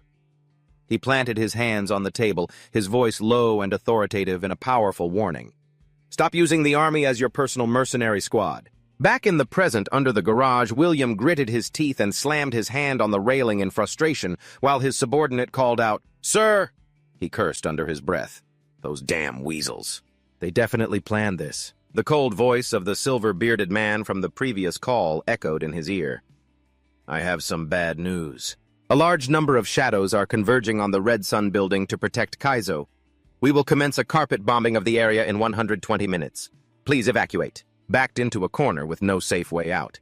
His assistant, Roland, clenched his fists and yelled angrily at the man on the screen, "Are you planning to just abandon everyone here?" The hidden negotiator just gave a faint smirk, making a cunning offer. "Well then, what if I provide you with a little extra intelligence?" He stood up arrogantly, straightening his coat, and sealed the deal. "You're a smart one. Naturally, the living are always more useful than the dead." Standing on the railing, looking down at the soldiers assembling for orders, William relayed the ultimatum. "You have 15 minutes. Get out through exit B. We will clear the way." With eyes burning with killing intent, he roared out the battle commands. "Saito, switch to defense Hoshida. Protect me. The rest of you escort Kikisubata into battle and charge straight for exit B." Receiving the supreme command, Shizuya and all the elite members, with fiery eyes, answered in determined unison, "Understood." Instantly, a warrior with glowing eyes rushed forward, swinging both arms to unleash a giant fire tornado. It swept away everything to clear a path. The magic flames raged fiercely, incinerating every obstacle in their way. Standing in the sea of fire, the red-brown-haired warrior declared confidently, "Leave this place to me, go, Captain." Immediately, 2 Shadow Knights lunged at him like lightning, swinging their swords from both sides. But another unexpected development made him gasp in surprise. A glowing golden holy body shield Sanchi-Ori seal appeared just in time to block the monster's attack. A one-eyed man grabbed him by the collar. He yelled furiously, "Are you insane?" The red-brown-haired guy, both flustered and strained, retorted, "This is the first time I've ever tried to protect someone, and it's making me really emotional." Meiji gritted his teeth as he lectured him. "If you want to become the strongest covenant keeper, then start by surviving." Meanwhile, Shizuya had raised his hand to the sky, summoning a giant bolt of blue lightning from above. He roared the skill's name, unleashing the powerful energy, Banner of Courage. An information panel appeared explaining the skill. An enhancement for allies within an 800-meter range, increasing speed by 20%, defense by 5%, and max MP by 5%. Stacks up to 3 times. Shizuya ordered, "Let's end this quickly. Time is limited." Empowered, the entire team shot forward at an incredible speed. A masked warrior replied firmly, "Understood." The hot-blooded red-haired warrior roared with fighting spirit, "Then let's go all out." The masked warrior was just as fierce, swinging his sword and charging the enemy. Let's go. Shizuya leaped into the air and unleashed a barrage of slashes, the lion slash wiping out the monsters below. From behind, a stunned Ginza exclaimed, "That kid!" Hitomi, equally astonished, added, "He's so strong." Ginza turned to his daughter with a gentle gaze and a soft smile. "He's your friend from the game, isn't he? He seems like a good kid. I'll be rooting for him." Looking toward Shizuya, he made a resolution. "Hitomi, if we get out of this alive, no matter what you decide to do in the future, I'll support you." Hitomi just lowered her head coldly, replying to her father's promise. "Is that so?" From a high floor above, watching the battle. William's assistant remarked in awe, "He only just became a Covenant keeper, yet he's already coordinating with them so perfectly. A true genius indeed." William smirked, his voice brimming with confidence. "Are you implying I can't control him?" The assistant warned anxiously, "We still don't fully understand his system. You should be careful." But William just brushed it off. "Relax. I know what I'm doing." Meanwhile, outside the building, military helicopters had arrived, the sound of their rotors thundering across the sky. A soldier in one of the choppers yelled into his radio, "Eliminate all hostiles! Maximum firepower. Armored units focus only on creating an escape route. Don't get bogged down in a prolonged fight." Rounds from heavy machine guns rained down, creating countless explosions on the ground where the monsters were gathered. Suddenly, a deadly green light gathered from below, aimed straight for the sky. The energy beam shot directly at the helicopter. It caused a massive explosion. The pilot only had time for a blood-curdling scream, "Ah!" The flaming wreckage of the helicopter plummeted to the ground as an announcement blared over the radio. "Armored units will arrive in 5 minutes. The voice of the mysterious man crackled through the comms screen. "You have 5 minutes. It's all up to you." William yelled into his radio, his face taut with tension as he relayed the order to the entire team. 5 more minutes. Hold the line, everyone." Down on the ground, a soldier was struggling to fend off an attack. Against the sword of a dark knight. Suddenly, a massive mana sweep rushed in, blasting the dark knight away. In the chaos, the team saw the escape door right in front of them. The group rushed forward, but they noticed something odd. "That's strange. There isn't a single monster at the exit. Did the army already clear them out?" But a single large dark figure stood imposingly in the middle of the passage, blocking all escape. A dark mage with silver armor, a blue cloak, and a powerful staff stood waiting. Shizuya narrowed his eyes warily, muttering, "A dark mage? Why is there only one of them?" The mage raised its staff, and a giant fireball of destructive power began to form. It aimed directly at Shizuya's group. The magical flames erupted violently. An earth-shattering explosion engulfed the area, blasting away everything in its path. Instantly recognizing the danger, Shizuya roared, "The fireball! He's trying to burn us alive! I'll handle him! Everyone else get out of here now!" With that, he immediately charged right through the fireballs. Leaving streaks of green light in his wake, he fired a stream of blue mana at the enemy. But the mage simply stood there unfazed. Its body began to fade. Shizuya pulled up short as the enemy vanished right before his eyes. "He's gone!" All of a sudden, a car was thrown down from the ceiling, aimed right at him. Quick as a flash, he dove out of the way. The car exploded on impact, creating a sea of flames. As he landed safely, he immediately noticed pools of liquid spreading across the floor. Gas. Just as he feared, another mage appeared. It waved its hand, creating another fireball, and hurled it at the gasoline to ignite it. Shizuya realized the deadly trap, his face tensing. "This is bad, instantly!" The entire area erupted in a horrific explosion, engulfing everything in a sea of flames. He launched himself into the air, aiming right for the mage. Shizuya burst out from within the fire, his energy sword blazing. He roared, "Don't even think about it," and unleashed his lion slash. The devastating impact created a massive shockwave, causing the entire ceiling to collapse. Countless chunks of concrete and steel rained down. Amid the chaos, everyone fled in a panic. Ginza struggled to push Hitomi's wheelchair as people screamed, "It's collapsing, run!" A final massive explosion engulfed the exit, obscuring everything in thick smoke and dust. A dense cloud covered the entire area, making it impossible to see what was happening inside. Fortunately, when the dust settled, they found themselves outside, greeted by a team of armed soldiers who urged them on. "A lot of people died to save you all. Now hurry up and go. If the Shadow Army shows up, we won't be able to stop them." Just then, a convoy of military armored vehicles approached, their headlights cutting through the darkness, signaling the start of the evacuation. Once safely inside one of the vehicles, Ginza pressed his hand to the window. painfully looking back at his life's work as it was consumed by smoke and flames. "Rich son, the city I poured my heart and soul into building," sitting across from him. William offered some false comfort with a sly smirk. "Don't worry. As long as we still have the Sim Corporation, rebuilding Rich Son will be a piece of cake." Ginza's eyes narrowed. He was finally realizing William's true nature. "So the one thing you couldn't abandon was the data, wasn't it?" Suddenly, a massive explosion sent the armored vehicle beside them flying, erupting in a violent fireball. Ginza screamed in horror. "What?" The convoy was under heavy attack. A panicked voice yelled over the radio, "The armored vehicles are being attacked by the shadows. Scatter and retreat." A deadly flash of light shone from above, heralding another devastating attack. Immediately after, a pillar of brilliant golden energy descended from the heavens, slamming down and creating a horrific explosion.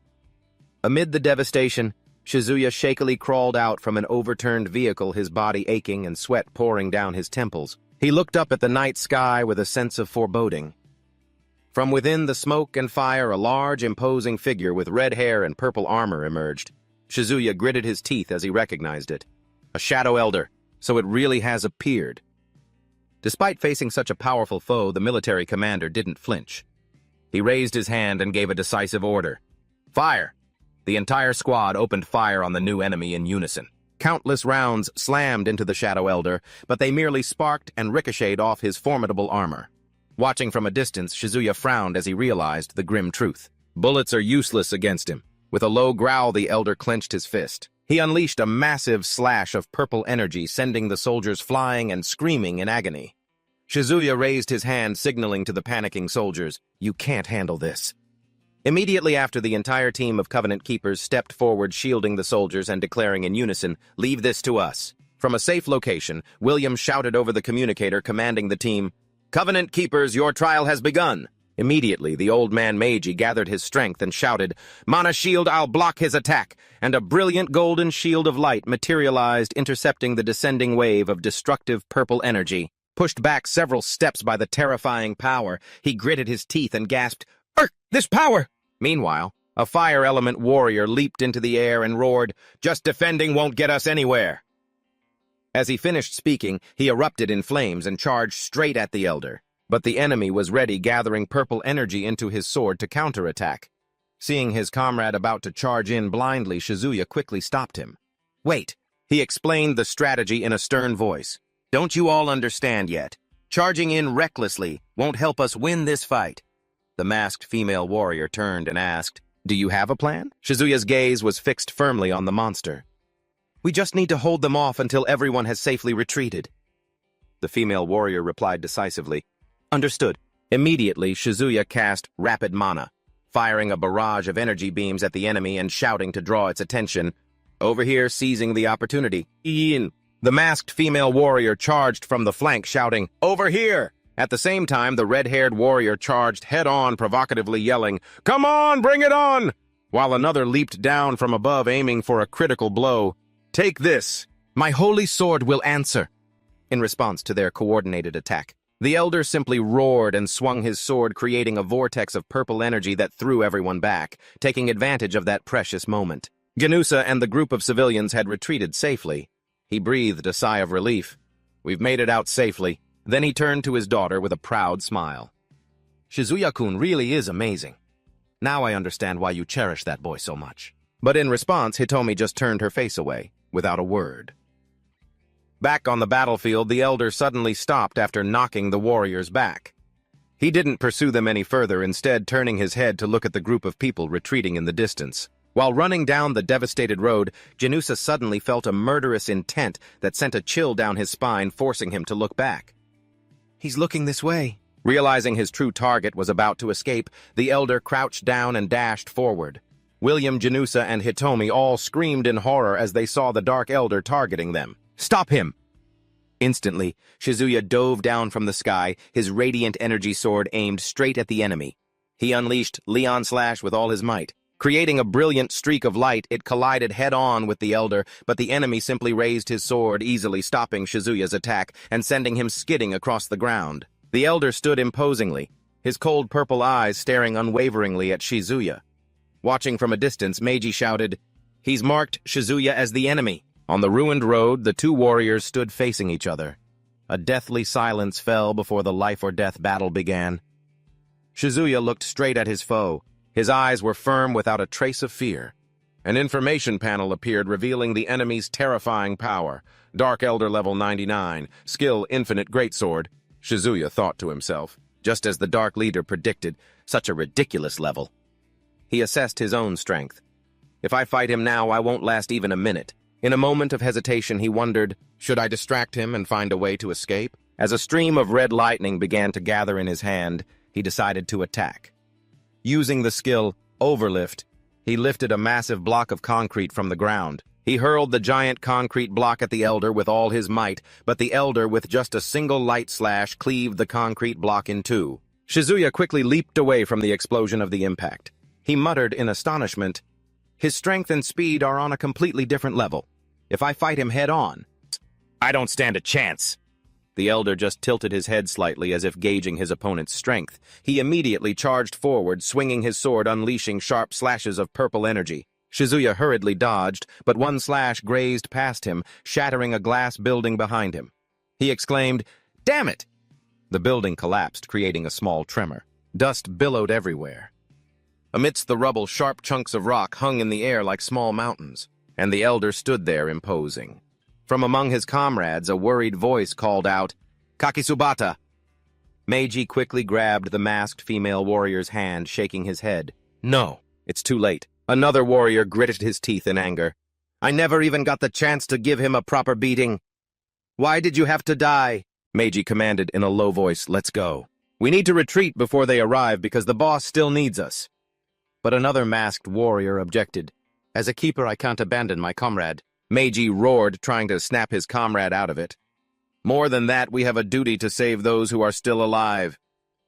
He narrowed his eyes, looking toward William and the others. What a shame. He had a much bigger role to play. Meanwhile, the group had retreated to a safer area, but many people were still gathered together. Meiji looked at William, puzzled. "Boss, why are you still here?" Hitomi looked around in a panic, searching for a familiar figure.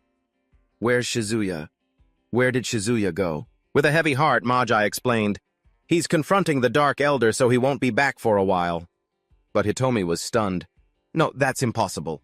Ginza placed a hand on his daughter's shoulder, trying to comfort her. "We live in a world where death is an everyday occurrence now." But Hitomi brushed it away. Screaming through her tears, she yelled, "That's a lie! There's no way Shizuya would die that easily." William suddenly spoke, his eyes firm. "Yes, I completely agree." He looked at his tablet and said in a resolute tone, "We have nowhere left to run." The screen showed countless black dots surrounding them. Are all of these dark ones? Why are they surrounding us?" someone asked. William replied, "The Dark Elder must have summoned them." Maggie angrily demanded, "Then what about the army? Don't tell me they've abandoned us." "Their own comrades are still in here," William explained. "Reinforcements are on their way, but there are too many enemies. They can't break through the encirclement." Standing amidst the rubble, Ginza cried out in despair. "So, is this the end?" But William suddenly proposed, "There is a way. But Ginza, we need your power." Surprised but determined, Ginza replied, "What is it? I'll do anything if it can help." William turned back, a cryptic smile on his face. "I'm very glad to hear you say that." 4. Install all the data into the circuit device and maximize the energy output. As they stood surrounded by the enemy, everyone's faces filled with despair. They murmured, "There's no other hope." William looked at Ginza with a cold, calculating gaze and asked, "You're willing to provide the circuit, aren't you?" Hearing this, the surrounding soldiers immediately turned to question Ginza. "So the Dark Ones are really after the Sennosa even in a situation like this? Are you still prioritizing your own interests? Are you going to drag all of us down to die with you?" Ginza gritted his teeth, enduring the accusations from all sides. Then he looked up and roared defiantly, "Of course! I will provide all the data." William crossed his arms, a satisfied smirk on his face. "I've been waiting for those words. But to release all that energy, we'll need a human pillar to receive it." A stunned Ginza asked, "A human pillar? What do you mean?" William explained, "We don't know what effects it will have when it's unleashed. Because there are too many unknown variables in the circuit, the first person to absorb this energy will likely lose control. That's why we need a human pillar. A simulation appeared showing the recipient in excruciating agony. As the massive amount of data and the circuit merged, the brain could overload and the person could die. There's no way to survive. The explanation made everyone recoil. A soldier spoke up asking, "Is anyone willing to take that risk?" Immediately, a warrior with auburn hair stepped forward, raising his hand. "I'll do it. No one's more suited for a suicide mission than me."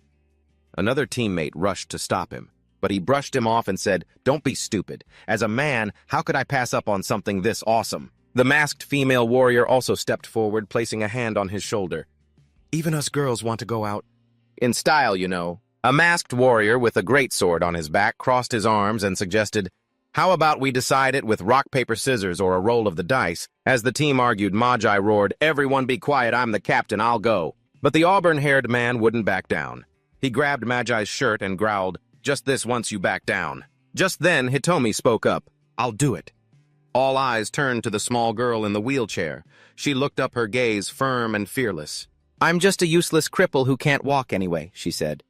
"If this works, maybe I'll be able to stand up again." Suddenly, a red energy grid enveloped the entire area, emitting a terrifying hum.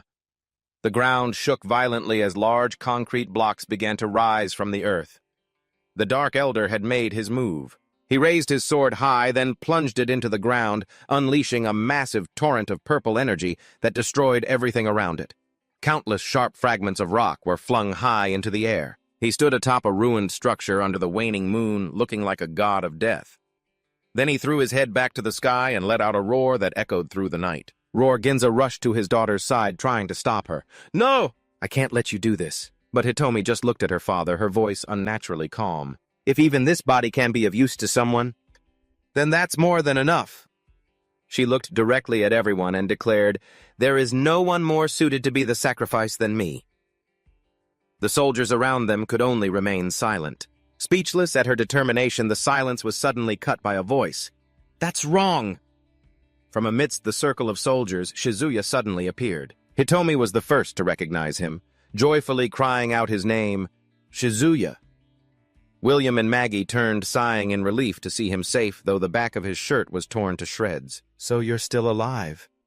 Maggie swallowed hard, her face clearly showing her concern for the young man. Shizuya stepped forward, his face covered in bruises, but his eyes were still determined. "There's only one person who can save everyone," he said. The soldiers around him began to whisper, Who are you talking about?" He slowly raised his cybernetic hand. He pointed directly at the bewildered man and declared clearly, "Of course it's you." Panicked, Ginza-san pointed at himself. "Me?" Shizuya continued to explain. "You've realized it now, right, that the shadows are hunting you?" Ginza stammered, trying to deny the truth. "What nonsense are you talking about?" Shizuya's words were like a spark, causing the surrounding soldiers to realize the truth and turn on Ginza. "It's him. The shadows are hunting him. It's because of you that we're in this mess." Amidst the chaos, Shizuya raised his hand and roared over the noise. "Everyone be quiet unless you want to die." William frowned, asking in confusion, "But why Ginza?" Shizuya turned to William, his gaze sharp. "You've realized that the events since the shadows came to this world are very similar to Azerland, haven't you?" William replied, "Yes." An illustrative image appears. The ultimate goal for players entering a dungeon is the dungeon's boss. Stunned, William seemed to understand. "So Ginza is the boss of Kaizo." He still couldn't believe it. But he isn't a government official, a soldier, or even a wealthy man, so why? Shizuya looked directly at Ginza, revealing the final truth. "Because he has what the shadows want most, the game's data." A crazy plan flashed through William's mind. "So if we implant a circuit into Ginza-san and install the data, he'll become the boss of this area, the Thunder Demon God." An image of a mighty deity appeared in their minds. Pushed into an impossible situation, Ginza collapsed to the ground, stammering, His face turned pale with utter fear and confusion. Then he burst into manic laughter, clutching his head. "Ha ha ha! Is this what people call karma?" "No." Shizuya and William stepped forward, trying to calm him. "Please calm down. The future of Kaizo depends on you." Ginza hung his head, his voice filled with regret. "This is all my fault. I am definitely the one who pushed Kaizo to this point." Both of them were surprised by his sudden confession. Ginza began to recount, 1 year ago, a mysterious man came to me and offered an unbelievable price for the Azerland data. To be honest, I was suspicious, but the amount was just too large. Shizuya frowned and asked, "You sold the game data?" Ginza admitted, "Yes, but I didn't trust him. So, I kept the most critical data as a trump card and didn't hand it over." Meiji Chen interjected, "What did that mysterious man look like?" Ginza shook his head, his face helpless. "He was in disguise, so I don't know his real appearance." Ginza thought to himself, selling that data might have been the trigger for all of this. I was blinded by greed. If I had just reported everything to the authorities from the start, this wouldn't have happened. After a moment of anguish, he lifted his head. His eyes filled with resolve, he declared, "Leave it to me. I'll be the sacrifice." He placed a hand on his daughter's shoulder to say goodbye. "Hitomi, I probably won't be coming back. Please take care of yourself." Hitomi silently lowered her head, saying nothing, seemingly suppressing her emotions. Ginza continued, his voice full of love. "I'm not asking for forgiveness, but I want you to live." Hearing those words, Hitomi looked up and replied softly, reluctantly, "Take care." Seeing that Ginza had made up his mind, William smiled and said, "Let's begin." Everyone stood at the foot of the rubble, watching Ginza stand alone at the top, preparing for the final sacrifice. The circuit device was activated and a notification panel appeared, commencing circuit implantation. Ginza gritted his teeth, his body shaking violently as blue energy coursed through him. He fell to his knees, enduring the pain as the system announced installing data. A beep sounded. The screen displayed 2 words, "complete," signaling that the data installation process was over. Ginza sat silently atop the rubble, facing the team waiting below. Suddenly, his eyes flashed with a brilliant, powerful blue light. A massive pillar of lightning struck down from the sky, hitting him directly. The energy exploded violently. Shizuya watched the scene in amazement. He was speechless as the energy radiated outwards, creating a spherical explosion. The ground shook violently. Shizuya quickly shielded Hitomi, shouting, "Everyone run, hurry!" The dust and smoke cleared. It revealed a devastated landscape. On top of the rubble, a massive egg-shaped sphere of energy glowed with a blinding blue light enveloping Ginza. Hitomi burst into sobs, calling out her father's name. "Dad!" Shizuya looked at the sphere of energy, shouting with a mix of joy and amazement, "It's a success! He's really become the Thunder Demon God." William looked up, his eyes full of admiration and awe. "You've carved your name into history." But for Ginza, the egg-shaped sphere of energy continued to shine brilliantly, accumulating terrifying power. The blue light enveloped a corner of the city, heralding the birth of a new power. From a distance, a shadow elder stood silently observing the transformation. His purple eyes narrowed as if sensing a threat. Without a moment's hesitation, he shot towards the sphere of energy at a terrifying speed. Seeing the enemy rushing towards them, the panicked soldiers screamed, "It's coming! He's going to kill everyone! We're finished!" William shouted, trying to calm everyone down.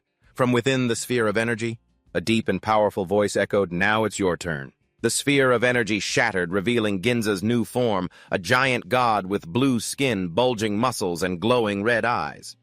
A soldier on the team exclaimed with skepticism, "He looks strong, I guess.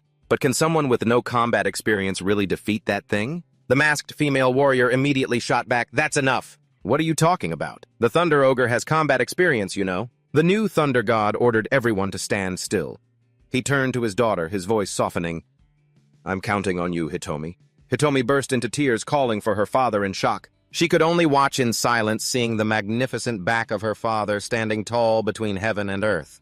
Seeing that the situation seemed stable, William immediately ordered the Guardians. "Form a defensive line. Don't let the darkness launch a surprise attack." The whole team responded in unison with a resolute, "Roger." Meanwhile, Shizuya quietly approached William and Hitomi and whispered, "Please protect her." William replied to Shizuya, "Of course, that was my intention." Immediately, a shadow elder from high in the sky, shot down like a purple arrow aiming straight for the Thunder God. His purple eyes glinted with killing intent as the distance between them closed. In response, the Thunder God swung his giant lightning hammer up. He blocked the enemy's attack in a blinding explosion of blue light. The force from the impact created a shockwave that threw them both back. The two gods faced each other amidst the stormy night sky. An earth-shattering battle was about to begin. The eyes of both combatants shone with determination and overwhelming bloodlust. Looking up from below, a worried Hitomi asked, "Can we win?" Shizuya turned to her with a confident smile to reassure her, "Of course we can." We've got a powerhouse on our side after all. In the sky, the thunder god raised his lightning hammer high, gathering a colossal amount of energy. He brought the hammer down, creating a massive pillar of lightning that struck directly at the elder. But the enemy was no slouch. He raised his sword ready to receive the attack. His sword emitted a strange blue energy, seemingly absorbing the power from the thunder god's attack. He easily neutralized the pillar of lightning. Then he fired a stream of blue energy back at his opponent. The energy blast flew at terrifying speed, creating a long streak of light across the night sky. Shizuya exclaimed in shock, absorbing energy and using it, just as expected of a shadow elder. The elder charged forward at unbelievable speed, aiming straight for the thunder god. The thunder god couldn't react in time. He could only watch in amazement as the enemy closed in. A fatal slash pierced the thunder god's shoulder, causing him to collapse. Hitomi screamed in despair, "Dad!" William was also stunned. "Isn't the thunder ogre supposed to be incredibly strong? He's being defeated," Shizuya explained.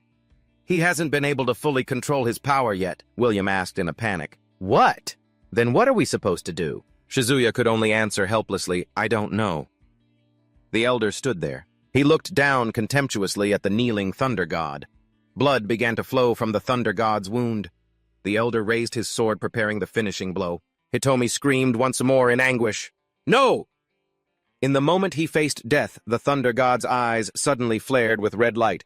Memories of his daughter flooded back. "Daddy! Hurry up, I'm 6 years old now. When are you coming home, Dad?" Then came the reproaches from his wife and daughter. "Can't you take a break from work for once? I wish I'd never met you, Dad." "Hitomi, Mom isn't here anymore." "Mom, Dad's not a father at all." Regret surged through him. The thunder god whispered, tears streaming down his stone-like face. "Hitomi, I'm so sorry." Suddenly, a terrifying blast of lightning erupted from his body, sending the elder flying. The elder was stunned by this unexpected power. He landed on the ground, still reeling from the sudden change. The thunder god stood up, his entire body enveloped in an even more powerful aura of lightning. He charged straight at the enemy. Shizuya cheered with joy. "That's it!"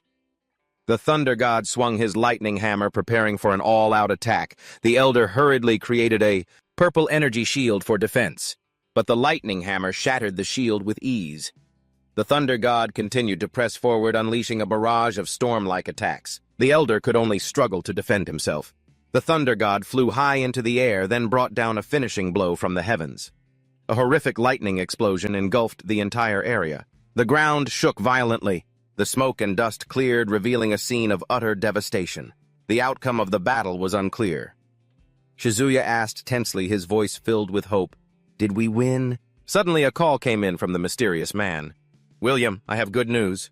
The crisis in Cairo City is over. It's safe now." Hearing this, everyone cheered with joy.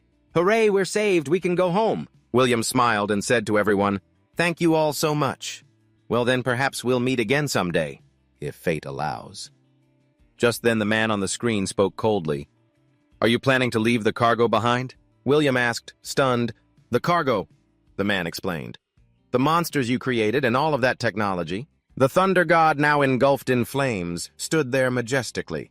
The man continued, "Until you hand it over, I won't let you leave Cairo City." William smiled shrewdly. If the Sim Corporation and the military can trust each other, a technological partnership might be possible someday. "But the monster you're talking about is the chairman of the Richson Corporation. That's beyond my authority, so I suggest you stay out of this." With that, he hung up. The assistant asked worriedly, "Is it all right for us to go?" William replied with a thoughtful expression, "No. They're targeting Janusa." Suddenly, a squadron of helicopters appeared in the sky, shining their searchlights down on the thunder god's position. Hitomi asked in terror, "What's that?" The thunder god looked up, his body ablaze in a brilliant red energy.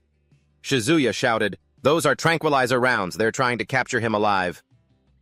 A voice came over the radio. "All units, all forces advance to the Red Sun building and apprehend the unidentified life form." As the commander yelled, a massive army charged forward. Seeing her father surrounded, Hitomi screamed at the soldiers, "That's my father! What are you doing to Kaizo, the hero who saved the city?" A soldier turned back, his voice full of apology. "I'm very sorry, but we cannot disobey orders from our superiors." Shizuya rushed to intervene. Wait, everyone. You just saw the battle, didn't you? He's not an opponent you can possibly fight against. But the soldiers just replied coldly, Those are our orders. The commander raised his hand and gave the order to attack. And the Thunder God immediately took a battle stance, his entire body glowing with a red light. The gem on his forehead flared, signaling an impending attack. Shizuya yelled in despair, That's suicide. The Thunder God swung his hammer, creating a reddish-orange thunderstorm. A destructive wave of energy swept through, tossing the soldiers into the air. Even so, the remaining soldiers stubbornly kept firing bullets at him. But they only embedded themselves harmlessly in the Thunder God's body, unable to penetrate his tough skin. Model